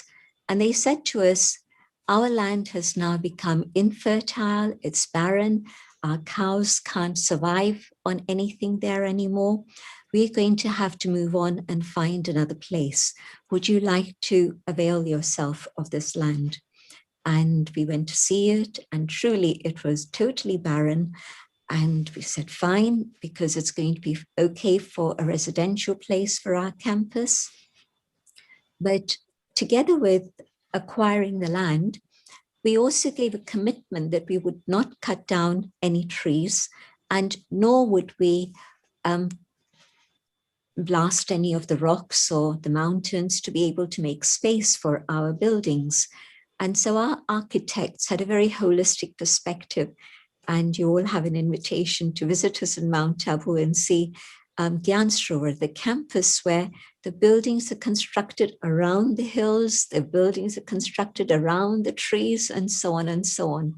And so that was Absolutely. I have to add there, Jayanti, that it is a beautiful place. I have been there. It's such a peaceful place. It's got beautiful mountains, nature all around. It's got peacocks everywhere. And it's like, it's so gorgeous. People, you have to go there. You'll be, you consider yourself blessed if you get a chance to go there, even once in your lifetime. You should definitely visit. Sorry, I thought I have to mention that. No, thank you. That's a beautiful addition. Well, since you've been there, there have been thousands more trees planted, because apart from the main campus, we now taken the wasteland that was adjoining, and also the wasteland that was up on the hill that was totally barren and infertile also. And gardens have been created, fruit trees have been planted. It's become a space for not just organic agriculture, but also yogic agriculture. Now, you all know about organic agriculture, but the addition of yogic agriculture means that that space is given a lot of good vibrations. And so this is why I say that from consciousness emitting vibrations to everything all around, and what you're doing is actually restoring the earth. And so that which the farmers had stated was infertile and barren and arid, Rajasthan anyway is semi-desert, but it's now been transformed. It's a flourishing paradise. So not just our own campus, but also all the adjoining areas. Forest land has been again reforested on the mountain itself. The polo ground, which was just dry dust, has been turned into a beautiful garden. And so it's possible. Our thoughts can lead us to take simple actions like cleaning up the rivers, cleaning up the ponds, and create a beautiful space in which nature flourishes. And of course, human flourishing then is that much easier also. Absolutely. We also say the thoughts, you talked about the consciousness, which is very important, because thoughts leads to those actions, don't they? The thoughts lead to the right actions. If you don't have the right thoughts, then of course nobody's going to be bothered to do these things. So the consciousness levels that you mentioned right at the beginning, if we help to raise the consciousness levels of humanity, their thoughts will become a lot more purer, a lot more positive and helpful and healing as well. So I think you're absolutely right here that collectively we all have to work together to create this positive energy to help these things to manifest. The second project I want to mention, because this yogic agriculture is actually not just in Mount Abu or at the bottom of the mountain, Abu Road, but it's actually in hundreds of different places in India with thousands of farmers actually practicing, sending good vibrations first to the seeds, to the land, the plantation, the harvesting, all the way through. And what they found is that yogic agriculture is actually bringing benefit to the soil, to the creatures living in the soil, to, of course, the farmers, because you're getting holistic food, you're getting food filled with good vibrations and nourishment. So all of this happens with organic agriculture. And we've been practicing organic agriculture in Tapovan at the bottom of the mountain. And if I give you one little example, one of the farmers there working at Tapovan, at our farm, the yogic farm, he produces aubergines this size that look beautiful and taste real, not cardboard. Cabbages this size. And in India, you usually get aubergines this size. You don't get them this size. So it works. The power of our thought is able to influence nature in a very, very positive direction. But another thing, of course, and we've been very focused on renewable energies, not as a fashionable thing to do now, but we've been doing this for over 20 years now on our campuses. First 1, then 2, then 3, then 4, and all over India too. I think at this point, we must be the leading organization, non-governmental organization that's using natural resources, the sun and the photovoltaic cells and all sorts of things. And we've got a little mini electricity generation plant there, India one, that has all the technical details, and that supplies all the needs of the township, where we have around 20,000, 25,000 people that come at a time, around 12 times of the year, pre-pandemic, and of course, looking forward to post-pandemic also. So again, renewable energies work, especially in Rajasthan, where there's an abundance of sunshine. Absolutely, and I've seen that as well. I saw the beautiful, the whole place that we had, the aerodynamic things, all of the generators which were there. They were amazing. Simran, what do you think? Look at this. Do you not think Sister Jayanti ji is amazing? The kind of work that the whole BK organization, the Brahma Kumari organization is doing. What do you think of this yoga? You're very much into yoga, aren't you? Yeah, you know, Sister Jayanti is a miracle. Om Shanti. And it is definitely, everything is truly by your grace. And I've never heard something like yogic agriculture, yogic farming. And I can't believe it. I have been to Mount Abu, but I have to still experience and look at that beautiful holistic side. And the approach and the answers that, sister, you always give me, it is, I'm telling you, you are truly a miracle. It is such a pleasure from deep within my heart. You know, Haniji, it just rejuvenates you. You don't have to do anything. Just be in seconds. It is a pleasure. I think we need to go out there and start praying, you know, with everything that we go and, sow, all the seeds we sow as well. We should be doing this. Actually, my friend Jayanti ji also, you know, Simran, even my friend, she did 2 plants as an experiment. She kept one plant where the meditation, her room is, where she does her regular meditation, and one she kept in a different room. She planted it at the same time, Jayanti ji, and you won't believe this, within a month, that one where she was meditating regularly, that just blossomed up like a huge plant, and the other plant was of course like a normal little plant. So can you imagine the vibrations that must be? She just experimented and saying, let me just see if these mantras really work. And she just experimented, and it did. So absolutely, the power of our mind is incredible. We just have to channel that energy in a very positive, elevated, pure way, and we all have that capacity to do it. And Simranji, just as you said, it doesn't take long. Just go inside for a moment and find that inner peace. And as you experience that peace, it's not only for you, but it's for all. And not just humans, but all species and even the elements of nature itself. So I think it's a very, very important contribution. And yes, the other word I'd like to leave everyone with is the word simplicity.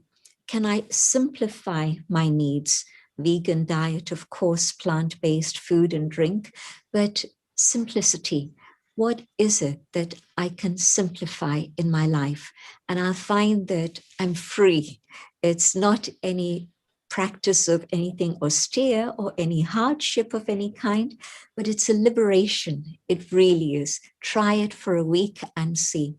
And the last thing I'd like to say is to have gratitude for nature. Nature has sustained humanity for millennia. And when do we ever stop and say thank you? I know growing up as a child, we were taught to say thank you to God for the food that was given, the food that was provided, but that system has also fallen out of place. But not just the food, but the air that I breathe, the water that I drink. Can I say a word of gratitude to the one above, but also to Mother Nature? Nature truly is a mother and has been sustaining us through millennia. And so absolutely. Do you know, Jayanti, that's one of the most powerful things. 3 very powerful tips you gave here. The yogi agriculture, which I think people around the world, if you're thinking about agriculture, think about the yogi agriculture side and implementing that strategy. You also talked about simplifying the needs, and I think that is absolutely true. Why have more than what you need? You know, the extravagance is fine, you know, but why when it's at the expense of the nature? why for that. And the third thing you spoke about was the gratitude, which I definitely think Simran Ji, I think is the same. She's always grateful for everything because I know she's such a lovely soul. And Lakshmi Ji, Lakshmi Ji, I know you're here as well. Before we finish off and say bye-bye to dear Jayanti Ji, is there any particular question you may want to ask Jayanti Ji whilst you're here, or any message? Sister Jayanti's address was brilliant, and it was so insightful. And she talked about so many simple things, but you can put that easily into operation. Such simple things of, for example, the cabbage. So, my question to her, whether I don't know how I'm going to put it across to her.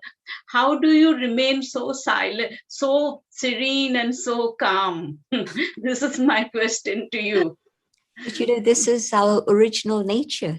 This is what we are actually born with. There's that goodness of peace in every soul. And it's just that we forget and we get attached to the identity and the role and all the externals. But it takes, just press a button here and go inside. And there's peace within each and every single one of us. So literally it takes a second, it takes one thought to go within and find that peace. And it's there shining in your eyes also, Lakshmi Ben. Thank you. Thank you. Actually, that's a lovely question, Lakshmi Ji. I've always wondered, but you have the guts to ask. So, which is fantastic. Well, Lakshmi Ji, thank you so much for that wonderful comment there. Jayanti Ji, thank you for sharing this amazing knowledge with us. As always, pearls of wisdom are the most powerful things that actually transforms people's lives forever, not just for a short term, but forever. And you do that. You always leave us with these wonderful pearls of wisdom, and we're so grateful for that. Thank you so much. And Simran Ji, as always, with her lovely yoga. She loves yoga. So Jayanti Ji, we've got another yoga lover there as well. Thank you, Simran Ji, as well. Honey Ji, let me tell you, I love Sister Jayanti. And absolutely, these are the utmost precious moments, not just for us, but everyone, who is here with us. And, there is never a bye with Sister Jayanti, right from her thoughts, her teachings, and she herself, her beautiful innocent smile, which is more beautiful than a child's smile, always stays with us. So there is never, it's always a hi, hello, and Om Shanti and a welcome. It is absolutely, these moments are truly the utmost precious. Sister Jayanti.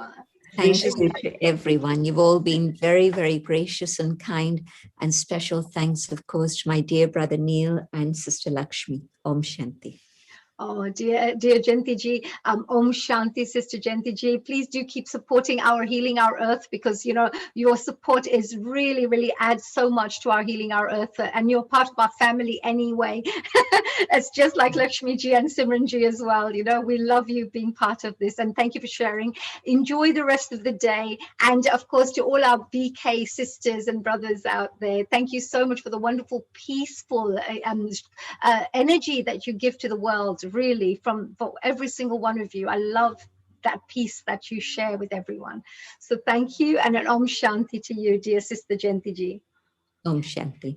Yes, Om Shanti. We're actually now going off to our next guest. I know you thoroughly enjoyed that, didn't you? Just like me, I love that. I was so looking forward to seeing this and hearing what Sister Jayanti would have to say. And now we're moving on to our next guest, and this gentleman, his name is Fosun Kali. And he's going to be talking to us about a sustainable environment. Now, Fosun is an environmental consultant with more than 18 years of environmental compliance experience. This includes developing and implementing environmental management systems for the Department of Environment, which is, of course, the Ministry of Environment. He has also proven skills in assessing a variety of property types, including garbage management, and a strong working knowledge of applicable regulatory programs, and especially also talking about guidelines of of how to sustain these things. Fosun has also participated in several workshops and research expeditions and has published about 30 articles on subjects related to environment. And we're so super excited to have him here. Dear Fosunji, a big global namaste to you. Thank you for joining us here on Healing Our Earth. Hello. Thank you. Oh, Thank yes. you. And it's warm greetings from Mauritius. Wow, you're from Mauritius, of course. I forgot to mention that bit. It's Fosunji from Mauritius, all the way from Mauritius. Thank you for joining us. And you have so much knowledge. You have so much knowledge in the field of environment. We really are very interested and very excited to find out more about what you have to perhaps share with us today. Yeah. So Neil Kumarji, Haniji, and Lakshmi Vyasji. Let me first quote to you something very interesting, because you made me jealous. You made me jealous because also we have been watching, and we see nice ladies. So I said to myself, if you walk alone, Raj, you will go only miles. But if you walk together, you can reach the horizon.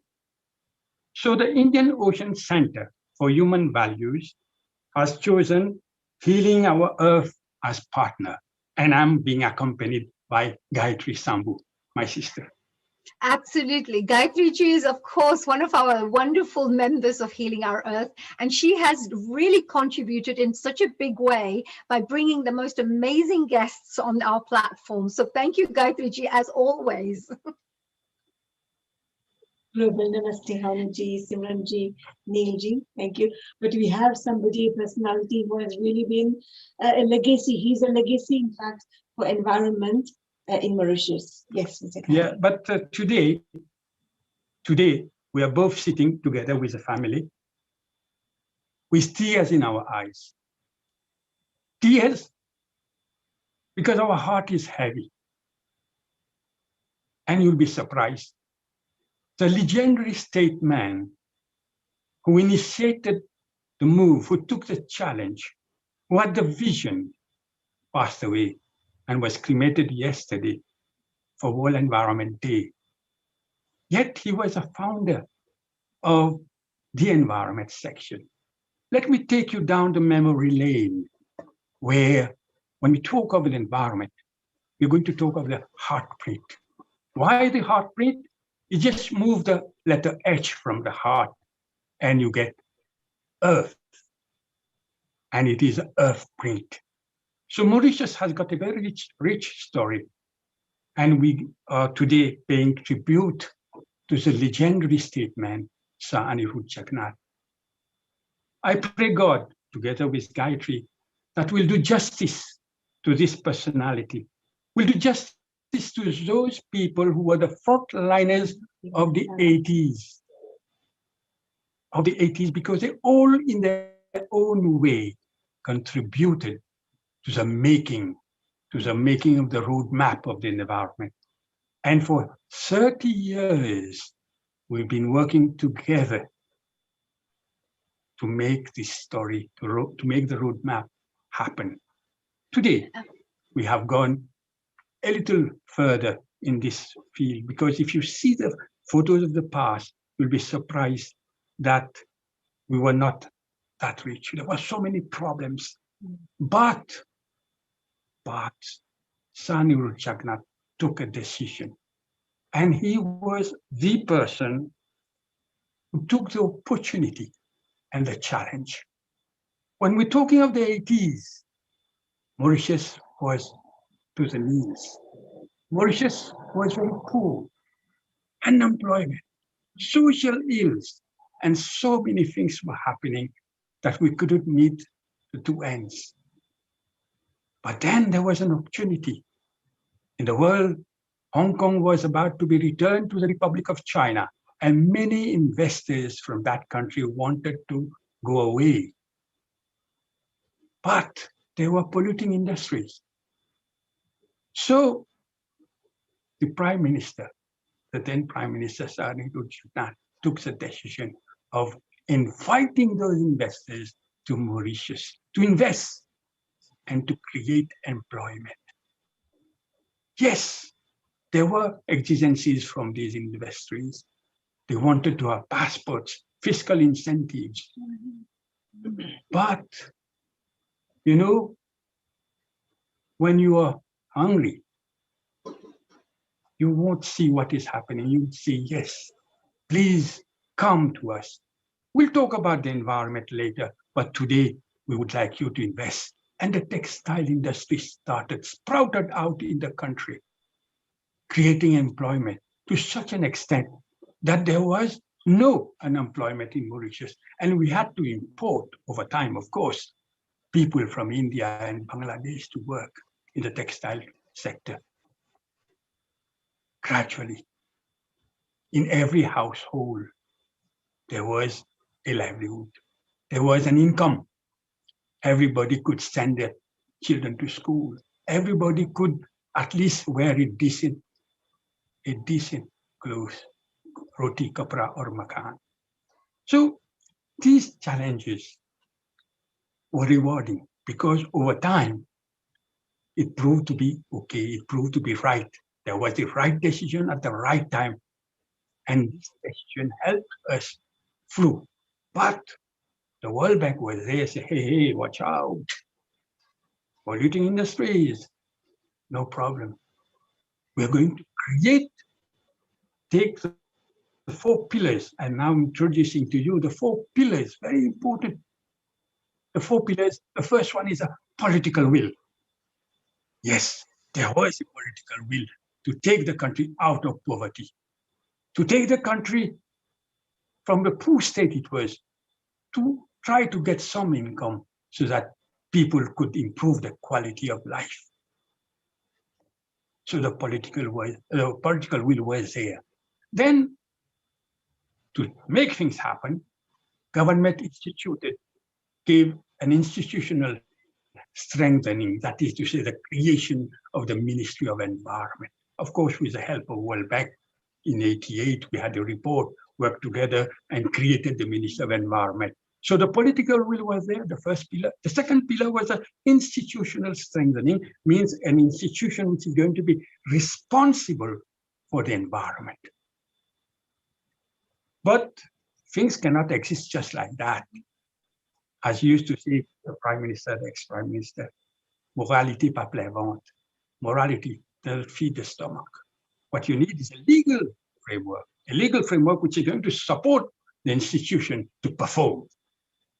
And to perform, you need the 4th pillar, which is very important, the public and private sector partnership. And this is what we're talking of today, partnership.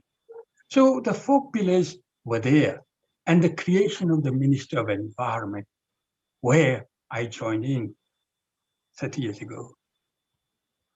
I just left, I retired. But then, you see, it was not easy because it was a new concept, environment. What it is all about. Only 10% people understood what is the word environment. Then we had to work out a formula, which is very interesting. You educate a man, you're forming an individual. You educate a woman, you just build a family. But when you educate a child, you are going to build a nation. And it takes a whole time because it's beautifully said. Plan for 1 year, grow rice. Plan for 1 year, grow rice. Plan for 10 years, plant trees. But if you plan for 100 years, educate your people. And this was a mission which the Minister of Environment embarked upon. It said when you do things legally, from command to control, you command things, things will happen, but for some time. But when you educate your people, they act not only from the mind, but from the heart. And when you act with the heart, you love what you do. Doing what you like is freedom. Doing what you like is freedom. Liking what you do is happiness. And we believe in that philosophy. We wanted things to happen by liking what you do. And tell me, after 30 years, I don't see things have improved to that big extent that we expected. But surely today, when Sir Nehru Jagannath is resting in peace in the SSR Botanical Garden, you must be proud to say I legated this heartbeat. He was there to advise us. He was there to tell most of the time, including me, what should be done, how it should be done, the patient we should have. And today, we are trying to return to him these beautiful words, because he took the right challenge, and the challenge is now towards its goal. It's going to happen sooner or later, but it's going to happen because the Minister of Environment, for which we have not worked but served, has been doing a lot of things. And my association with the Indian Ocean Center for Human Values is because we started somewhere together on the way. They supported me most of the time. And today, when I'm retired, already 6 years, we are together because we can pull together. To overcome any difficulty, we need to pull together, but in the same direction. And both of us, we have chosen this direction of sensitizing people. Because when you talk of education, we're not talking just of statistics and projects. We're talking of real people with real needs, roti kapra aur makan, appropriate clothing, appropriate medical care. The good thing about Mauritius is that it has been a long way. It's not over. The story is not over. But today, we can say from 10%, we have moved to 80% of environmental literacy. That's beautiful. These are statistics figures which I can quote, which has been written, which has been observed, and so on. But I don't want to dwell on that because today's subject is heartbreak. We're paying tribute to those frontliners who have toiled, who have done a lot for the country in the field of environment. But most of them, a few of them have passed away. Unfortunately, my colleagues who have worked together, a few of them have retired. But we have been working together as a team. And this is why, if I'm going to talk more on this, we're going to talk of the team spirit. It was one mission for everybody. So if you look at this story, the opportunity and the challenges taken, we are, to a certain extent, moving ahead. Today, when we talk of the environment, a small child will come to you and say, hey, sir, don't throw, don't litter. This is not environment friendly. So you learn from the children. And this is because the educational system has integrated environment in all its sphere. Today in all schools, we have got endemic gardens. In all schools, we have got a program of environment. So if you can look at Mauritius, we have moved from command and control to the 3 Ps, which is a public-private sector partnership. And they are all contributing. We are all contributing to the making of the environment. So while talking of the environment, my pleasure today, together with Gayatri, is to share with this institution of yours to bridge the distance we have. And we can see from what we're doing that we can work closer, make things happen. I'd like to share with you a few things that we have done together. They are unique sometimes, in the sense that things come out in the mind because you are so deeply rooted in what you want to do. And when the response comes from the public, from those school children, from those people who have said, this is very good. I've seen the changes. Then you feel proud to say, hey, at least I cannot be the sun. I can't shine like the sun, but in darkness, I can be the small candle. So you can see Lakshmi, very beautiful name. Lakshmi means light. But when you bring light, it becomes honey, sweet as honey, our host. And what you will appreciate is that when we're talking of a subject, which I remember in the 80s when we were talking of environment, there was this famous slogan, adapt or perish. You don't adapt, you perish. But then we came up with something different. We said adapt and flourish. You can't change everything. No, it takes time.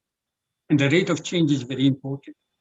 But when you want to do things, to make things happen, take time, give enough time to time, and things will happen. He will always be there to help you. I mean, he is God. Now, when we talk of God, I don't know whether you'll agree with me when you see the horoscope of God. Anybody who can tell me? Well, you'll be surprised it's balanced. After each night will come the morning. Everything has got ups and downs. An environment has got its ups and its downs. So we embark in projects which was touching to the heart. I give you an example.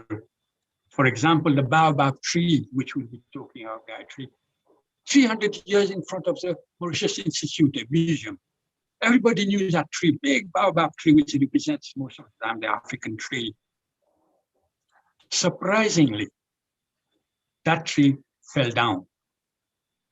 And through the Indian Ocean Center for Human Values, together with the municipality of Port Louis, capital city, and the Minister of Environment, of course, we replanted, reintroduced that baobab tree, which was a symbol at the center of the city of Port Louis. It's just an example, a small example which will make everybody think that small institutions, small associations can do big things and mark history. I can still go further. Like, for example, the 5th of June, 2016, one of the last events that I orchestrated in a way, together with my colleagues in the ministry and at the highest level, we had a monument, an environment monument, dedicated for those people who have worked, done a lot for the environment, but not recognized because it were small actions, big actions, and they all left. But that monument bears testimony to the big job they have done, because each drop counts. Every action that you do for the environment counts a lot. And it was my the last event, official government side. The good thing is that I've been always supported by my colleagues, by my administrators. But out of the government jargon, I was supported by somebody who today is weeping. Weeping because Lady Sarojini Jagannath, the wife of the ex-Prime Minister and President, late Sir Nehru Jagannath, supported me because she came to all the activities that we were organizing, practically 2 per month. Practically 2 per month in government sector at the highest level. The presence of the president, the presence of so many people, and if you can see the photos which is being supported here, you can see that person, together with the different ministers, remembering that all of them had their own way of doing things, their own time to do things, their own belief in doing things, but they all participated in action. And these actions speak for themselves. So I will be very happy Because out of this, we started to put a legal instrument. We had the policies. All this is working. But at the end of the day, when you sit down, now what I'm retired and sitting down, I feel that the facts that you get, the way people react, the way people talk about the environment is a big change. As I said, I would like to share with you what is the secret behind this success. You'll be surprised. I will be saying something which perhaps nobody cares. But to protect anything, what you need is to invest. And to invest, you need to invest rightly. Now, what is a formula? I'll share with you today for the first time the formula for success. I don't know whether scientifically, mathematically, or whatever name it, people will tell you that. But the secret for success, the protection needs investment. But the formula for success is only one word: hard work. Hard work and hard work. Now, but you can't do it alone. You never work alone. What you need to do is to pull together and pull in the same direction. It's very important. What you're seeing now is the Environment Award medal, the gold medal, which was launched in 1993 at the Salon de l'Environnement by the then minister. Now, this is a way, an incentive to initiate people to embark in the environment. And from 1 to 2 NGOs, I remember 2016, 39 NGOs registered, working every time when I needed them, when they needed me, or the ministry, of course. They all responded positively.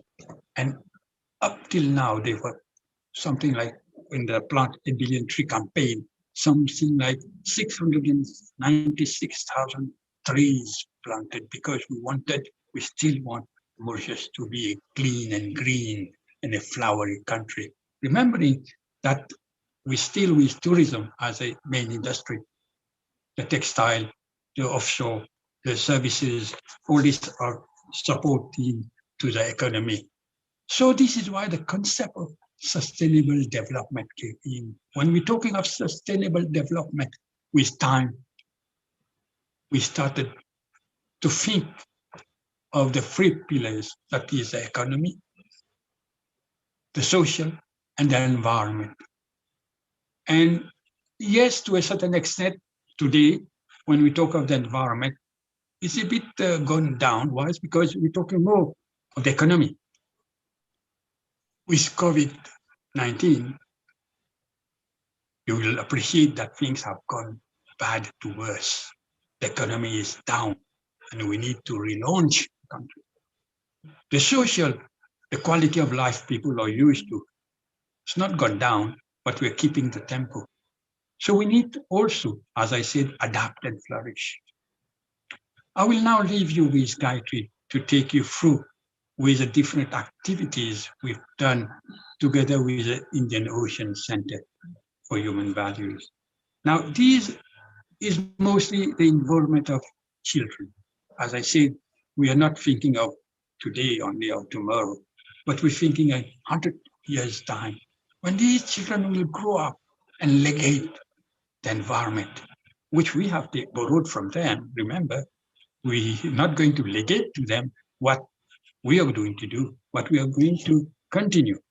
Now, good thing is that the response has been very positive from the public, from the women community, at the gatherings, at every opportunity that was given to them to demonstrate, to speak out, that yes, environment is a very important sector we need to preserve, because this is what we're going to take with us. People say, when you're going to die, we're going to take nothing. No, no, no. We take something. We take the blessing of others because we do well. Gayatri ji and Fosun ji, that was really beautiful. Now there is a presentation playing at the moment in the background. Is that something that was meant to be playing right now? Is that right? Yes, yes, it is. Yes, very Activity. beautiful. You've done great work by the looks of it, amazing work, and really a wide amount of work, you know, like lots of different things, from resources to tree planting. The last slide you will see is the President of the Republic present. So as I said, commitment at the highest level. All the presidents, there have been 3 to 4 of them, they made it a point to come to the activities organized by the ministry at government level and tell you they all support or supported us. Till now they are supporting us. So this is why I wanted to pay tribute today. Tribute because if you don't put one of the R's, which is recognition, you'll be surprised that people will forget. But when you recognize the contribution of people, you will see that there is something which is known as a heartbeat. And as you can see, the ministry or government sector, which I was involved in, they all made it a must to be present. Be it Clean Up the World, be it Earth Day, be it Biodiversity Day, World Environment Day. These were instances, pretexts that we used to sensitize the people and ask them to respond. Now, this is another caption which you are seeing, which lays emphasis. Early 1991, when you conceptualize it, the child of tomorrow. And this child must have been now today a professional. I hope he's working for the environment. Absolutely, yes. I'm sure he is. If you teach people and educate people at an early age, then you will find that they will help to preserve the next generation's things, right? So the education part is very important. Yeah. As I said, the recognition, this is a monument, one of its kind in the Indian Ocean, which recognizes the contribution of people who have never been recognized, not given a medal or whatever, but they have done what they had to do because environnement, c'est une affaire de tout le monde. Environment is a matter for everybody. Every drop counts. And let it be from the heart.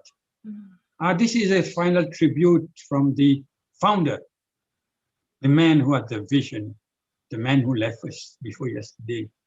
Yesterday he was cremated on the 5th of June because he loved the environment.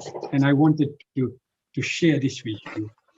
Yes, I am indebted because he called on me in the 80s, 88, when he talked to me about join the Ministry of Environment. I was from fisheries.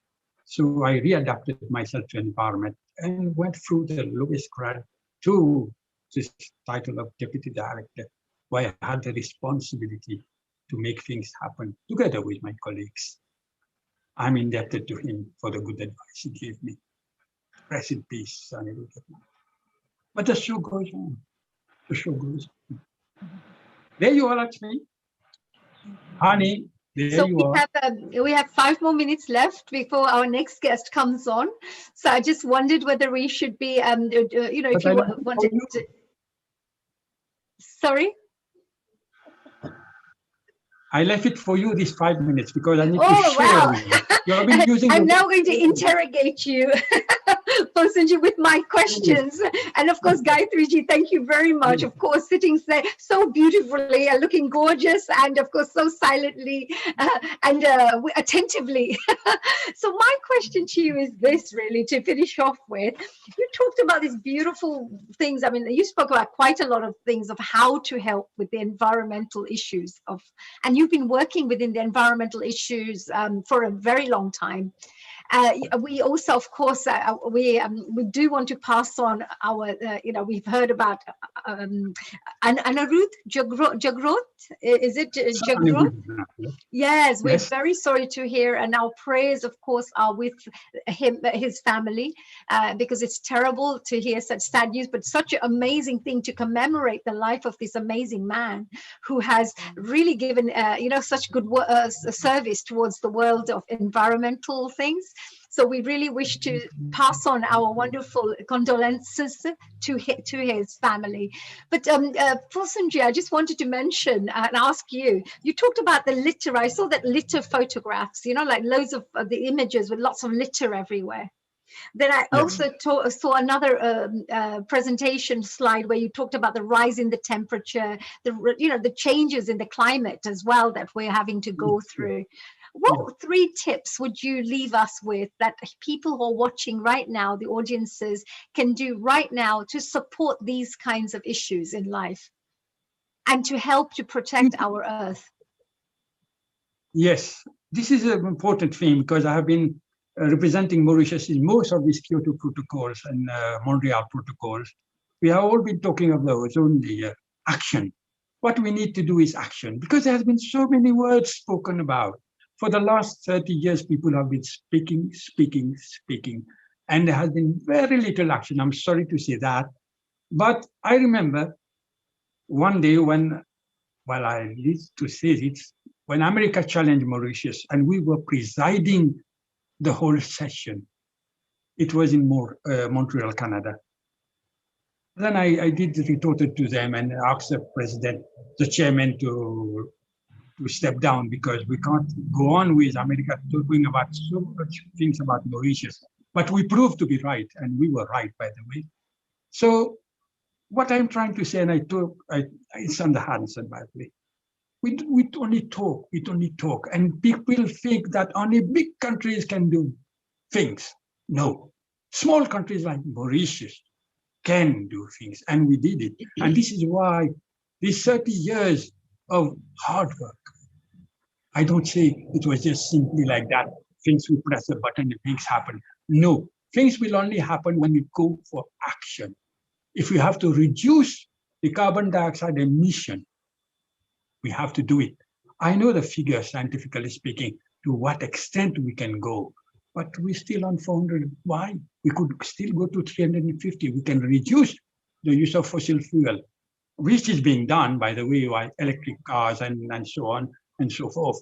So emission is very important, curbing down emission, planting trees, simple action, plant trees. What will happen? The absorption of carbon dioxide will be increased and the reduction will be there. And climate change will automatically go down. This is what we need. So the most powerful message here, which we can pass on to our audiences, is that, we can be educated, we can read about these things, everything is there, but we need to take action, because that's one of the most powerful messages that we could pass on to everybody who's watching right now, with the over 30 countries that are watching, actually more than that now. We're multiplying all the time. Every week we grow and grow and grow our audience bases and our family around the world. So thank you for Sunju. I'm sorry, but we're running out of time. I know. I will just brief. I'll just ask one person to accompany this action, because you need that song to see that small one. It's just. Yes, Hanuji, I was just mentioning, like we can see here at the back, our late sir Anirudh Jagannath, who has been the creator, initiating the Ministry of Environment for Mauritius. And one thing which is very, very crucial to mention, he gave back the 5 elements of his body on the 5th of June. He gave it back on the 5th of June, back to Mother Earth. It's so beautiful, so significant. I'm saying that inner significance. Somebody who believed and worked in action. So that is one song in 1 minute, because it depends, as Mr. Kali just mentioned, it is action, and from each and every one of us. It depends on you and me as well. Absolutely, but we definitely would love to hear this.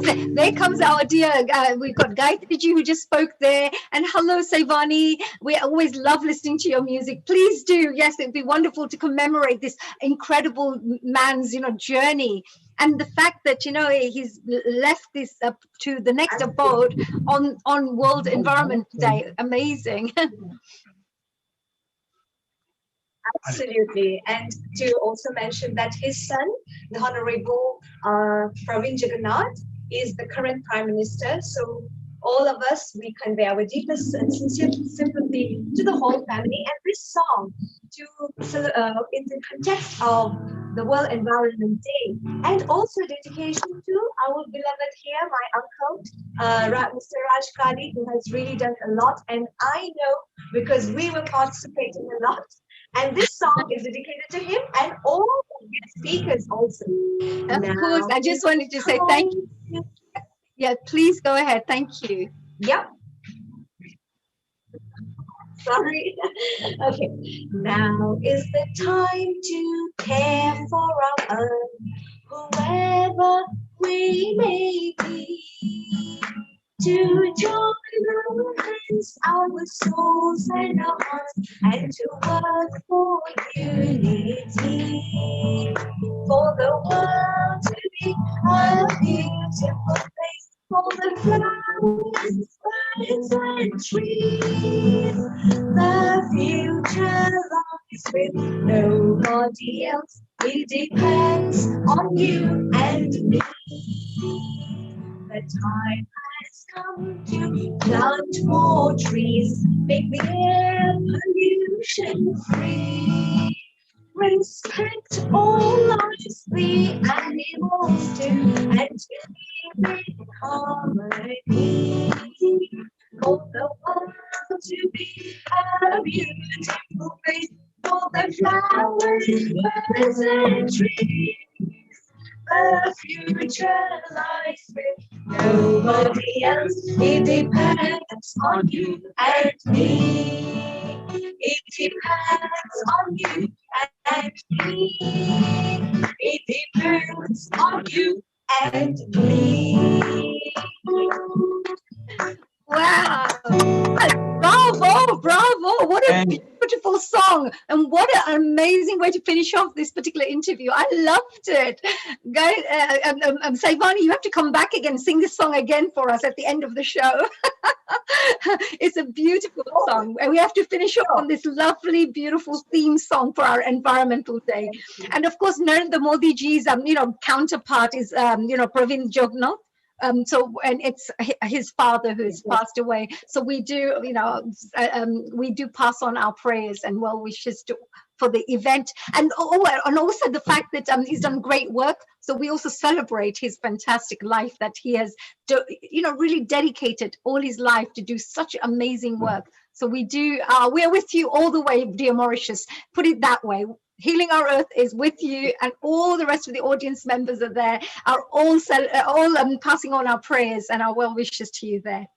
And Mr. Fosunji, I just wanted to say thank you very much for your dedication and your work that you've done for the environment too, because it's very few people in the world that really go out there to do such amazing work.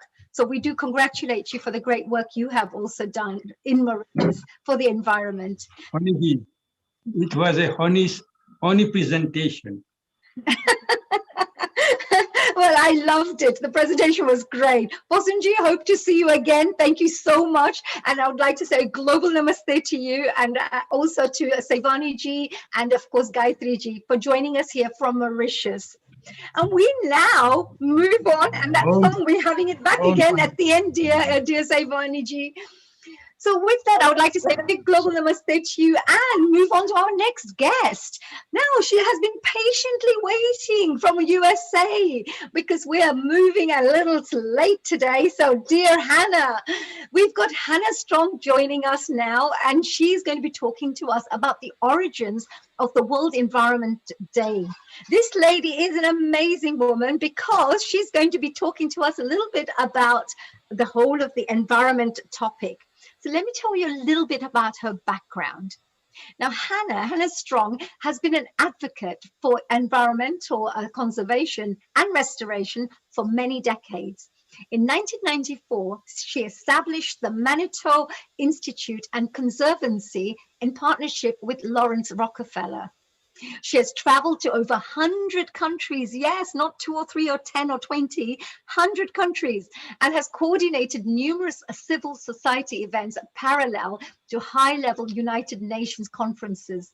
She has been invited to numerous universities, seminars, and conferences, as a guest speaker to address global issues covering topics such as interreligious communities, sustainable living, and spirituality-based environmental education. Amazing. I can't wait to find out more about all of this. In 1992, Mrs. Strong organized and chaired 2 parallel conferences to the Conference on Environment and Development, also known as the Earth Summit, entitled The Sacred Earth Gathering. And our Earth is sacred, so it's a very beautiful title, I have to say. And of course, they also called it the Wisdom Keepers Convocation in Rio de Janeiro, which is of course based in Brazil. Participants of the Sacred Earth Gathering formulated the Declaration of the Sacred Earth Gathering, which was presented to the heads of state on the opening day of the official conference. She has also launched the Earth Restoration Corporation, a global environmental and educational training program she has co-founded, designed to train young adults in ecosystem restoration and green livelihoods. Oh my God, she's amazing. We're so proud and so excited to have Hannah here. A global namaste to you, dear Hannah. Namaste. And I can see that you are joined by this beautiful Sharon of ours. Sharon Rhodes has become our permanent family member at Healing Our Earth now. And she, of course, represents our USA. She's our coordinator, USA coordinator. Dear Sharon, a namaste to you too. Namaste, dear honey. So you have brought this wonderful, gorgeous lady who has done amazing work for the environment. And we are so super excited to hear more about, what would you like to share with us today, dear Hannah? Well, I thought a little bit of history on the entire environmental movement and how did, the World Environment Day come about. Yes, you had a very big part to play here. I have to let the audiences know that this environmental movement has taken place. Hannah has had a huge hand in this whole work, and also bringing such amazing transformation in this industry. So please go ahead. Please do share.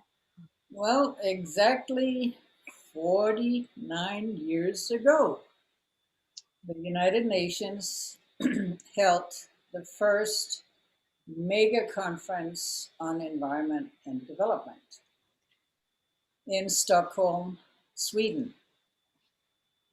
And, major governments from around the world were invited.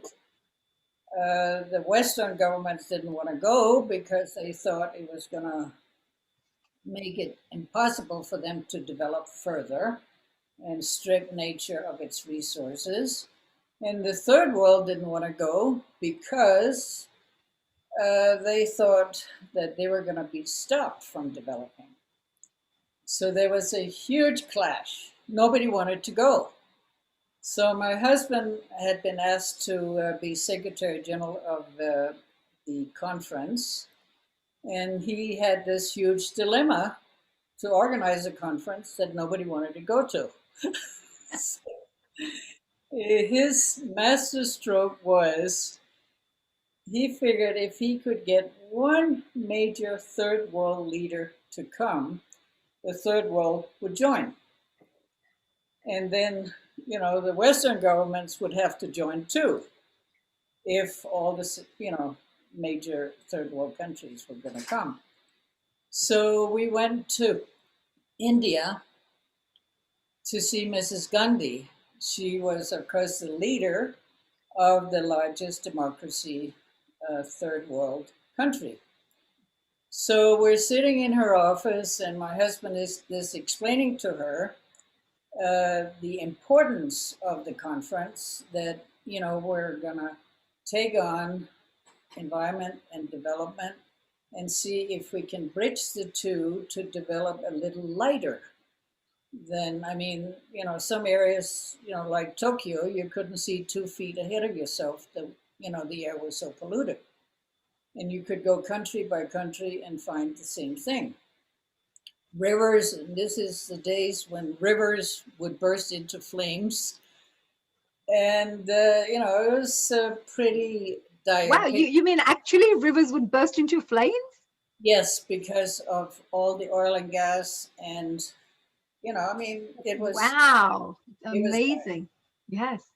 So anyway, so he explained to Mrs. Gandhi that if she could come, open the meeting, the rest of the third world countries would also come. But it took for a major leader like her to come. So he explained everything, and Mrs. Gandhi was a very interesting character. She would sit there and she would kind of meditate, and for 10 minutes she didn't say anything. And she would use this with diplomats because, then they would spill the beans. They couldn't handle the silence. But my husband had been trained by the Inuit, so he would be silent for months and months and months at the time. So he just sat there very silently, and I sat there very silently. And after 10 minutes of silence, she said, "I'll come." And that turned the whole thing around. Everybody jumped on the bandwagon. And wow, that's amazing. So Indira Gandhi was the first person to agree to joining you on this conference. The first major leader. Right, first major. Yes, absolutely. Amazing. That's brilliant. That's a great thing. He turned the tide. And then the third world decided to come. And then, of course, the first world, kind of had to reluctantly agree to come. But they were very devious. The 18 Western governments met secretly before every preparatory meeting to see how they could obstruct any agreement from happening.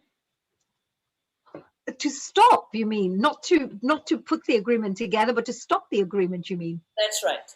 With just, no, and they called it a very innocent thing, Club de Belgique. So every preparatory meeting, they met and discussed how they could obstruct the whole process. Anyway, so it was pretty amazing what she pulled off. And, the World Environment Day was named after the first day of the conference, June 5th. And also, my husband, he always hired half women, half men, and he had surrounded himself with some pretty strong women, like Lady Jackson, Barbara Ward, who was the only female advisor to the Pope. And she wrote the background document for the conference, which was called Only One Earth. We only have one Earth. And laid out a plan, how are we going to protect this one Earth? So it was very exciting times. And this year, the World Environment Day is hosted by the Pakistani government. And the theme is ecosystem restoration. The UN Decade of Ecosystem Restoration was also launched yesterday on June 5th. So now the world has woken up to the fact, which they should have done 49 years ago, that we have to restore ecosystems. We have to, really work on what we have destroyed. And I think that very few people of this planet realize how serious it is that we're going into these times of, major, we have molested all the elements, the air, the waters, the fire, and, the earth itself. So, I mean, here we have destroyed, molested everything that gives life and have given life since the beginning of time. So, I mean, some people would call it suicide. Yes, absolutely. I mean, There are many other words for it. yeah. I mean, that's something very interesting you mentioned there, Hannah, because, because your movement started about 49 years ago, you mentioned, what you started to is support, and you had this environmental work that you wished to do, that mission of yours. So that was 40, almost 50 years ago that you started. If you hadn't started this, where would the world be right now? And it's thanks to you we've got this World Environment Day as well from your first conference that you did. That's amazing too. That's really amazing. Congratulations for that. Well, So, if you look at it, I mean, if governments had decided to take action back then, we wouldn't have been facing what we're facing today. absolutely. Decided they couldn't afford it, and they wanted to keep things going as usual. Take, the mining companies, the forestry companies, the oil and gas industry, all these companies decided they did not want to change and did everything they could to hamper the process. Right, because it's profits, isn't it? So they're probably concentrating on the profits they would wish to make. So it's profits before people, profits before the earth, profits before anything else. Unfortunately, yes. So how do you feel, coming to this, the journey part, and now seeing after 50 years, do you feel people and governments are taking things a bit more seriously now? Do you Well, feel? it's like almost, like a huge wake-up call. And it all started with this little 15-year-old Swedish young lady who actually, helped wake up the world. I mean, here we are. I mean, a 15-year-old had to do it. My husband desperately tried to do it for 50 years or more, but he didn't do it. People, governments did not change. So it took this little Swedish girl to help wake up the world and call a spade a spade. You are killing the earth. You are killing yourself. And, I mean, it's like, how unconscious is that? It is just, Absolutely. And we should congratulate, of course, the little child, like the teenager, 15-year-old. Look at the amazing work she did, is to, get people to open up their ears and open up their eyes and take attention, take attention and bring attention to this wonderful cause. Trump. Absolutely. So what would you like to see? Where would you like to see the environment? Because what would be there if there was an ideal thing that could happen to help the environment, to help the earth? Yeah, I would like to see 1 billion young, unemployed people getting trained in earth restoration and green livelihoods.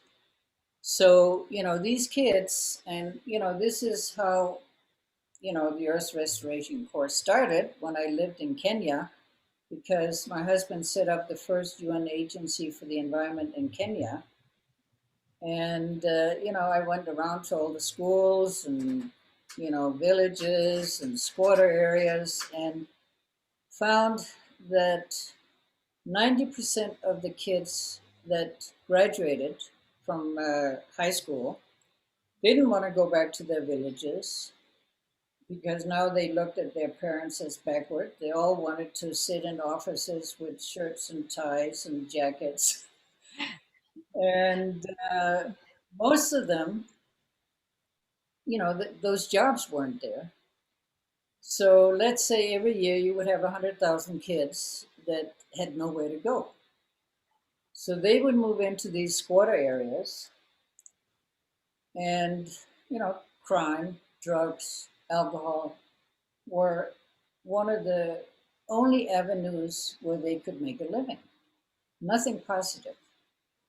So we started a foundation in '73, Vangara Matai and Richard and myself, to train these young street children how to plant trees. So that was the beginning of the Earth Restoration Corps in 1973. But of course, nobody wanted to pay for it. So Every penny had to be raised on the side. None of the governments wanted to participate because they realized that if we succeeded, because we had some very special training in there that would shift the consciousness, that Yes. if we succeeded, they wouldn't get away with plundering the earth anymore. Right. This is very interesting thing you also mentioned about shifting the consciousness, because if we got 1 billion people around the world to become a little bit more environmental and educated in this field, and they started taking an active approach, and we changed the consciousness levels of those people, then there will be a definite shift in the whole of the earth. More people will be then, you know, perhaps living environmentally free lives, protecting the environment. And sometimes we can also think, I don't know about what you think about this, Hannah, and I know Sharon is there as well, but I don't know what you think about this, Sharon and Hannah, both of you. People say what's outside is inside and what's inside is outside. So on the earth, if you look at the earth from far away, it really actually looks like, you know, blood vessels everywhere. It's like like a human being. So if you look at the way the rivers are kind of flowing and the seas and the oceans, you see it like a little body inside you. And anywhere you see blockages on the earth, you could see blockages within our bodies too. So if you're actually hurting the earth and taking things away, it's like taking blood away from the body, or taking a little bit of the, I don't know, the liver, a bit of this and a bit of that. So you're actually taking away what actually could become, what is a healthy living organism, which is the whole of the earth. So, and then it's going to affect us because we use the earth for our living. What do you think about this area? How do you see this part? Well, you look at it. Some of our main teachers on the Earth Restoration Corps were indigenous shamans or indigenous leaders. And, you know, we would take these young people and put them out for 24 hours on a vision quest where they would actually relate and connect to the elements. And then after the vision quest, we would teach them Qigong, a very ancient technique, so they could stay in absolute harmony with heaven and earth after they left our camp. So we would give them the tools for consciousness raising. And none of these kids, I mean, it was like incredible, the success stories, you know, how they went back, started their seed banking, started youth projects, you know, retraining. We got it into the Filipino army. See, the thing is, if we're going to succeed with 1 billion young people, you have to involve the military around the world. They have all the training camps. They have all the facilities we need.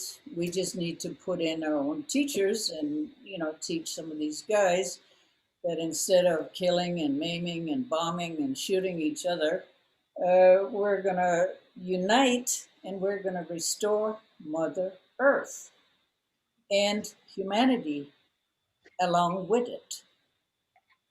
So, absolutely. If we said, what would be the ideal thing? What would you see if it was a perfect world? How would you see the environment being? What would you say we would need to have if it was a perfect world, for our world to be the best it can be, and for Mother Earth to be the best and the most healthiest Mother Earth could be? well, there is one Indian tribe in Colombia, they're called the Kogis, that have the answers. These people have the most incredible training on how to communicate with the spirit of Earth. And they have a technique called pagamento. And the Tibetans have the same technique. They call it the treasure vase, where they plant absolutely precious, powerful objects. You know, rare stones, seeds, crystals, gold, The pagamento, they call it the payback to Mother Earth. And they put it in acupressure points in Mother Earth, and it completely regenerates the Earth. So we have a proposal for these people to travel the world and reignite the healing power of Mother Earth herself. And Wow. no, I mean, it's so beautiful. That's And the beautiful. training that these people have, the first 9 years of their life, they spent inside a cave in the dark, just learning how to communicate with the spirit of the earth and the waters and the air, all the elements. Yes. So they are so equipped to do this, to regenerate Mother Earth. And I'll tell you, that is the most hopeful thing that I see going on right now. And, there was a Tibetan prophet 1200 years ago, and he said one of the remedies for this time in human history, and he spelled out climate change. So the last little detail. And he said, the treasure vase. You plant these precious objects on acupuncture points of Mother Earth and regenerate. Wow. So that's the most hopeful thing that I have come across that works. Wow, that's amazing, because we talk about the elements. We always talk about the 5 elements, and even in feng shui or vastu shastra, which comes from the Indian background, there are certain ways to lay the house out. The certain architecture designs, or sacred geometry, we say, which helps for the energy to flow in a more consistent manner, in a more healing way. So in the same way, what you just spoke about is by using this acupressure points would help to generate some really amazing positive energy, healing energy as well. This is the first time I've ever heard of this. This is really powerful, actually. We should all be doing this. No, I mean, we do the Pergamentos, weekly here. We put out our offerings, and I'll tell you, it brings the rain. Even in a drought, it brings the rain. And, when you were talking about, the waters, the rivers, and so on, according to the native people, all the above waters, the rivers, the lakes, is like the breast milk of Mother Earth.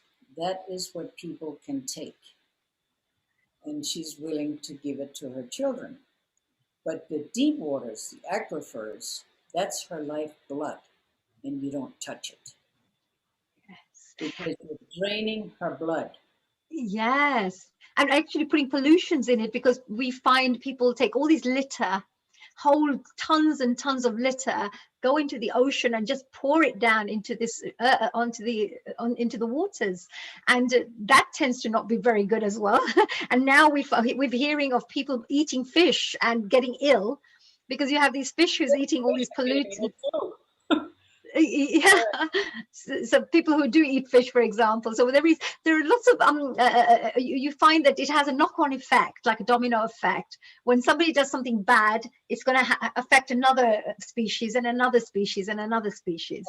Effect. I mean, you look at Australia now with these billions of mice infecting the entire country. They're combating it, with poison to poison these mice. And of course, then the birds die and the other animals die because the whole landscape is poisoned. So, the remedies of modern man is not good. Absolutely. We also talk about farming. Sometimes we talk about the farming where they use fertilizers and things, but when the food is grown and the organic, we love organic food, but when the fruits and vegetables are grown, you find that the pesticides and all that and the fertilizer has actually affected it. So you're actually eating food which doesn't have maximum life force. Well, it comes down with the rain. And that was predicted too, 1,200 years ago by this Guru Rinpoche in Tibet, where he said that the life force of the food, even if you have enough to eat and you fill 5 plates full of food, you will still die of starvation because there's no life in the food. Yes, absolutely. So I think that even our audience members who are watching out, we talk about buying fruits and things, but nowadays there's so much modern technology has been used to sometimes make some of these things and preservatives that's been used in all these fruits and vegetables. You're actually eating. I found, I don't know about you, Hannah, if you've seen this, but there was one person who was eating like a fruit. And it was like a lettuce. I'm sorry, it was a lettuce. It was a lettuce. And they could actually put it on when they tried to put a fire and burn it with a lighter. It wouldn't burn. It was like a plastic. It was plastic. And we're eating this lettuce and putting it in our tummies. So something has been sprayed on that lettuce to try to, keep it for longer and to preserve it so we can purchase it for profits point of view for the shops, for the supermarkets. But can you imagine in your tummy what it would be doing? It doesn't even burn with lighters. And only to your tummy, to your brain. Why do you think people are becoming so violent? The brain chemistry from these chemicalized foods are screwing up the brain chemistry here. So that's why we have people that are so violent, mass shootings, mass murder, mass this, mass that, because people's brains are not functioning in a proper way because of the poison and chemicals in the foods. And this actually brings me back to, some of the Vedic knowledge, because in the Vedic knowledge, they talk about eating sattvic foods. Sattvic foods are pure foods. So you eat them as pure as possible. So you don't put, like, let's say you may not eat meat, or you don't eat things which are or not filled with live foods. So sattvic food is always like vegetables and pulses and good quality foods, not too much spices, etc. So it helps. And they say that will help you to be more peaceful. That will help you to become and help you to have a higher concentration, and that will help children also do better in their exams. And this is what the Vedic knowledge shares. So you're absolutely right here that it does affect the brain, and we have so much mental issues nowadays as well, don't we? A lot of people with the mental issues. And all this anger, and the Tibetans call this the age of anger. The anger is sitting in the liver, and most of people's livers are so poisoned by these chemicals that it creates the anger. Right. Yes, absolutely. I think you're spot on. You have such wide knowledge about so many things. I've also heard that if your liver is full of toxins, that's why people have eczema, and that's why your blood has a lot of toxins in it, because the liver can't clean the blood and the body. So there are so many. So the environment is actually having a huge effect on ourselves. And we don't really actually sometimes realize what a huge impact it's having. Is there anything that you would say, Hannah, that that our audience members, if they're really interested in supporting the environment to help protect the environment, are there any suggestions that you could perhaps share with us that people should be aware of, or they could implement in their lives? Well, everyone, and it is the duty of every single human to try and reach the highest level of consciousness. It's all about consciousness. And it is your duty and everybody's duty to rise your consciousness to the highest level possible. If humanity would do that, we might have a little chance. You look at it in, 72, 73, we made very good friends with Jacques Cousteau. And he did a study, this is when the computers first came out, to see what capacity does Mother Earth have to handle human beings, how many, if we live the way people do in the West, without degrading ecological systems. When the computer came out, he fed all the consumption into the computers. And the computer first came out with 700 million. That's what Earth can support if we live the way everybody wants to live. Consume and waste. Not live simply so others can simply live, but consume, and waste. So Right. he was shocked, and he redid the entire study, and the study came out and said, no, 400 million people is what Mother Earth can support if we live the lifestyle of Europe and North America. And now, of course, India, they want the same thing. China wants the same thing. They're fishing out the oceans. I mean, stealing fish from Africa, from South America, just going around the world, stealing resources from countries that, haven't got the money to have big fleets to protect them. Absolutely. Yeah. Yeah. So there seems to be so really at the end of the day, I think it's when you really boils down to one thing, and that is that it's each one of our responsibility, every single one of us, to be able to start making those changes, helping to raise the consciousness levels, as you mentioned, help to inspire others, become great role models in their society. And you mentioned also about the children, if they're trained in an early age, like you mentioned, 1 billion people, if they were trained on environmental issues, suddenly we will have a huge shift in consciousness levels and the environment. So much. And we need to do that. So people out there, come on, we need to get 1 billion people together. I mean, India is almost 1 billion people. So we could just, one India could do it all. So if every person, but no litter, no throwing litter out there. No, actually, Hannah, ever since I was little, I wouldn't even throw a chewing gum, like it's just one of those things. As a child, I knew that consciousness was there, that you mustn't put litter out on the roads. You should always put litter in your bag and throw it away in your dustbin or things like that.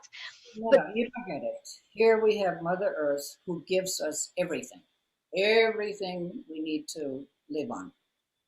And what do we give her back?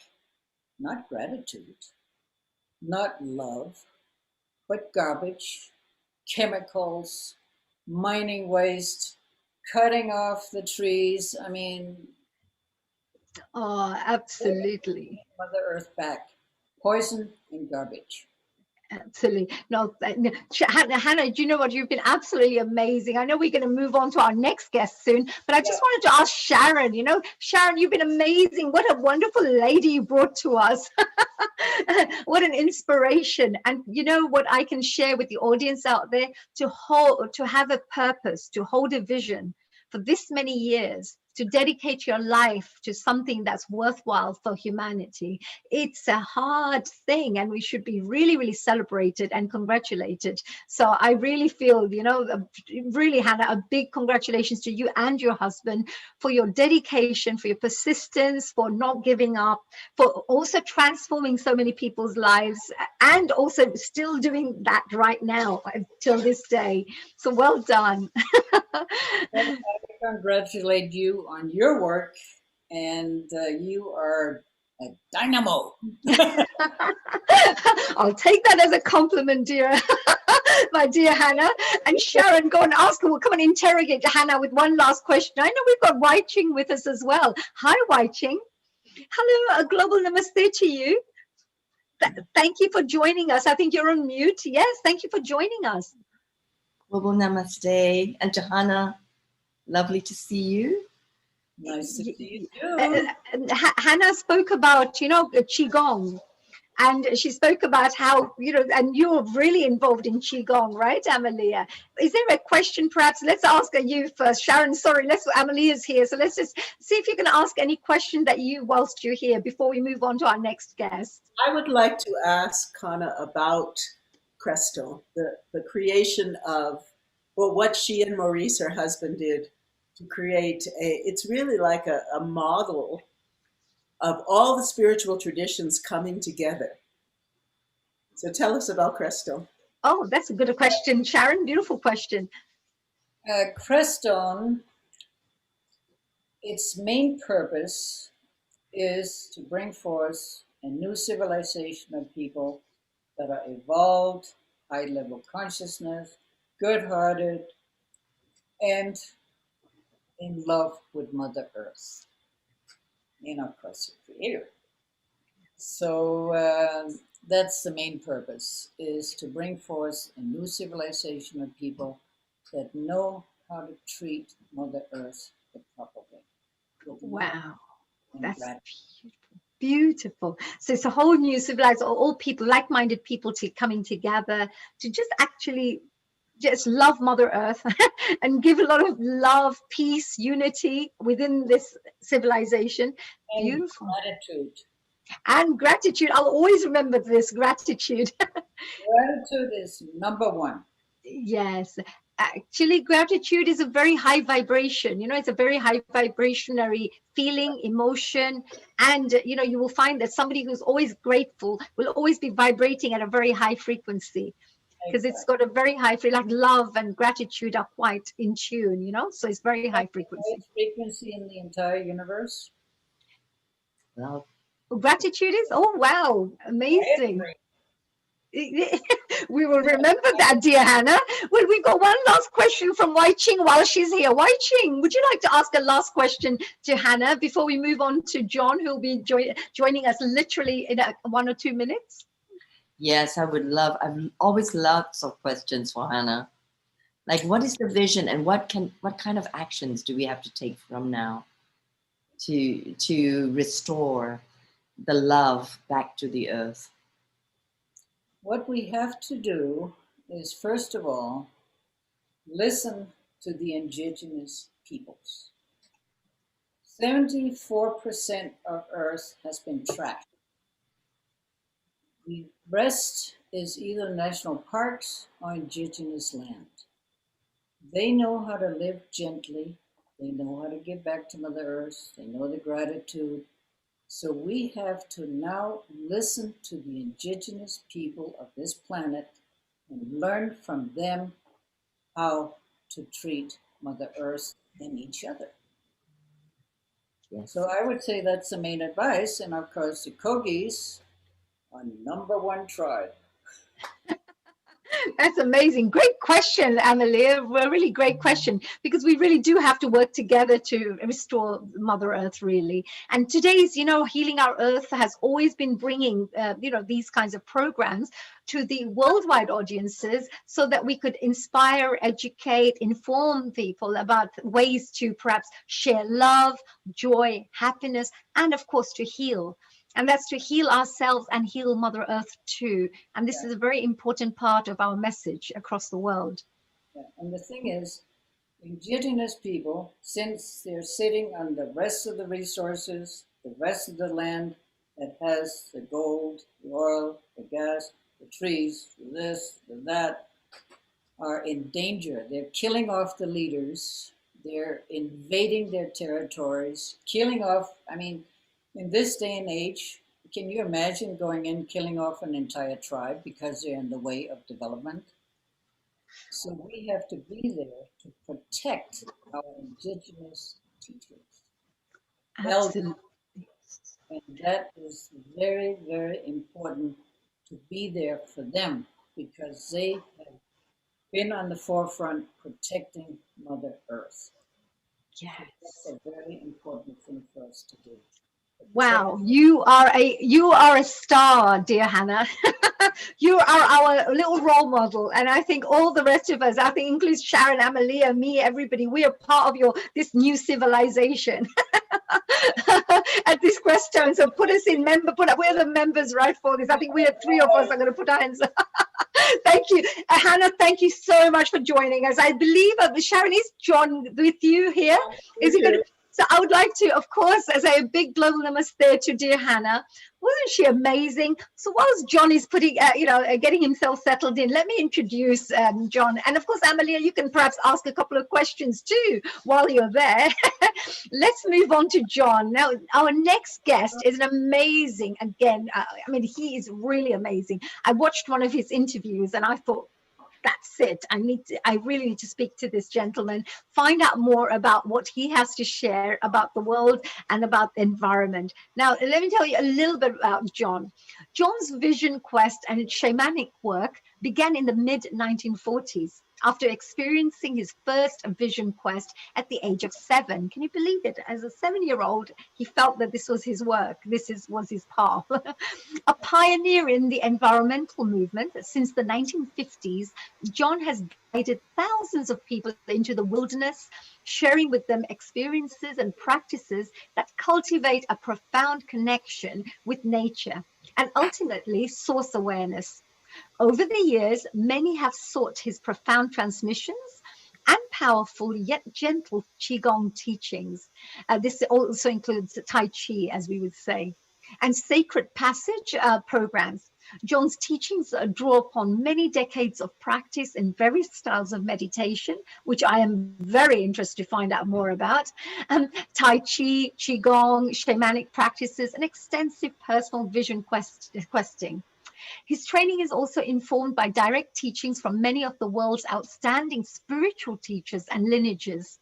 From this comprehensive background, John has also created and essentialized a path of key principles and disciplines that flow from universal source. So we're going to find out a little bit more about this very shortly. He calls this path the way of nature. From this path, John has developed the 12 guiding principles of natural liberation, which naturally unfold as one experiences way of nature's foundational quest, sacred passage. So learn more about, of course, John's work. You can go and check out his website, which is called wayofnature.com, because I think you will find it very interesting. Oh, there he is. Hello, dear John. A global namaste to you. I got so carried away talking about this list of your wonderful, work that you have done. It's amazing. Welcome to Healing Our Earth. Thank you. And Sharon, thank you for bringing our wonderful guest, dear John, here. So, John, you talked about these principles of how we can live in a more environmentally friendly way. Is this something you could perhaps share with us? Yes. One of the core principles behind the way of nature as a community is to find two things: a common ground of spiritual practices that lead to deep connection to nature, and a path to opening up connection to outer nature, inner nature, and true nature. So that's the core process of the way of nature. Right. So you talked about the inner nature, the outer nature. Could you explain, perhaps elaborate a little bit more for people who may not be aware of what this actually means? Well, I was trained classically as an ecosystem ecologist, so I began a lot of my work in ecosystem ecology, learning about the outer environment, outer nature, and how it functioned, what the principles were for how nature operates as a natural system. And then I began, at the same time with my family, they put me out on an early vision quest at age 7 years old.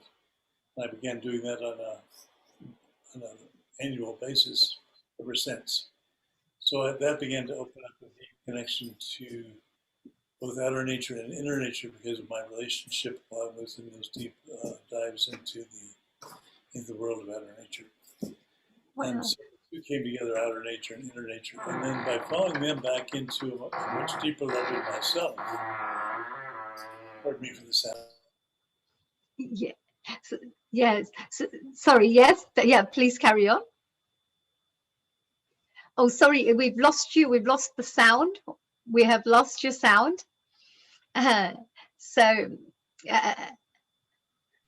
So we have actually lost dear John there. So let me just ask one more question. Oh, there you go. Yeah, we're back again. So yes, sorry, John, you were mentioning. Yeah. So the connection to outer nature and inner nature then began to open up a taste of the true nature aspect, or source nature, which many of the great traditional lineages point to. So I began to become very interested in finding a common ground series of principles and practices that led to the opening of a deep connection to outer nature and to the ecology of the planet, to address the inner nature truths of how we feel about things, how we think about things, how we perceive things, how we sense our connections to outer nature. And then opening up again a common ground approach to beginning to experience directly our true nature or source nature aspect. And Right. by doing it in a common ground way, that meant it was not a property of any particular culture.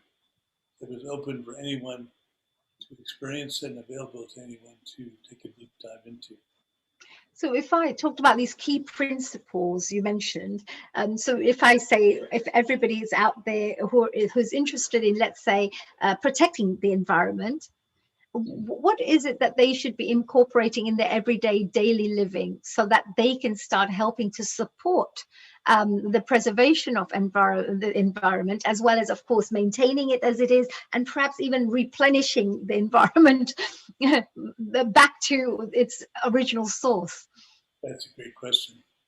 I should say that I began, it was really wonderful having Hannah here, because I did a lot of I was working in those days as an ecologist, providing the database case studies to prove what humans were doing to the earth back in the 60s and 70s. And so we provided a lot of the information to that conference on the environment in 72, which led to scientific proof of the impact of humans on the planet. We did 200 case studies of how that was happening. And then we distilled principles around that into a little book on ecological principles for how to engage with the planet in an ecologically sustainable way, and published that in 1973. So a lot of my own work with that kind of thing, and also with helping, I got involved with doing a lot of the original work to create some of the early environmental agencies responsible for the environment, looking into the impacts of humans on the earth.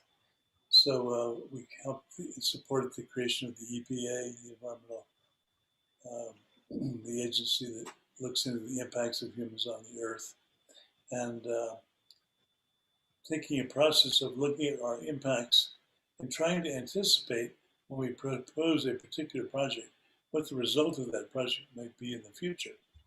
So we could try to anticipate both the problems and how to correct them well in advance of the project going ahead. So in many ways, those kinds of things really apply to us today, making a deep connection in our personal lives. How do we come into a relationship with nature and Mother Earth that's deeply responsible, based on ecological principles of how Mother Earth behaves, and honoring her elements, much in the way that Hannah referred to. And so the core of that process, being an environmental lobbyist and legislator and one who was really promoting the interests of the earth back in the 60s and 70s, I began to see, and also helping create a lot of the legislation on Clean Air Act, Clean Water Act, Environmental Policy Act, all these kinds of things. I was there for the creation of the legislation and participated in that, and also saw the effects of that on culture and its behavior. What I noticed was that over time, administrations could change, cultures could be subject to different kinds of political and social influences. And many of those legislative things that I participated in, including help birth the environmental movement, I saw could be very radically shifted in a very short period of time, often in just a period of a few years. I saw that first with Ronald Reagan's policies in the States here, where he stopped a very powerful movement that we created in the 70s to demonstrate ecologically coherent kinds of human communities. And Reagan stopped that cold. He thought that was a major threat to kind of economic systems that he was a spokesman for. And I saw firsthand how culture could shift and block very good legislation that otherwise could have healed many of the issues that we've been talking about here today. So I took the look into my own background with my family in vision questing from a very early age. I used to take, in the early days of the environmental movement, after we worked to get it going, back in the mid-60s, I actually wrote some books and held some conferences to brand the term environment, to make sure we had a whole system language that pointed to being part of a whole system as a big family, rather than just a basket of resources, seeing nature as a basket of resources we take from.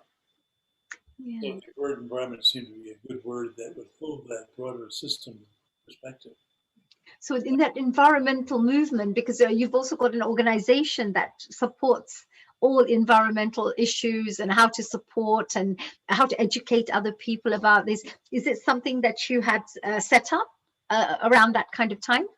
Yeah, in those early days, I brought together several conferences and case study materials that they began to show many of the leaders in American culture and abroad that we were part of a natural system that was composed of many elements. Today we call those ecosystems and the biosphere. But in the old days, in the early 60s, there was mostly just a relationship to nature as a basket of resources, something you take from. And then you learn how to take from it in a way that it can continue. But you're still mostly relating to nature as a self-interested basket of resources. So I wanted a word that would invite us into seeing nature as part of a family relationship, at least initially as from a scientific standpoint. Then I realized that many of the people that I had begun to work with as we birthed the environmental movement began to burn out because it was so hard to achieve the goals of the environmental movement as it began to move. And so I took many of those leaders out to a place I had in West Virginia and began to introduce them to the power of solitude and vision and questing in nature as a way to rejuvenate, reconnect to nature, reconnect to the elements, and begin to heal and harmonize the inner nature and the outer nature, and bring about a rebirth of life force and profound energy that could be brought back into helping move the environmental movement along more powerfully. And I'll never forget that process. So when Reagan came into power in the early 80s, I remember that because he killed the environmental movement essentially for a period of time. And so I began to shift my energy much more towards taking my early years of questing and coming up with a process that I could share with a broader culture, because I realized unless people had the direct experience of being connected to the family of all life, that laws could be changed, policies could be reconstructed. There was no real protection for the earth until we fell back in love with Mother Earth and opened our hearts to Mother Earth and the big family of life. And the most powerful way I knew to do that was the quest, was the indigenous practice, going back out into nature in solitude, opening our heart to the rest of life and nature, and then beginning to experience a deepening relationship and connection to nature and Mother Earth in the solitude, where we're not distracted by human culture. And then out of that came the insights of being part of a big family. And of course, you want to do things to protect your family. But without that experience of all life being your family, it's very hard to have an ongoing set of legislations that will last over time. You've got to have the experience first, and then these other things can come into place. So that's when I began the process of coming up with an approach based on indigenous principles and practices, such as Hannah was talking about, of how to actually begin to open a relationship with the rest of life as a family. And that's where the way of nature came about. And so we have That's actually really interesting, because what you just mentioned just now, you talked about, I love the fact that you talked about you had to go in, you had to go inwards, you had to go for, like, let's say, go into silence, go into meditation, go into self-reflection, let's say. And you said that you ended up having to be able to have an insight on how we're connected to everything. So you straight away felt that insight. That's why meditation is very, very powerful, actually, because it helps you to definitely see a different world, and also raise your consciousness levels, so you can see the world, interpret the world in a different way, in a different reality point of view. Is that right? How important did you find? Because I love the fact that you talked about that, that you have to have direct experience to understand about the environment, because people will never make any changes, will never do things different unless they want to do it within themselves and they feel that, and they're compelled to want to make that change. Exactly. So what I discovered through my own years of vision questing is that I discovered a series of powers. I call them now powers, which I could bring to my students. And so the powers involve recognizing that at the root of yourself, you're already a perfectly liberated, source-connected human being. And that state of natural liberation lies at the heart of all of us, including all plants and animals and other life forms as well. It was very important to begin to touch into. Secondly, it was important to have a series of good, authentic teachings that you could rely upon to learn the principles and practice of taking a deep dive into connection to nature. And then thirdly, we recognized that the power of finding a sacred place in nature, or entering nature from a sacred perspective, where you honored all nature like you honor a church or a synagogue or a temple, was a very important thing. So we help people find places like that where they could go into nature in a sacred way. And then once they were in nature, they could open the heart and open to listen to nature and receive nature's wisdom and insight. And the third, and the other factor that was really critical was solitude. Because in the solitude, if you're in solitude in nature, you're not being constantly distracted by human ideas, thoughts, and attitudes, which pull you away from that deep connection to the rest of life. So when all those 5 pieces are brought together, a very deep experience of connection can happen. So I've specialized in refining that process. You may now call that the way of nature. And finally, the 6th principle or power that we developed was the power of spiritual community. A group of people who've been through that same experience of embracing those first 5 powers I just mentioned. But opens for them as a common ground experience that they can then share and work with each other to help improve and refine it over time. So right now we're engaged in helping this kind of process move around the world, establish itself in many different cultures, and begin to flourish there on its own in a variety of different ways and contexts, from China to Europe to North America and South America. And, Yes, I mean, this is really amazing what you just said here. Again, I find this, John, really amazing that you talked about how to look at the earth in a sacred perspective. So just like we would go to a church, or we would go to the temple, or the Gurdwara or the mosque, wherever we go, we would always take our feet, our shoes off. We'll go in, we'll clean ourselves, we'll go in, we honor the place. We see the whole temple or the place of worship as a very sacred place. Whereas we completely forget that the Mother Earth is the same. And in the Indian tradition, for example, from the Vedic tradition, we tend to also pray to the sun, and we pray to the trees, or we honor these things. Like there's a plant called tulsi, for example, and we will actually keep a plant at the home, and we'll honor that plant. And so there are these connections that we have, with the nature. How do we refine this process in people? How do we help people go through this step by step? Is there like a course that people can go through, or is there an educational system that we could go and connect with to help to educate their youngsters who will be our future generation? we have here in Crestone, we've established a reserve called the Sacred Land Sanctuary. And this is an area of some hundreds of acres near the town of Crestone, Hannah was mentioning. And what we're doing there is establishing a model of nature as the temple. It happens to be a place that was honored by the indigenous peoples for a long, long time, for thousands of years. So we're honoring that history and that background and that past, and bringing in this to modern times. So we're really offering a model for contemporary urban, industrial, technological, digitized culture, an opportunity to see that they too can embrace nature in their own backyard or in their own county or their own neighborhood in the same way that we're doing here in Princeton as a model or an example.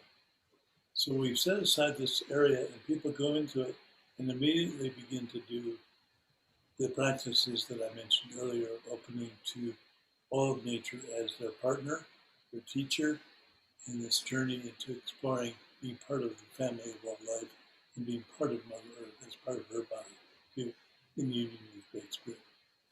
And that's been going on now for 50 years. I did a 22-year retreat there in solitude to receive a lot of the teachings that we're now using in the training process there. But I'm bringing groups from all over the world now to go through that training. And each time a group comes in, they open their heart, they bond through a connection process where initially you realize that you're disconnected, then you begin to honor the fact that there's the beginnings of a real connection. Then you go deeper into that connection and you begin to have the experience of communion where you're actually one with nature, but at the same time you're still your separate being. And then finally you go into a state of deep and profound unity with everything in nature, be it a tree or a stone or a beautiful bird sitting on a branch, or the display of the water and the different elements of the air and the trees. And Absolutely, yeah. This is so amazing. I really find this fascinating because there is such a deep study in this as well. It's not just about let's go and support the environment. It's also about understanding how it works.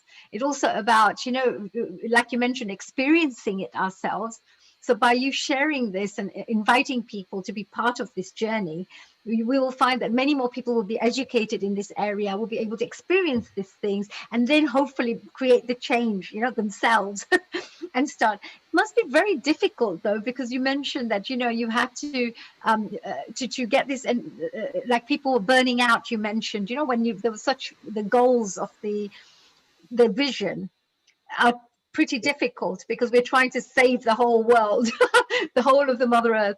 So back in the early days that I was mentioning in the 60s, when we were branding the term environment for the environmental movement to begin to be perceived, help nature being perceived as a whole system of which we are part of.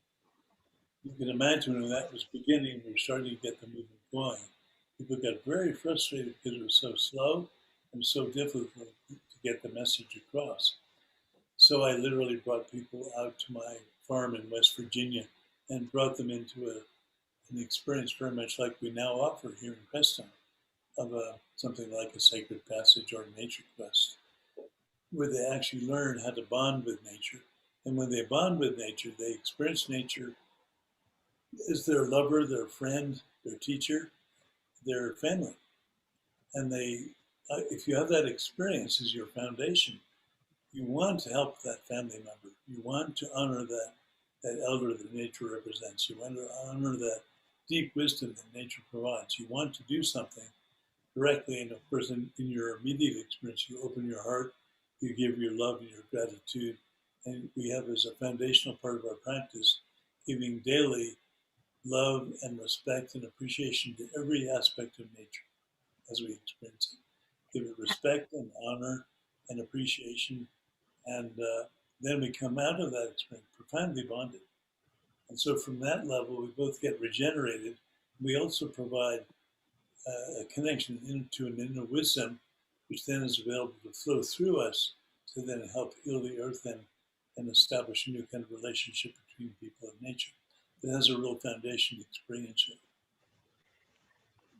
absolutely. And you just mentioned about the you know, bonding with nature as a lover, as a friend, as a teacher, as a family, whatever it is. When you create a strong connection, then we know that at the end of the day, when you want to look after them. Like if I have my brother or I have my friend or something, I'll always want to look after them.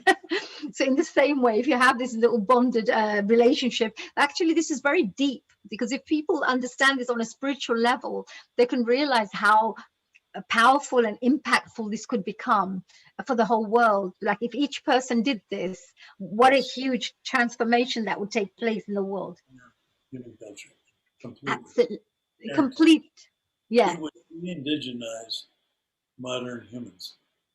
It would allow them to re-own their indigenous capacity. So it's an invitation into re-indigenization of our modern culture. And Yes. on top of that, it's a path to enlightenment, a path to liberation, because once you've established those very profound connections that are unifying with the air, with the trees, with the plants, with the stones, with all the beings of nature. Part of the training is to help people learn how to follow each one of those experiences through what we call the 9 experiential fields, what we're born with: sight, sound, taste, smell, touch, the experience of movement and balance, the experience of the life force flowing through us, the experience of the thoughts and the emotions that we have around these other 7 experiential fields. We learn how to follow all of those 9 fields back into where they arise at the deepest level of our being, which is pure source. And at that point, the entire process becomes liberating and enlightening.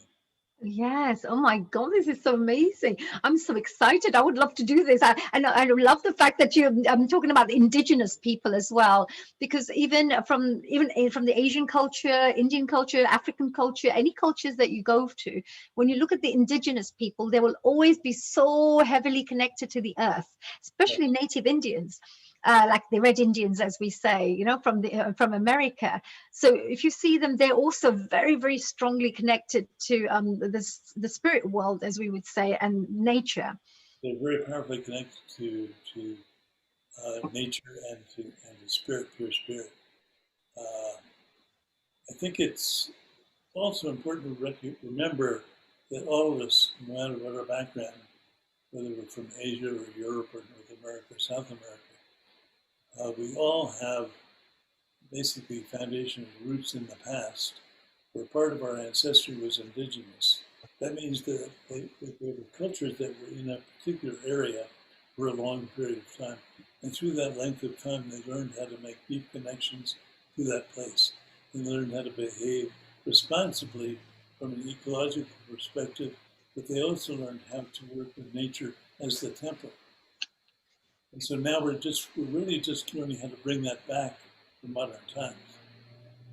That's why I say we're learning how to, wave nature is helping us re-indigenize in a modern contemporary context. And it's a very powerful lesson. And that provides a basis for a true coming back into harmony with the environment. But nowadays also, John, I had another thought as well, because everything's becoming very digital. So we have a lot of digital things going on, like we talk about telephone poles and electricity everywhere, computer, and that seems to affect our spiritual growth as well, doesn't it? And it affects the environment, the energy, because you mentioned the fact that people go into solitude, so you don't get thought pollution, from other human beings. You don't get influenced by their thoughts, their thinking, their whatever it is. So that when you're into solitude, you literally start connecting to your inner self, which will start guiding you, helping you to connect to the inner wisdom. But nowadays, even if you meditate outside in your home, wherever you are, there are these various different types of frequencies that are being emanated around the whole environment. And that also is part of our environment. What would you have to say regarding this? Well, I recommend that every area, every major region of the planet, in an area ideally close enough to where you live, be set aside as a sacred place where people can go to be in solitude and go deep in nature, disconnected from computers, cell phones, Wi-Fi fields, and all the other kinds of contemporary distractions and contractions that are caused by modern technology, especially digital technology. And when people go into a program with me, no cell phones, no computers, no digital devices of any kind, and they go into a place where the only resonation patterns going on in the field of nature are the natural ones that have been around for hundreds of, if not millions of years. So every cell in your body is naturally in harmony with the rhythms and the resonation patterns of nature. When it comes into these modern patterns that we've created with Wi-Fi and cell phones, these are very novel kinds of frequencies which a lot of research is beginning to show disrupts patterns of comprehension and many of the same patterns within the cell that allow cellular transmission within the cell are disrupted. So when you move back into nature, you move back into coming back to the ancient patterns where our own biology co-evolved.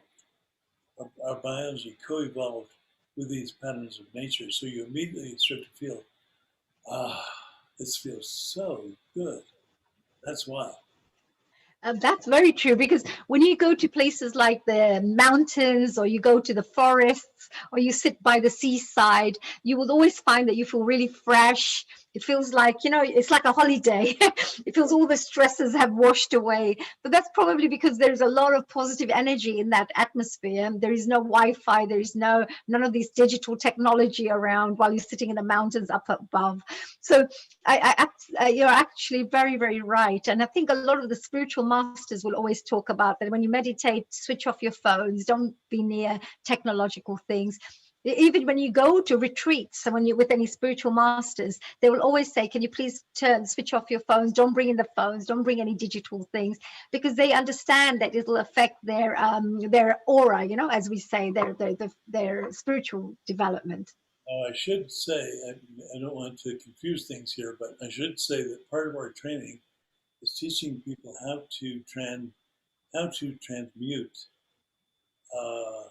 shadow aspects, negative circumstances in modern life, emotional blockages, emotional obscurations, how to transmute them into a liberated, free condition energetically and experientially. So we call this work is part of what we call our shadow retreats.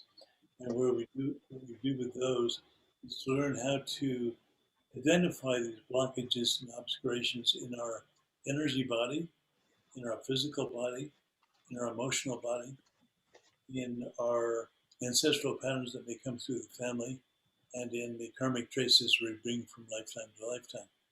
We learn how to apply 7 core techniques of transformation, which I can't get into right now, that actually dissolve those blockages, transmute them into free and liberated condition. Then the energy and the context of that blockage is now free and open space. And the energy is open too, so it's available to be used in the service of a better planet. And those techniques take quite a bit of training to master and to learn how to practice and cultivate, but that's part of the training that we do at a more advanced level. And even the Wi-Fi digital context of modern life can be transmuted if you develop these skills and refine them to a very high level. But I don't recommend that you do that so that you can just go on bombarding yourself with a lot of stuff. That's there in case you happen to enter into an environment where this is happening and it's not yet been able to be transformed environmentally, so you can still transmute it internally. Absolutely, yeah. People are sort of first to create a pollution for the environment, including the Wi-Fi and digital. Yes. I think that might be a nice challenge for the future. How do we have a digital environment that's as clear and clean as possible? That would be a wonderful invitation into the modern techno-industrial world. Yes, absolutely. Well, this is brilliant because we are celebrating the World Environment Day, and the environment involves so many areas. We're talking about nature, we're talking about climate, we're talking about technology. There are so many areas in this world where Mother Earth is being affected negatively, and how it's our duty and responsibility as humanity and to make sure that everything stays in balance, stays restored, and not really, what would you say, destroy Mother Earth. Actually, if you really look at it, we're actually destroying Mother Earth. I heard that within every second they cut down, I think it's 3 hectares of trees around the world every second. And hectares, I mean, are huge. Where I don't know how many football pitches that is. It's probably 30, 40 football pitches. But every second, they're destroying that many trees in the world. So it is really important for us to replant very fast, very quickly, for our future generation, and for us to also remember the fact that oxygen is so important for our well-being. Look at this with COVID, that we are having, we are struggling with the oxygen side of things as well. People were suffering. So oxygen is a very important part of our living things. And if trees are not there, it's definitely going to change the climate and the temperature, and it's all having a knock-on effect. Yes, absolutely. So, John, you know, to perhaps for the end part of our interview, is there any messages that you would like to share with our audiences for them to go back educated in anything that you would like them to be educated in, or share any inspiring information so that it creates change in their lives too? Yeah, well, I think there are certain principles of spiritual cultivation in harmony with nature, which I think would be very good for people to master. We've had a lot of emphasis in modern times on presence. We had, of course, in my country, we had a fellow named Ram Das who studied very deeply in India, the teacher there, and he came up with a book back in the, I think it must have been back in the 60s or 70s, called Be Here Now, about being precisely in the moment. And then that was followed up some years later by Eckhart Tolle in his book, The Power of Now. And then we had more recently a wonderful book by Joseph Jaworski, Peter Senge, Eddie Sue Flowers, and Otto Scharmer, entitled Presence. All wonderful books, all about now. But how can you be in the now if you're not really relaxed, open, and clearly listening? You have to develop a capacity to relax, let go, and deepen your capacity to be in the now by learning how to relax and open into the power of the now.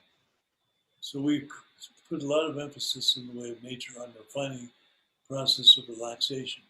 First, identifying where we're contracted, then going deep into the process of decontraction at every level in our body and in our energy. And then going deeper with that process until we can really begin to experience the power of relaxation as a powerful feminine invitation into the power of receptivity, the power of opening, the power of space, the power of the cosmic womb. And then through that, we begin to open into the process of being able to let go into any kind of context which might have normally created blockages and contraction. And then we can truly be present in the now as a kind of spiritual warrior. And then as you go deeper into the process of letting go and mastering that, then finally you reach a point where you have absolute conviction and trust in the precision and the perfection of the moment. And you completely can develop the power to surrender completely into the nowness and the presence. And through that sequence, the full yin and yang, union of the yin and yang aspect of the process of opening is a possibility, but we have forgotten the divine feminine side of the coin. So we specialize in honoring the sacred feminine aspect in our cultivation process, and I would recommend that people really begin to explore deep relaxation, deep letting go capacities, and begin to see how that liberates their energy to be available with a major invitation into the transformation that we're all trying to accomplish right now to bring about a new relationship between humans and the rest of life. Yes, I think so too. I mean, this is amazing. That's such really, I just put down a few little notes myself. You mentioned about Be Here Now, I believe. I think I've read that book as well. It's a really amazing book, really amazing information in there. It brought a lot of the power of now aspect into Western culture early on. Yes. There's not much talk about that kind of thing. Yeah, and it's amazing because how the spiritual knowledge is so similar across all cultures and all religions and faiths and spiritual paths, because you spoke about, you know, to work on the here and now, to be in the present moment. And we always talk about, even in again Vedic knowledge, don't be in the past, don't be in the future. Wherever you are at this moment, be aware of this present moment and be the best you can be at this present moment. So and that presence is fantastic, but to arrive there, you have to be relaxed and uncontracted and non-distracted.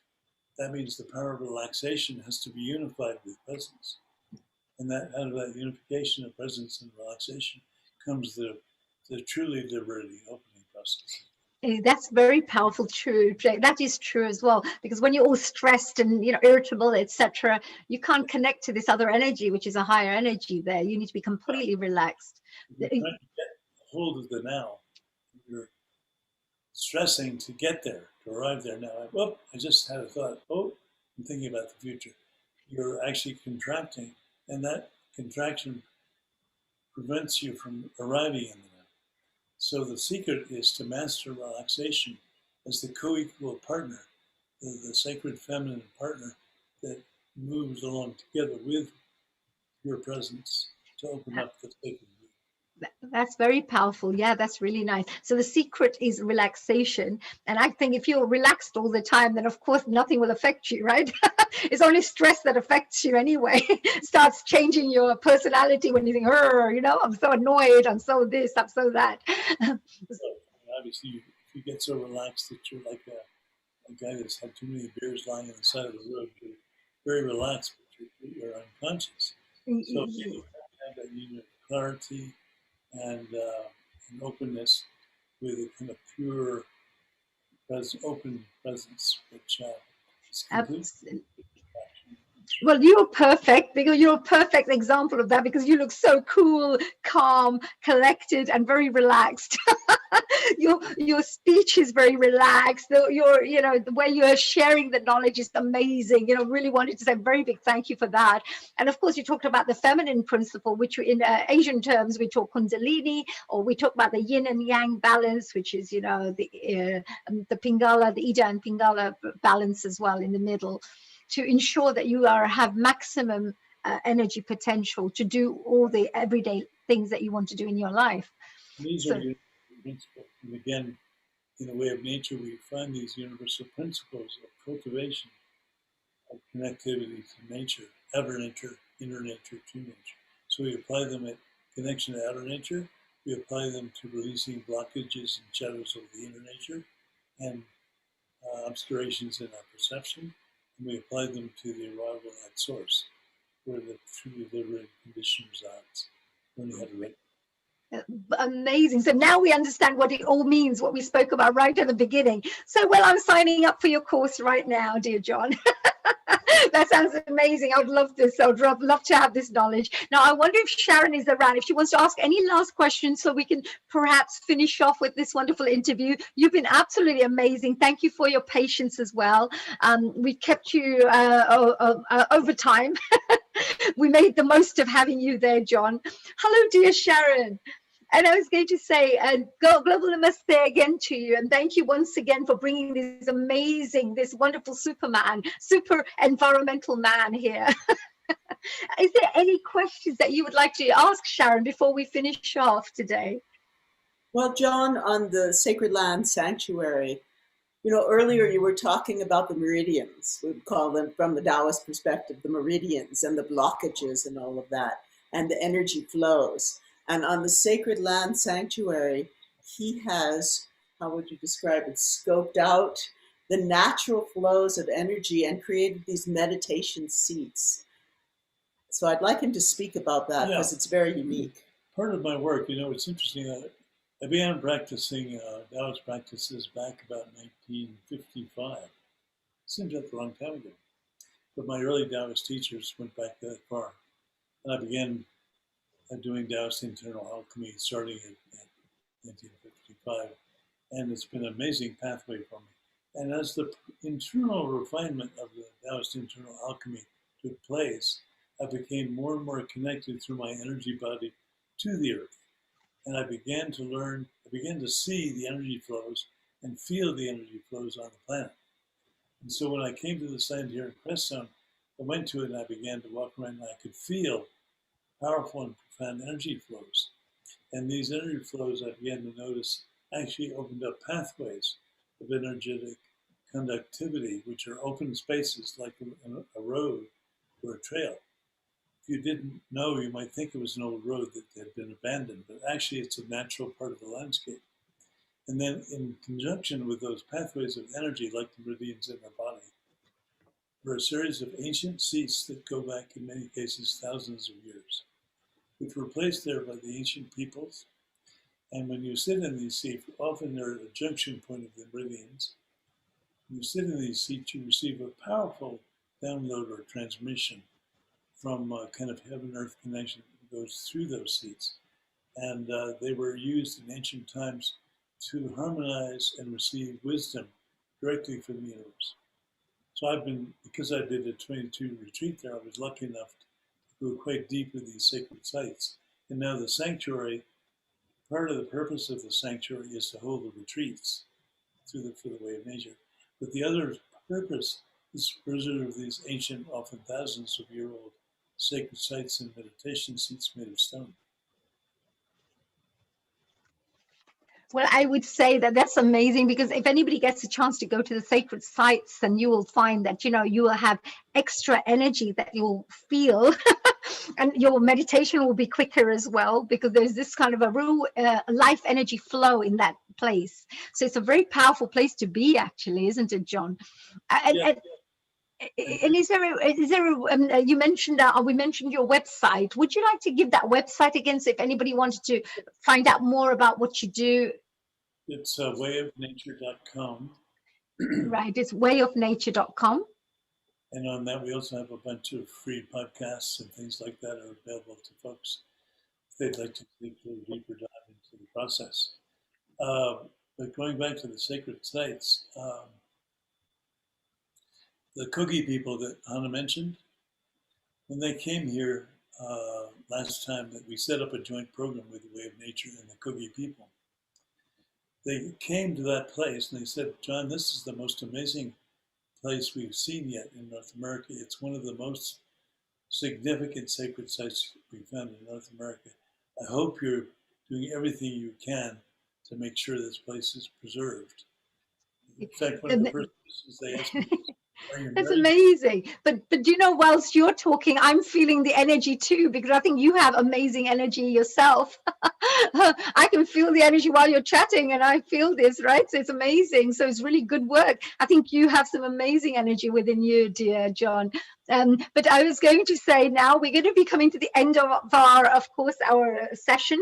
The environmental, well, we have been celebrating the World Environment Day, of course. We've been just speaking to John just now. John is amazing. We've had Sharon, who's brought John along here. So we should say a very big thank you to Sharon too. And we're going to finish off, of course, with a few little announcements before we finish off. Dear John, enjoy the rest of the day. Thank you so much for joining us here today at the Healing Our Earth. We really, really appreciate your time, your knowledge, your skills, your expertise that you've shared with us. Amazing information. What a wonderful way to finish off our day. So thank you. And I would like to say a very big global namaste to you for joining us here today on Healing Our Earth. Dear Sharon as well, thank you. And we've got Wai Ching there as well. I mean, I know that Wai Ching was there. I thought she had disappeared. But if Wai Ching is around, Wai Ching, would you like to ask one last question to John whilst we're interrogating him?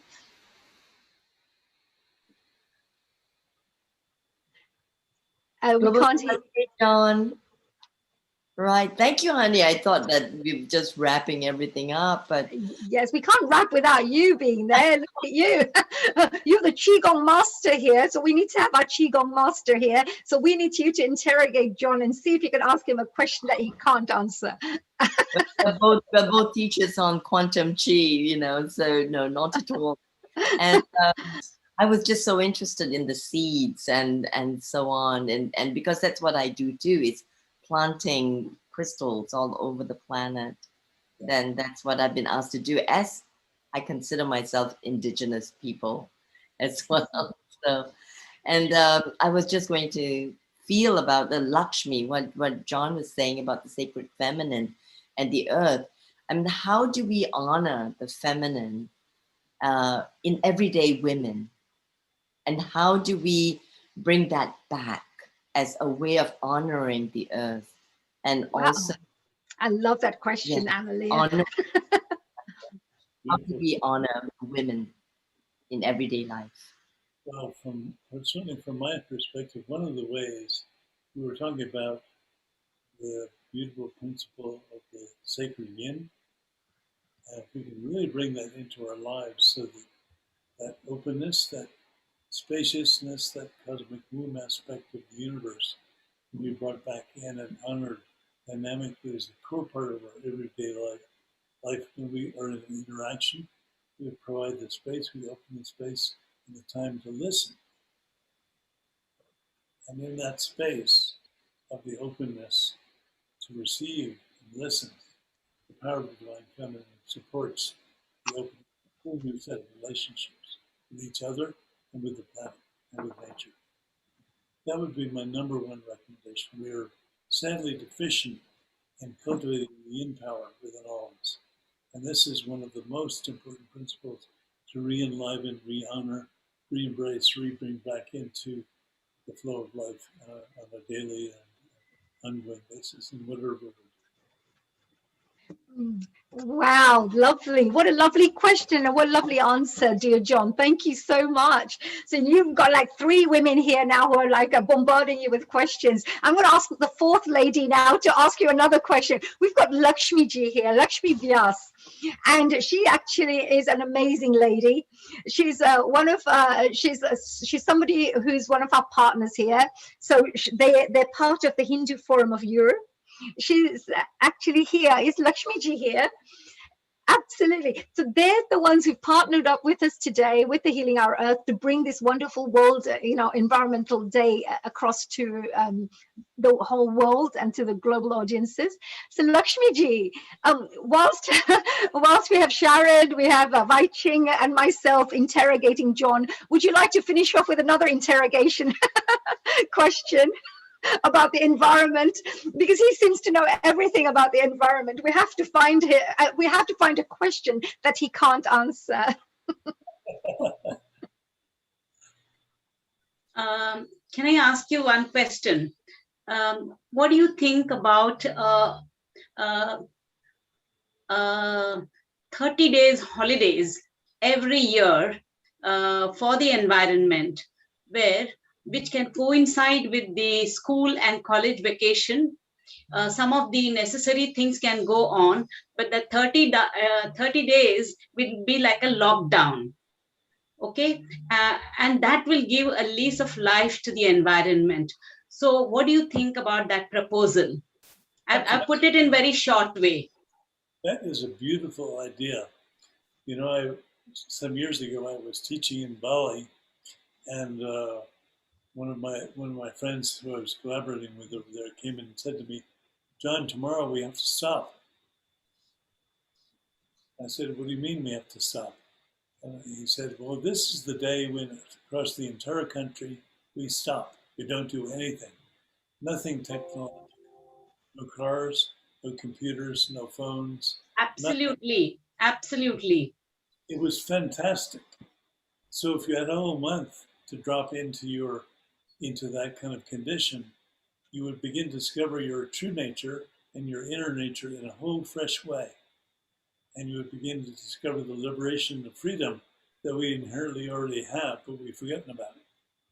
And that freedom would begin to blossom. Wow, Lakshmi ji, what a beautiful question that was. And also, that's absolutely right. I've never thought about that. But, you have Ramadan where you have 1 month, of fasting or something. Or you have in our Indian culture, you have 9 days of Navdurga fasting, Navratri fasting. But here you could have a global, 1 month. It's a global holiday. It's a global holiday for all culture, all people, because we all brothers and sisters anyway. We're one family anyway, right? If we're part of Mother Earth, right? If we consider Earth as our mother, then we're all part of the same family, right? So we have to look after each other. The whole world has to look after each other. Absolutely, Lakshmi ji, what a wonderful, wise question that was. And thank you, dear John. And thank you, Amalia, as well, and our dear Sharon. I just wanted to say a very big global namaste to each one of you for joining us here today. And thank you for making this a really special day. I'm going to finish off with asking Saivani if she's around to be able to do a song for us that she sang last time. I loved it. So this one goes out to every single one of our special guests who joined us here today and to our audience members, of course. as well as the volunteers who support the Healing Our Earth platform. So Saivani, can we finish off with a lovely song that you can share with our audience members? Yes. Okay. Yes, definitely. A global namaste to everyone. It's a pleasure, and it has been a really wonderful to hear all of you with such the richness of the knowledge regarding our Mother Earth, the environment. How lovely it is to celebrate that day today with all of you. And this song, as Haniji rightly mentioned, dedicated to all of you connected with us today and the whole Healing Our Earth team.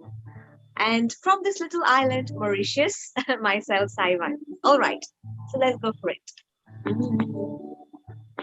Now is the time to care for our Earth, whoever we may be, to join our heads, our souls and our hearts, and to work for unity, for the world to be a beautiful place, for the flowers, birds and trees.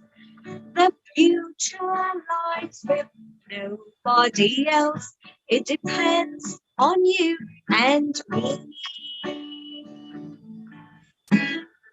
The time has come to plant more trees, make the air pollution free. Respect all lives, the animals too, and to live in harmony. For the world to be a beautiful place, for the flowers, birds and trees. The future lies with nobody else. It depends on you and me. It depends on you and me. It depends on you and me.